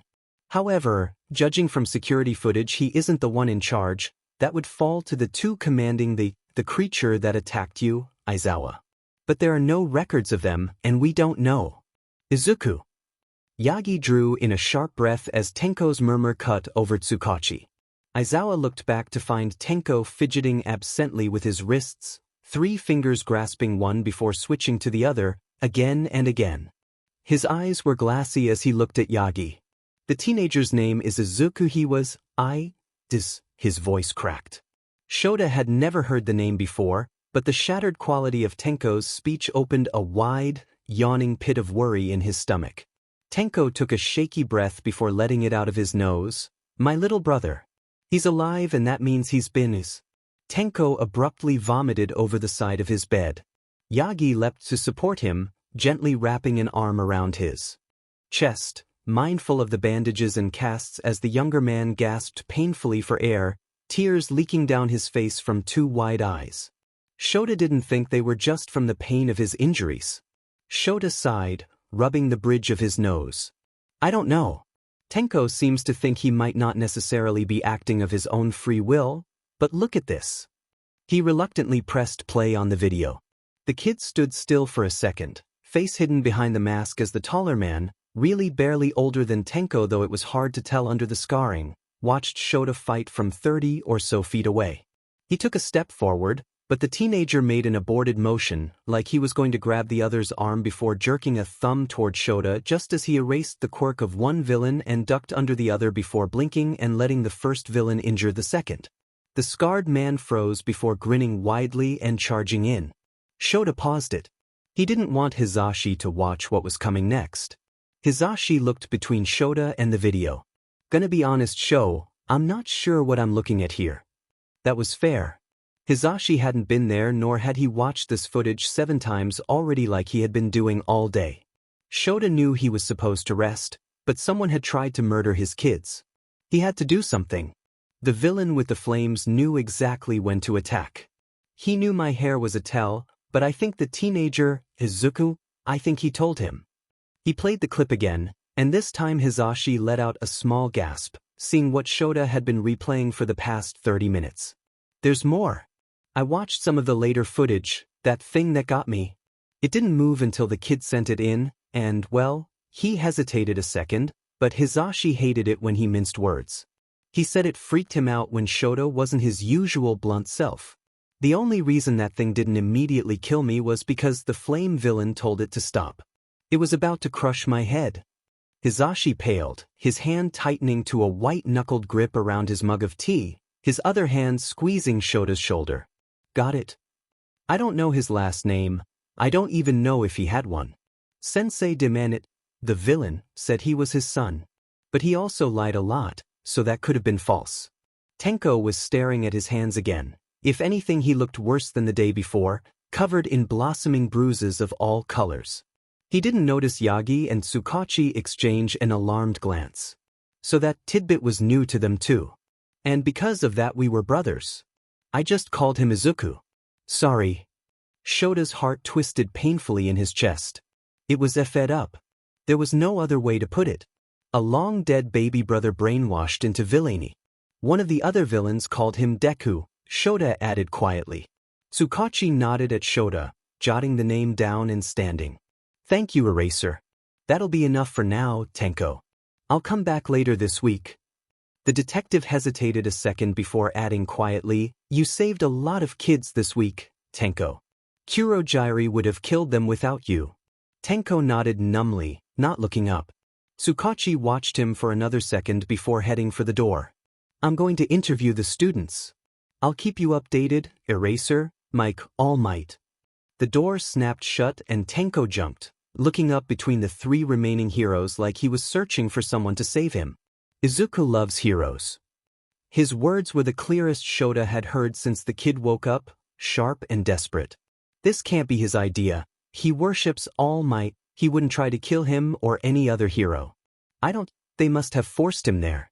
We have to save him. He broke off, gritting his teeth in obvious pain from his outburst. Yagi stood to prop another pillow under him, meeting Shota's eyes as he did, swirling sadness painfully obvious. Shota leaned back into Hizashi, resting his head against the other's stomach. With Tenko weak and nearly begging them to save his little brother, Shota hadn't been able to contradict the kid. Not while he was in such a vulnerable state. Shota was not going to make him face that yet, even as more and more evidence gathered to suggest that Izuku was at least partially in charge of the attack against Yue and his students. If Izuku had presumably spent almost the entirety of his childhood twisted by villains, Shota wasn't sure if he was an innocent victim in all of this. A victim for sure. Tragedy even. However, innocent? The kid had aided an attack on Shota's students and Demon well nearly killed Shota himself. He wasn't sure if innocent was how he would describe Izuku despite Tenko's insistence. They aren't allowing Tenko onto the investigation. He's too emotionally compromised. Hizashi nodded sadly. That's probably for the best. I can't blame the listener for not wanting his little brother to have been turned into a villain. And if it came to it, I think he could get hurt if he tried to bring Izuku in because all he sees is his brother. We don't know what kind of quirk Izuku has or even what his motivations are. I know the attack was a grudge against All Might, but they psychologically tortured Tenko too, Sho. Hizashi looked pained. Shota felt faintly sick at the reminder. Tenko did not often talk about his time as a villain's ward, and learning that particular detail, as well as how it had been weaponized against his nephew, filled Shota with helpless rage. Hizashi continued more quietly, going back to staring at the paused screen. The attack with his father's hand was too targeted to be a coincidence. It feels personal. Shota's heart sank as his husband confirmed what he had begun to suspect. Hizashi's logic was sound, and for the first time in his life Shota wished it was not so he could convince the two of them otherwise. Because the facts were lining up to indicate that his nephew was in for far more pain, and Shota wished more than anything he could do something to remedy that. Yeah, that's what I'm afraid of. Hizashi gave him a gentle tug. It's late, you should come to bed. I'll be there in a few minutes. I can't sleep yet. Shota barely felt Hizashi give him a faint squeeze before disappearing back into their bedroom. He was grateful his husband hadn't argued, probably reading the quiet grief in Shota's shoulders. He skipped forward to where Todoroki knocked the kid's mask half off, revealing a face that was far too young to be committing atrocities. It was somewhat difficult to see through the smoke blowing past the camera, but he could make out a bright green eye and freckles on a round, babyish face. Izuku looked like one of Shota's students. We have to save him. We have to. You don't get it. He doesn't. He wanted to be a hero. It really wasn't fair. Izuku essayed idly on his jelly pouch. Peach, his favorite. Kurogyari had even put it in the refrigerator because he knew Izuku liked them cold. In front of him, YouTube was open on his laptop, an analysis of the number 3 hero Hawks paused. It was interesting, and Izuku would have usually filled his notebook with several pages of discourse surrounding the video by this point. Hawk's quirk was fascinating. But hero analysis number 32 lay to the side, precariously balanced on his blankets, the auxiliary pages on Hawk's no thicker than they had been 17 minutes ago when he started the video. It was interesting. To us. And it was good to keep his mind busy. His hands itched to move, but he kept them wrapped safely around his jelly pouch. Safe where he could go back to watching Hawks take down a minor villain and definitely not think about the fact that he had killed Eraserhead and Sensei said Tamura was a hero. Crap. Izuku pressed play and Hawks dove across the screen. He didn't remember most of the first week after the USJ attack. He couldn't even clearly recall the very conversation that refused to leave his head. As a hero, the only use Tamura retains is to follow in his grandmother's footsteps. As a hero, Tamura was a hero. He paused the video again, Hawk's face ridiculously stretched out from the frame and speed he was traveling. Izuku had begged his father to find Tamura in the immediate aftermath of All Might's attack. Or really, now that he was older, Izuku knew it had been a rescue or a raid, but it still felt like an attack in his memories. But Sensei had just knelt down, gripping his shoulders a little too tightly to be called fatherly, and told him that Tamura would not be coming back and that Izuku was not to speak of it anymore. He had only just been learning the difference between Sensei and Dad, but even then he knew better, was afraid enough of both, than to push the issue. Now Tamura was a hero. And Izuku was a murderer. Cracked yellow goggles. His fingers rested lightly on the keyboard, each point of contact too warm. Too dangerous. Because realistically speaking, he had no way to find Tamura. Tamura wasn't even Tamura's name. It had been so long that, try as he might, Izuku could not remember what the other boy had been called before Tamura. He had been strictly forbidden from speaking it after Sensei had renamed him. He'd learned that the hard way. Did Tamura even remember him? Izuku had loved Tamura like a brother, and he'd hoped the other boy felt at least a little similarly, but then again it could just be his wishful thinking kicking in again to protect him. He was, after all, still in the compound, so the only explanation was that he had been left here for one reason or another because Tamura had not sent the heroes to rescue him. The heroes must have stopped looking after All Might save Tamura. He wasn't sure which idea upset him more, being forgotten or not being worth saving. Izuku didn't know Tamura's hero name. He couldn't remember his real name. But he was at the USJ. Protecting the people Izuku came to hurt. Which meant, almost against his will, he opened a new tab and searched for the USJ. Unsurprisingly, a whole host of headlines flashed up instantly. Breaking. UA's USJ under villain attack. All Might defeats terrifying new villains. Izuku already knew that All Might was still alive, and he prayed the traitorous relief that filled him was invisible to Kurogyari. It had been Kurogyari that informed him that he was to heal naturally so he could have time to reflect on his failure to help the Nomu kill All Might and bring back Eraserhead. Sensei had not come to see him, bringing tears of both relief and shame to his eyes. Relief because he was terrified Sensei would take one look at him and know that killing Eraserhead had been an act of rebellion. Relief that he could mourn the fact that he'd murdered the last hero he'd hoped would someday find him in peace. But hot shame because as much as he hated it, a large part of Izuku still craved his father's approval, so his lack of presence stung. But back to the task at hand. Because if Izuku lost his nerve now, he didn't think he was going to get it back. Pro hero injured in USJ attack. He clicked on the article, swallowing hard as the cover image popped in front of him.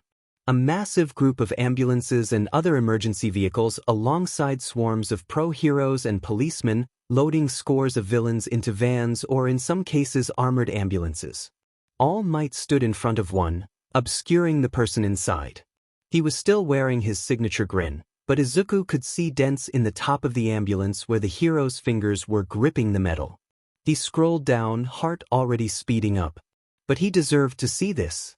And he had to know if what Sensei said about Tamura was true. In a shocking incident, we have received reports that villains attacked the unforeseen simulation joint at UA High School. While details are scarce due to the ongoing investigation, Mustafa Evening News has been informed that while student injuries were minor, a visiting pro hero, Phoenix, alongside Class 1 as homeroom teacher Aizawa Shota, were gravely injured and rushed to Mustafa Trauma Hospital this evening. Their current condition is unknown, but a source tells us that it is uncertain if both of them will survive given the severity of their injuries. Izuku stared at the screen for a moment, the screen swimming before him. So Eraserhead hadn't died on the floor of the USJ. Part of him was relieved that maybe his hero had the chance to die surrounded by his family rather than alone. But that meant there was a chance. He skimmed down as the article devolved into wild speculation around the motivations behind the attack and the potential for another and how UA should have taken greater measures to protect its students. Which really was a little stupid because they couldn't take measures to protect themselves against a threat like Kurogyri if they weren't aware of it, because even in his extensive research of quirks he'd never seen anything like Warpgate. But then again, Izuku supposed he should be grateful for that, not internally defending UA's security protocols from predatory reporting. Edit. Mustafa Trauma Hospital has put out a statement that it expects both Pro Hero Phoenix and Class 1A homeroom teacher Aizawa Shota to make full recoveries and asks that the public respect their privacy during recovery. The chief of police has also issued a statement thanking the two for their service and claiming that many young lives would have been lost without their actions. A full recovery? Izuku stared at the screen in shock. Kurogyri hadn't told him Eraserhead, whose name was apparently Aizawa Shota, was alive. He'd assumed the other hero was dead, but he'd been too afraid to ask. It felt like he was drowning, a wave of despair crashing over him as he read the words over and over again. So this mission really had been a total failure because Izuku was such a Deku that he couldn't even finish his own goals. He'd almost done it for a split second. Told the Nomu to make sure Eraserhead was dead before they left, but he couldn't do it. He'd gambled that the pros wouldn't arrive in time to save the underground hero and he'd lost. All because he didn't have the backbone to finish what he'd started. Because he'd been scared. Typical Deku. Eraserhead was alive. And maybe Izuku had bought him more time, but it was borrowed. It was borrowed, and Izuku would not get a better chance to stop the horrors in store for his hero before they began. Even so, a tiny spark of relief flickered in the back of his head. That he wasn't a murderer yet. It was terrible. It was terrible. It was selfish. But Izuku could feel tears gathering in his eyes. He was happy Eraserhead was alive. He knew if he was serious about keeping the underground hero from Sensei's clutches, he would need to think of a new plan. He refused to become a villain for nothing. But he couldn't sit up straight right now, much less stand. Or stay awake for more than 3 hours at a time. So maybe just for a little bit, he would let himself pretend it would be alright, because Eraserhead was still alive and still able to save people who had no hope. He would find a new plan. He would. If there was anything Izuku was good at, it was adapting when his world was pulled out from under him and Plan A failed. He was his father's son, after all. But he didn't want to think about that right now. It was childish, he knew. But his side ached, sending jolts of pain across his body when he moved and sometimes even when he didn't. Izuku thought maybe he was allowed to be a little childish since he'd literally gotten shot. By Snipe. Which really was kind of cool now that he considered it, and a small part of Izuku wanted to ask Kurogyri if they'd kept the bullet that hit his ribs because he really wanted to know what Snipe made his bullets out of because he knew they were custom made, but then again he might also throw up if he saw that right now, so maybe he'd ask later. His eyes fell back to the article. Pro Hero Phoenix. He opened a separate tab, fingers shaking a little as he typed in the name. There had been only one wild card at the USJ, and it had been the unknown hero he'd heard Kurogyri mention, Phoenix. And then Sensei had mentioned that Tamura was a hero when he thought Izuku was unconscious. This had to be it. He clicked on the first link that came up, a staff page for 13's agency. Psychus. Shimura Tenko. Pro Hero Phoenix. Quirk. Decay. Specialties: disaster rescues and cleanups, essential team operations. Biography: Phoenix attended UA High School's heroics program, specializing in disaster rescues in his third year as well as essential team operations, a branch which primarily supports underground operations when the need arises. He is best known for his work as one of Pro Hero 13's sidekicks, and while relatively new to the heroics world, is making a name for himself for both his incredibly versatile quirk and rescue metrics. He is currently 174th on the heroics rankings chart. That was Tamura's name. Tenko. How could Izuku have forgotten that? It had been Tenko, when Sensei had first brought Izuku to the compound from the police station. It hadn't been Tamura for another 2 months. It was true. Tamura, no, Tenko, was a hero who specialized in disaster rescues.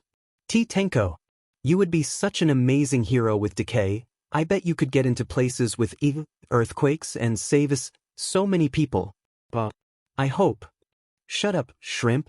And don't ever call me a hero again. Izuku was right.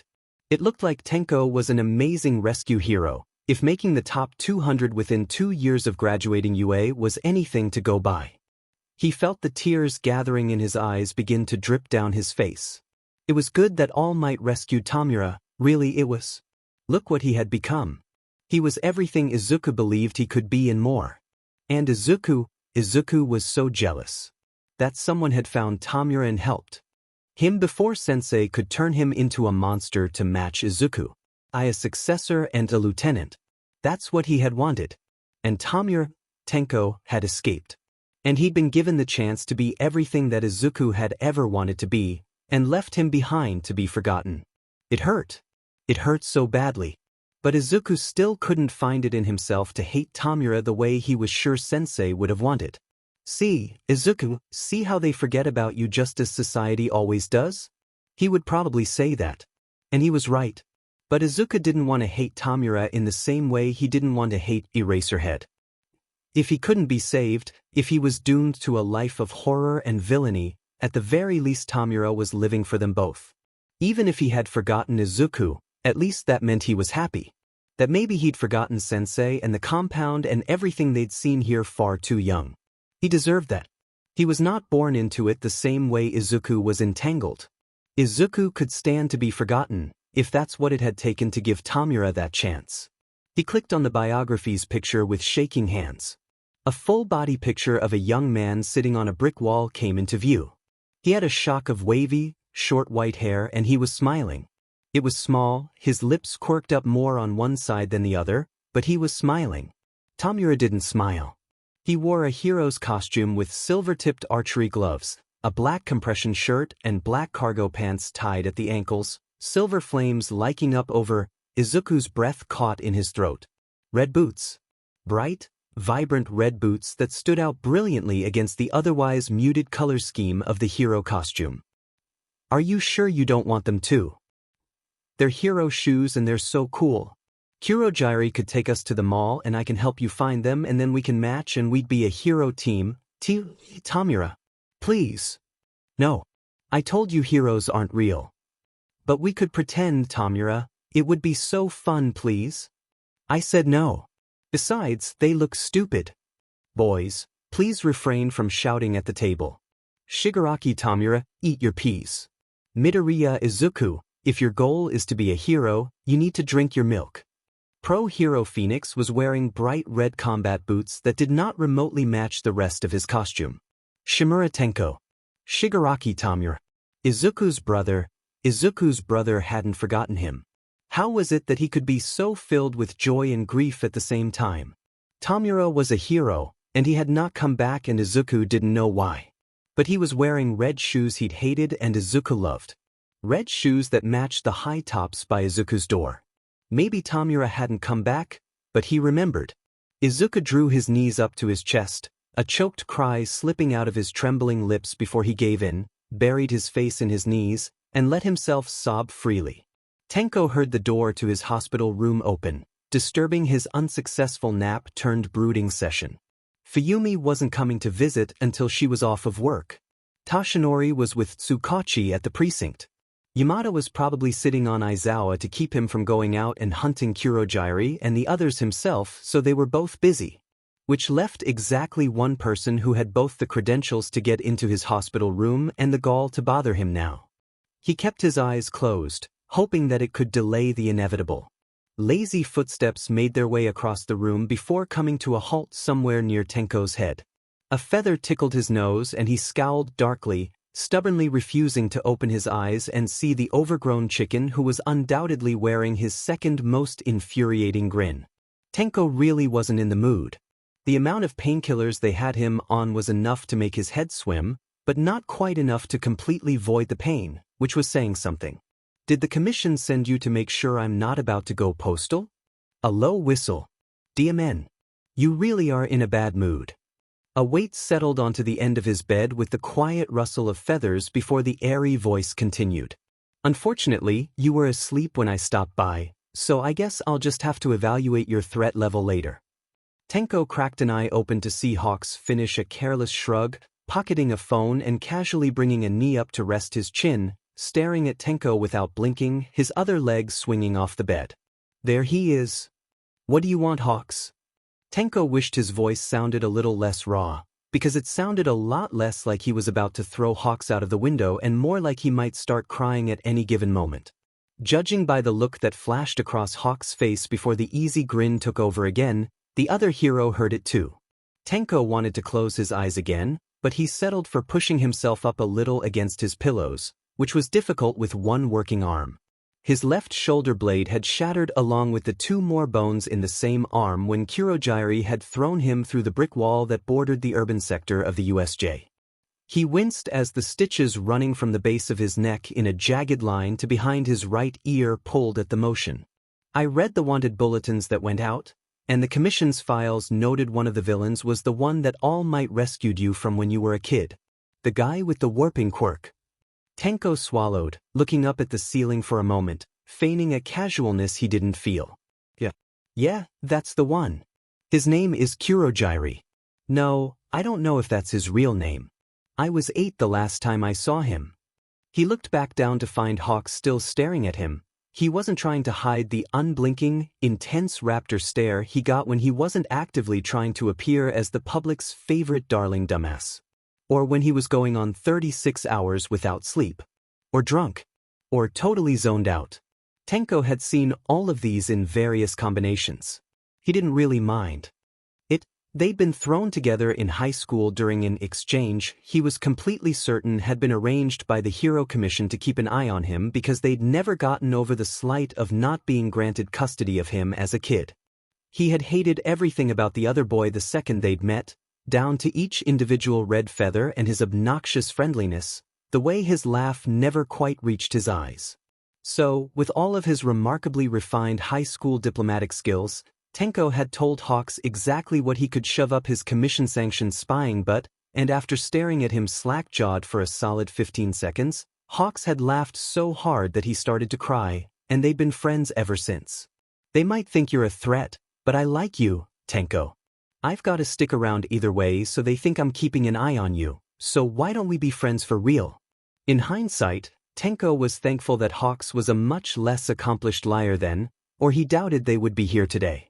He disliked the Hero Commission when he was a kid as a matter of principle, seeing as Toshinori was still learning to keep his voice down when he'd first brought Tenko home, so he'd overheard more conversations between Toshinori and Detective Tsukachi surrounding the issue than he would ever admit. But after being stuck with Hawks for the last 5 years and learning to read between the lines of his friends' flippant comments, or listening to the rare times Hawks was shaken up enough to actually talk about his work out of the limelight, Tenko had grown to despise it. From what he could tell, the commission hadn't sent Hawks to do anything outright villainous, but the way they treated him like some kind of tool rubbed Tenko the wrong way. And on top of a hand was waving in front of his face, and Tenko abruptly snapped out of his thoughts to instinctually bite at the finger that was about to tap his nose. Hawks pulled it back with a snort. They both knew from experience it wasn't an idle threat. Back with me? Tenko let out a quiet groan, his ribs throbbing with the sound despite the insane amount of drags coursing through his system. Sorry, they have me on the good stuff now that I'm conscious, and I have a concussion. It's hard to focus. Hawks nodded easily, looking unbothered. Yeah, you had that glazed chimeras on the moon look. But seriously, are you okay? Tenko sighed softly. He was absolutely not okay. Not when Izuku was alive and still in the clutches of Sensei's men. He could only be grateful that All Might killed Sensei, but some of the people he'd seen in the compound had been almost as bad. The Mad Doctor, for example. Please, not him. Not with Izuku. No, I'm not. But I will be. It's just, I think it's time for me to put my money where my mouth is with heroics. Hawks considered him for a moment, clearly debating whether or not to push the matter or call Tenko on his wishy-washy answer. Finally he stood, brushing off imaginary lint. Well, if you need help, let me know. He rapped his own head with a grin. Good eyesight and all that. Tenko nodded, smiling faintly at the offer. That eyesight sent you into a window last month. Hawk scowled. That window was reflective, there was no way for me to tell it was there. Keep telling yourself that, bird boy. Rude. I'm going to drown myself in delicious fried chicken for that comment. Die mad, cannibal. Tenko didn't bite back another smile as Hawk squawked indignantly at the comment, huffing to the door of Tenko's room in a puff of red feathers. I was going to offer to smuggle you some, but if my services are so maligned, Tenko rolled his eyes, wincing slightly as held back a chuckle. That would not do his ribs any good. Oh please, great chicken god, bless me with crispy goodness since I am not a bird and will not be smited, whatever, for eating your children. Hawks pinned him with a glare. I could be convinced to be merciful if you'll go to the gala Miruko bailed on with me next month. Tenko snorted. To be honest, he would have agreed to anything to eat something that wasn't jellied. Deal. Hawks saluted, opening the door and sweeping away. Check your windowsill in an hour.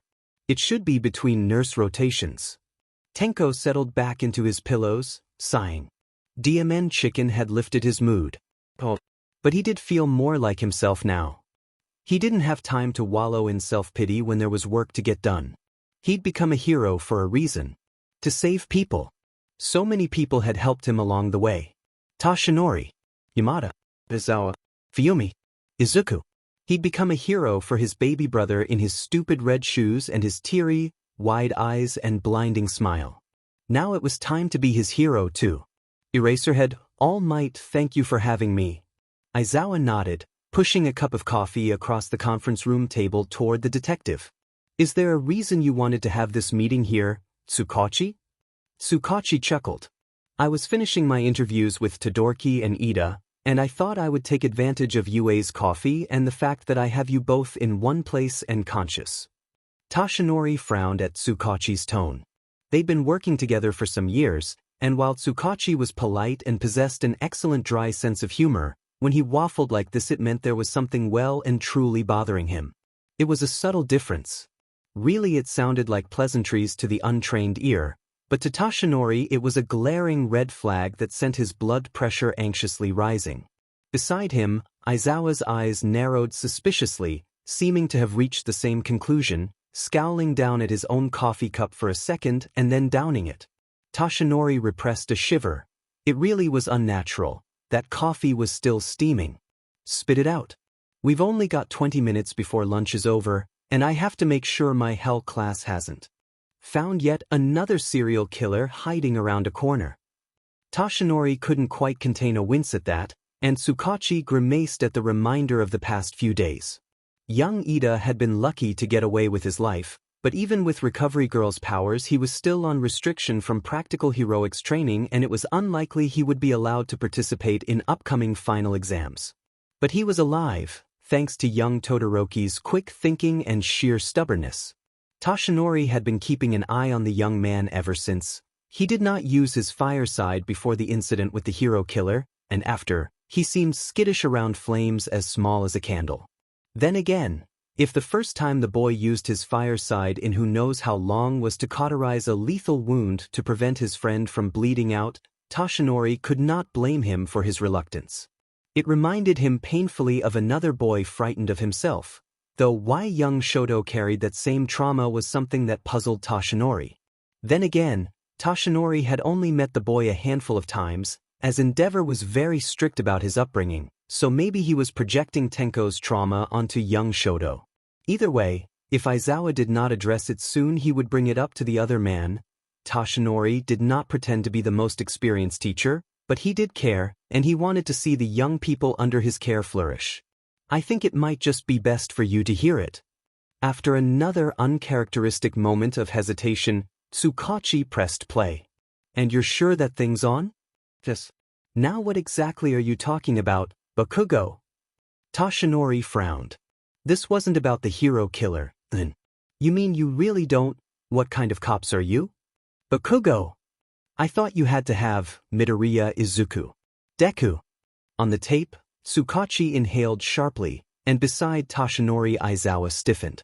Toshinori himself felt a heavy weight settle on his chest, making it hard to breathe. Izuku. Midoriya Izuku. This was not a coincidence. Tsukachi's face was set in a hard, grim line. How do you know that name? Because the demon nerd followed me around since we were in diapers until he got carted off to live with his dad when Auntie died.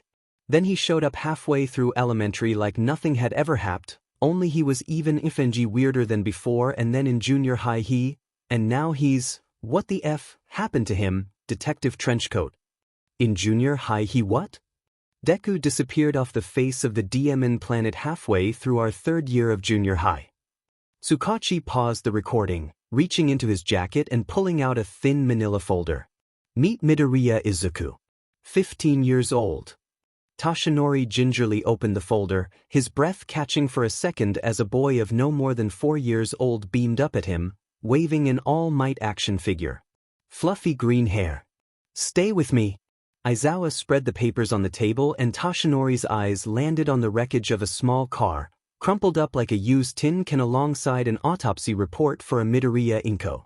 Tsukachi's heavy voice brought his eyes back up to find the detective staring at the picture of young Midoriya. Midoriya Inko died in a car accident 11 years ago after falling asleep at the wheel on her way home from a double shift at Jaka Hospital. Her son Izuku was sent to live with his only living relative, Midoriya Hisashi. I sat with him until a social worker came to get him. Toshinori swallowed, looking between the photo and Tsukachi. 11 years ago. Sensei wanted me to have one. A what? A brother. And there's nothing else? Tsukachi frowned. That's the thing. There is. There are school records beginning in 3rd grade at Aldra Elementary, and they continue through middle school with Aldra Junior High. They're almost too normal aside from a few disciplinary reports. Nothing serious, just a few minor incidents where he provoked another student into a fight, or pretended to be sick or hurt to get out of pee. There was, however, one time where another student, Tsubasa, was expelled for an altercation between him and Midoriya, but Midoriya was only suspended for a week. Aizawa nodded slowly. So he was bullied? Tsukachi nodded slowly. His quirk records mark him as quirkless, and that alone would have made his life difficult in school, unfortunately.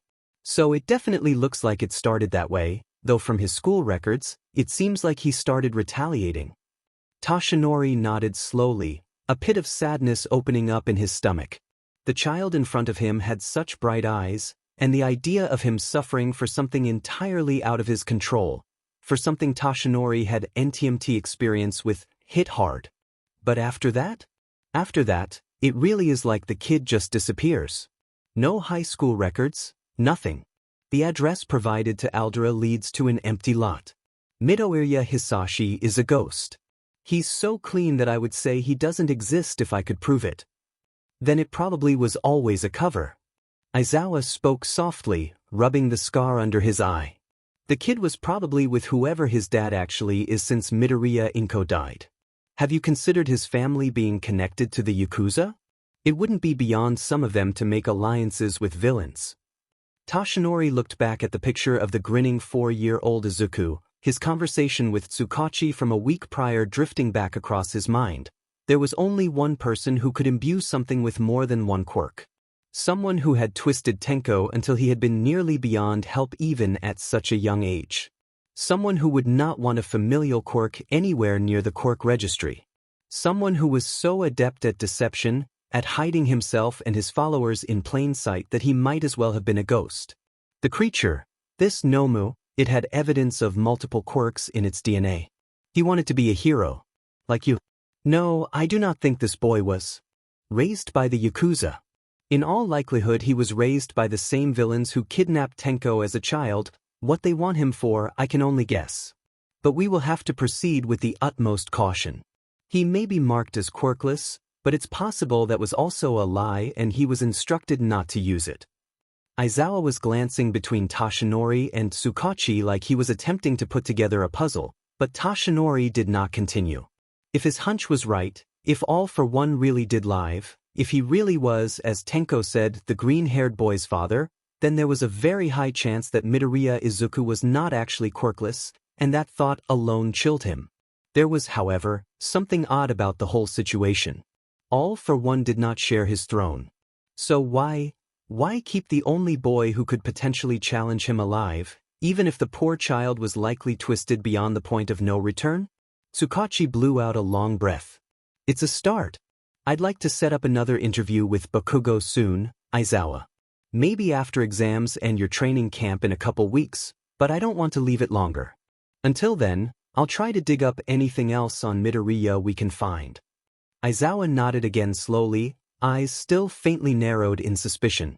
Toshinori knew the younger hero suspected there was more to the villain group that had kidnapped Tenko and raised young Midoriya than they were telling him, but until it was necessary, until he was sure he was not wrong, there was a reason All for One's reign of terror was kept quiet, and every person who knew gave risk to the general public finding out what he was capable of. What he might still be capable of, unless the evidence and the sinking feeling in his gut was wrong. Toshinori prayed he was.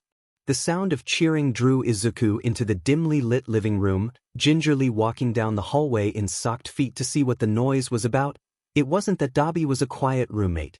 In fact, he was never shy about swearing loudly when he stubbed his toe at 2 in the morning when he was trying to get a snack, but he did not watch a lot of TV or play a lot of games.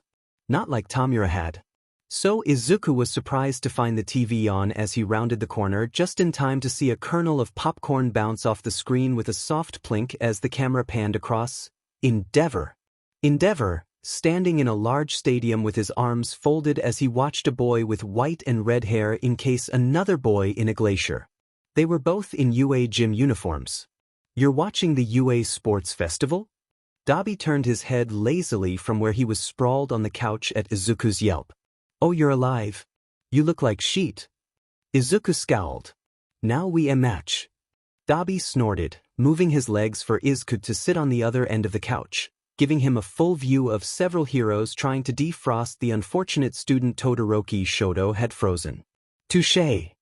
Izuku tossed a sideways glance at Dabi, torn between excitement of getting to watch the UA Sports Festival, something he hadn't dared since he was 7, and the overwhelming curiosity as to why Dabi was watching it. Well, it didn't look like the student Zero, his brain helpfully supplied, was getting out of that glacier anytime soon. Don't you hate heroes? Yep. Dabi picked up another handful of popcorn kernels, popping them in his palm and shoving them into his mouth. But you're watching the UA Sports Festival. Dabi glanced at him. Yeah. Sensei wanted me to take a look for any special little wannabe heroes, particularly if All Might likes them. Luckily it's a rerun, so I can do this. Dabi lazily clicked the remote and the heroes surrounding Zero scurried around in double time. It was a little funny at this speed, but that could also be the hydrocodone Izuku had graduated to in the past week as opposed to in 4. He frowned briefly, his side twinging along with a faint sense of nausea in his stomach. The students looked scared. He was scared. Izuku didn't. He didn't like the implication of Sensei being interested in a student special to All Might. A piece of popcorn hit Izuku's head and he flinched, abruptly ripped out of his growing anxiety, letting out a soft groan as the bullet wound sharply protested at the movement, and he stared at Dabi in betrayal. What? I don't know CPR, so if you collapse that's it. Dabi. Shut up, I'm watching Heroes, Izuku. I'm busy.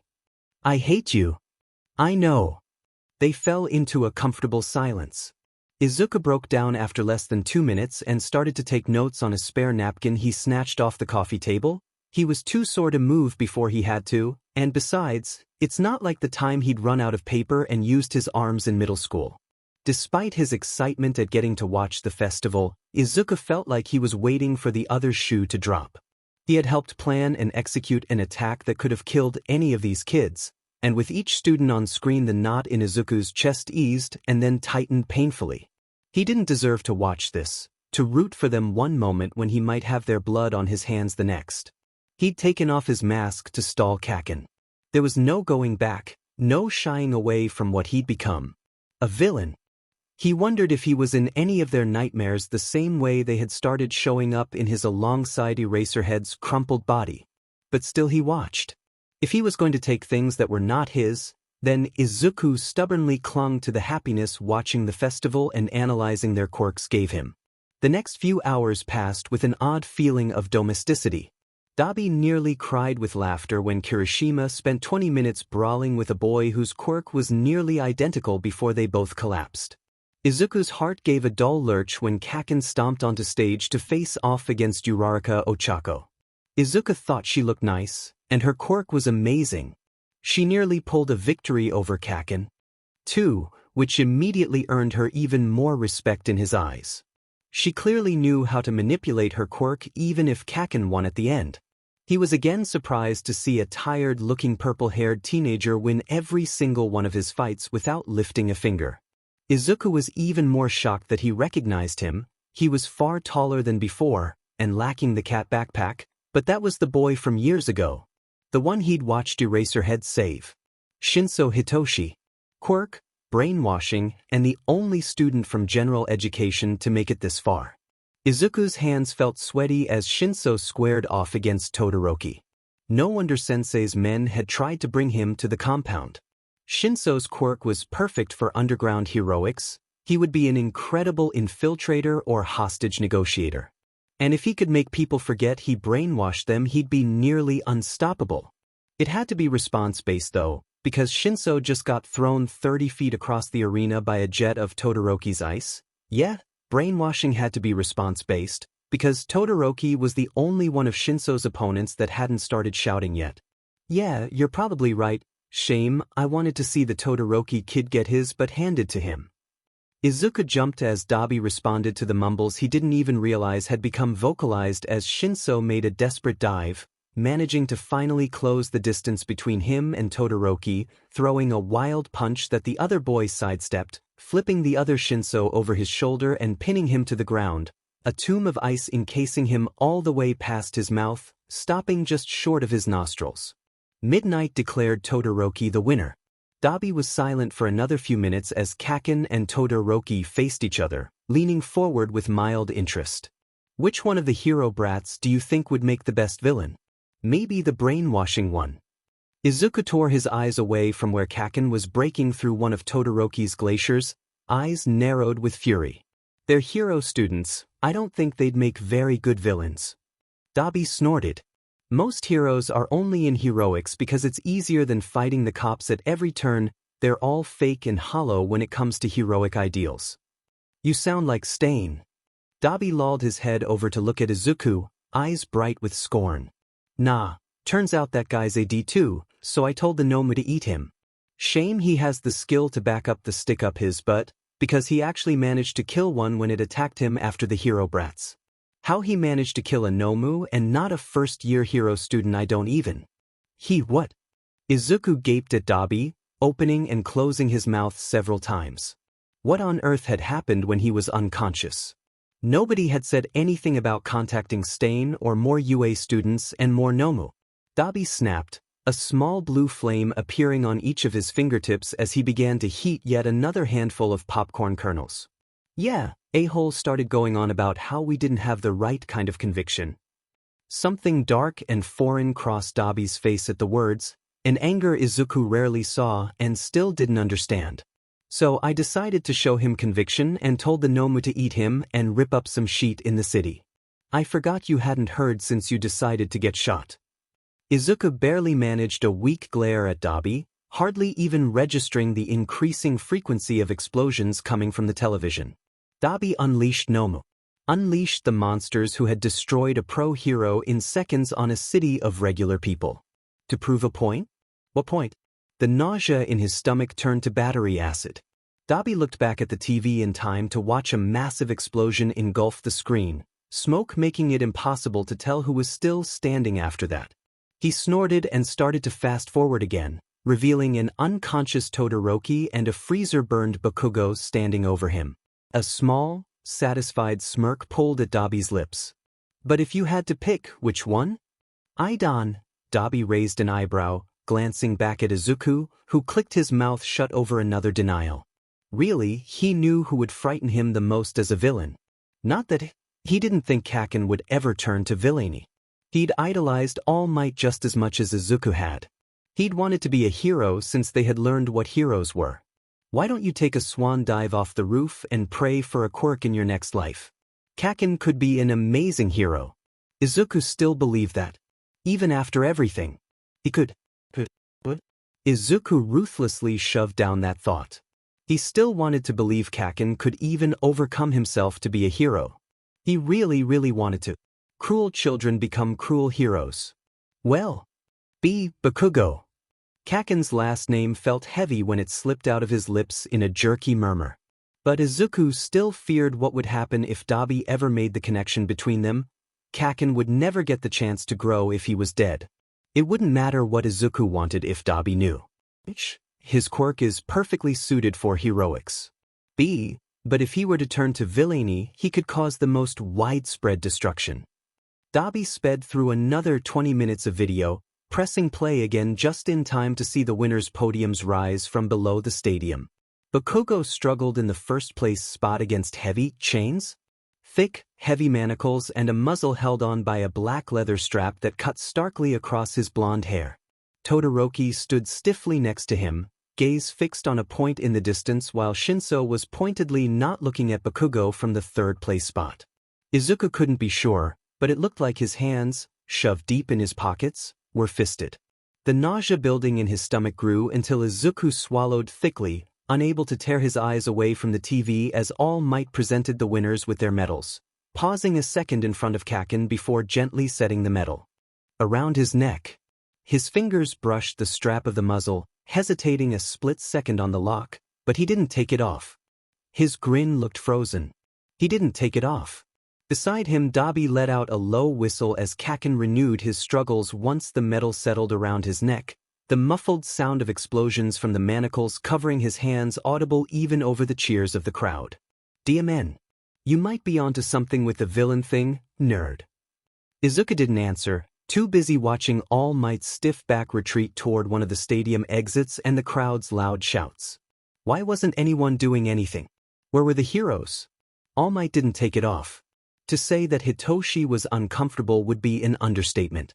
It wasn't that he thought that the Bakugo a-hole didn't deserve to have someone take him down a peg or two, but that felt wrong.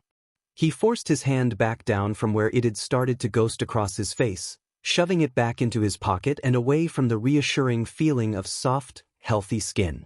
Honestly, it was shitty luck that he'd drawn to fight against Todoroki, who seemed to have the emotional range of a teaspoon and the thickest skin of anyone Hitoshi had had the unfortunate task of getting a reaction from.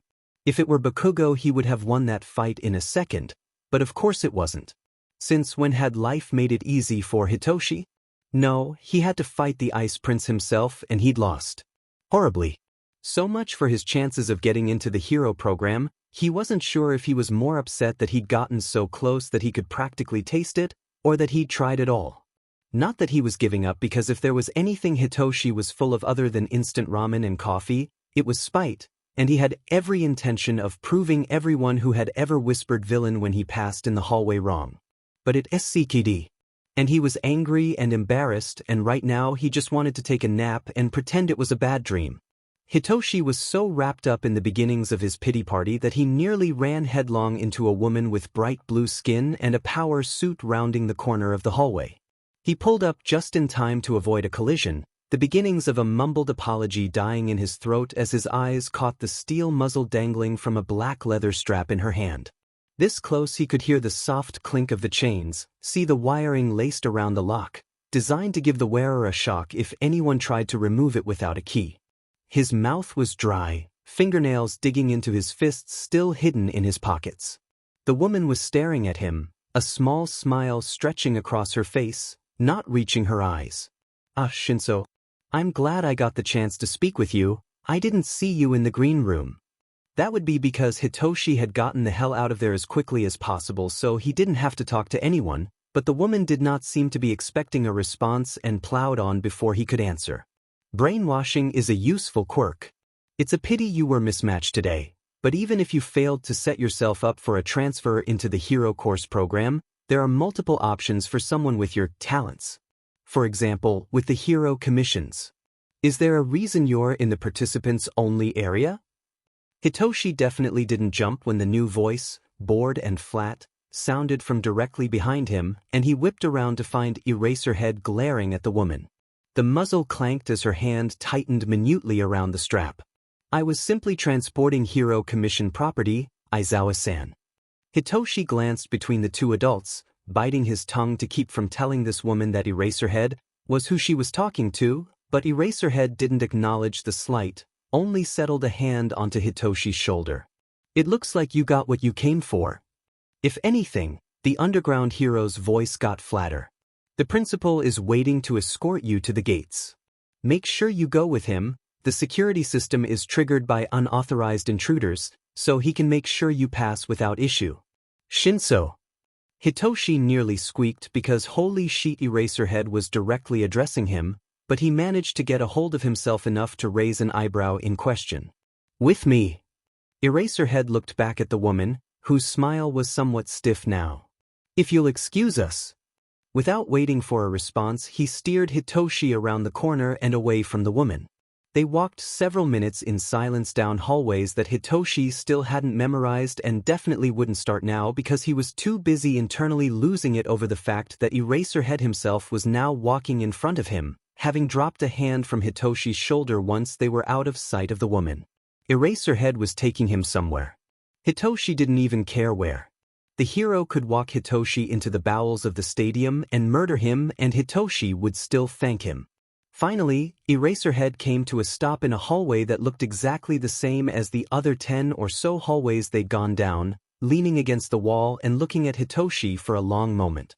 Hitoshi stared back, not wanting to ask what they were doing here, even if a growing part of him was burning to know. Questions were dangerous. Hitoshi knew that intimately. That was smart quirk use today. Your hand-to-hand was pathetic, but that comes with time. You're angling to transfer into the hero course, right? Hitoshi gaped for a second before nodding. No way. He'd failed.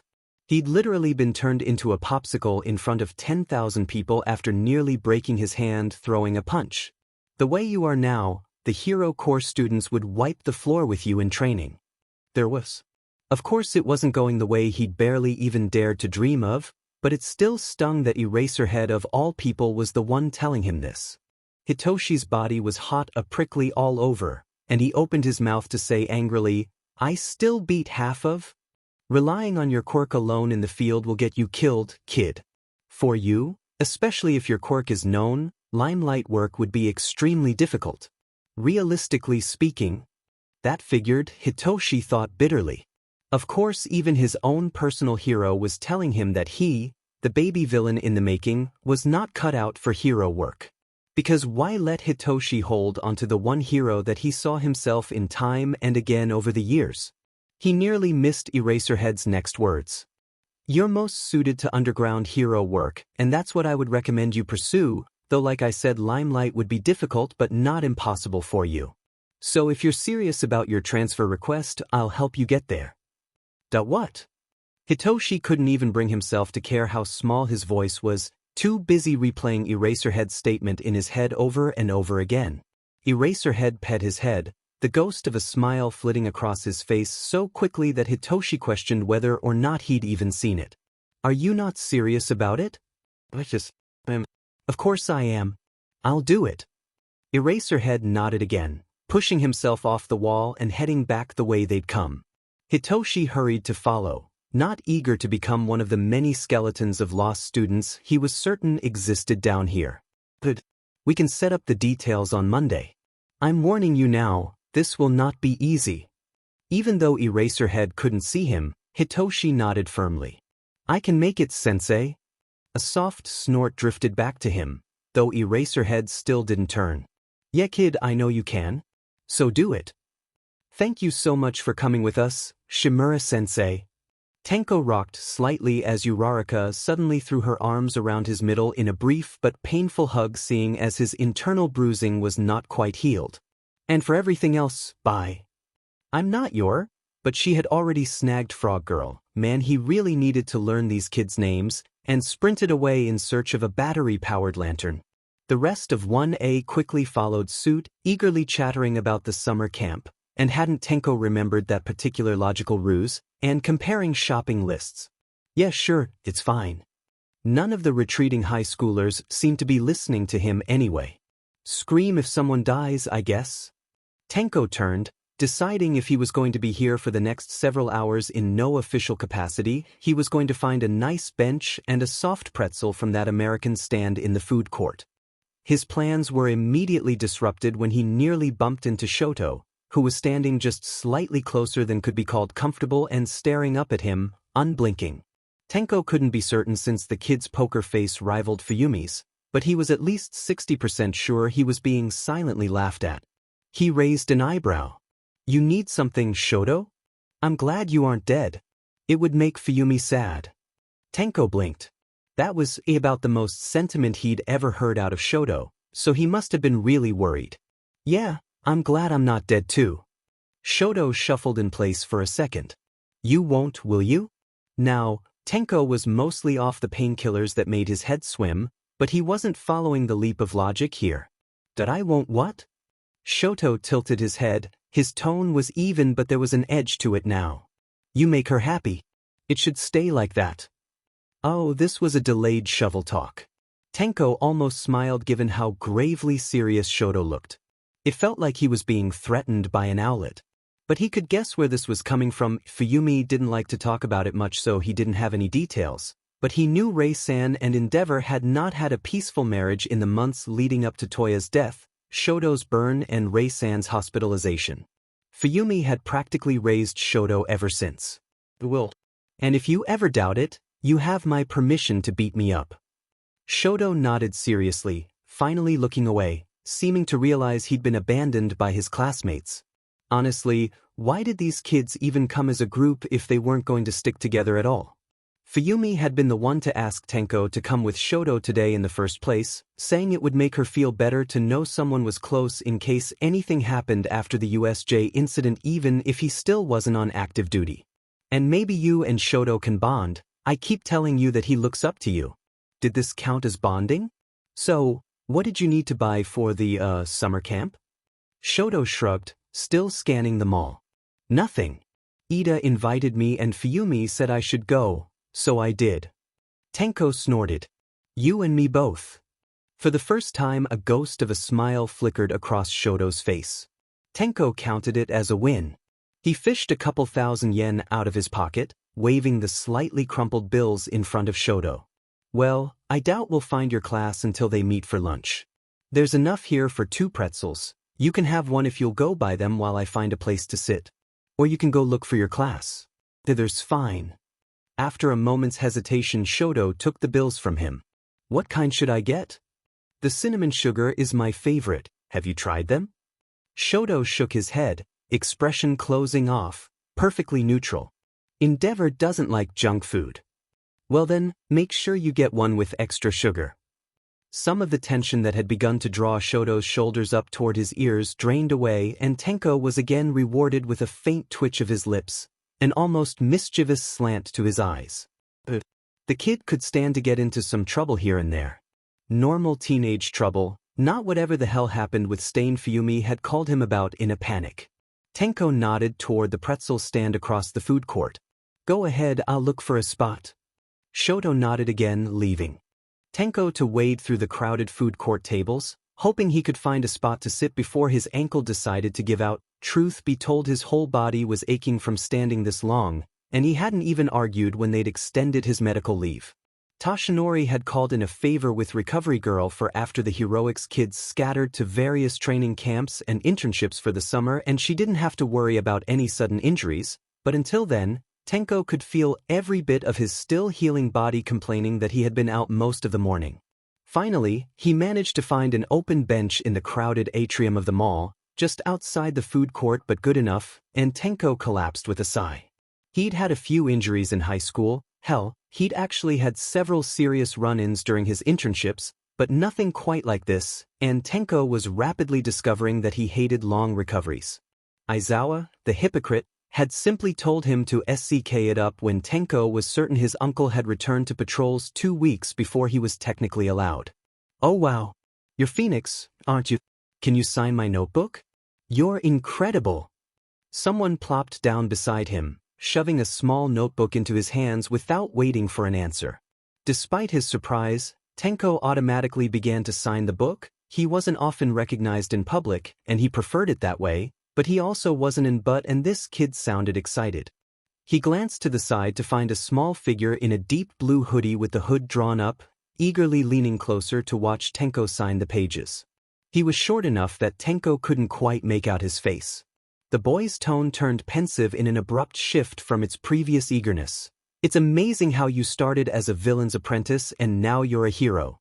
Can you tell me how you did it, Tamura?"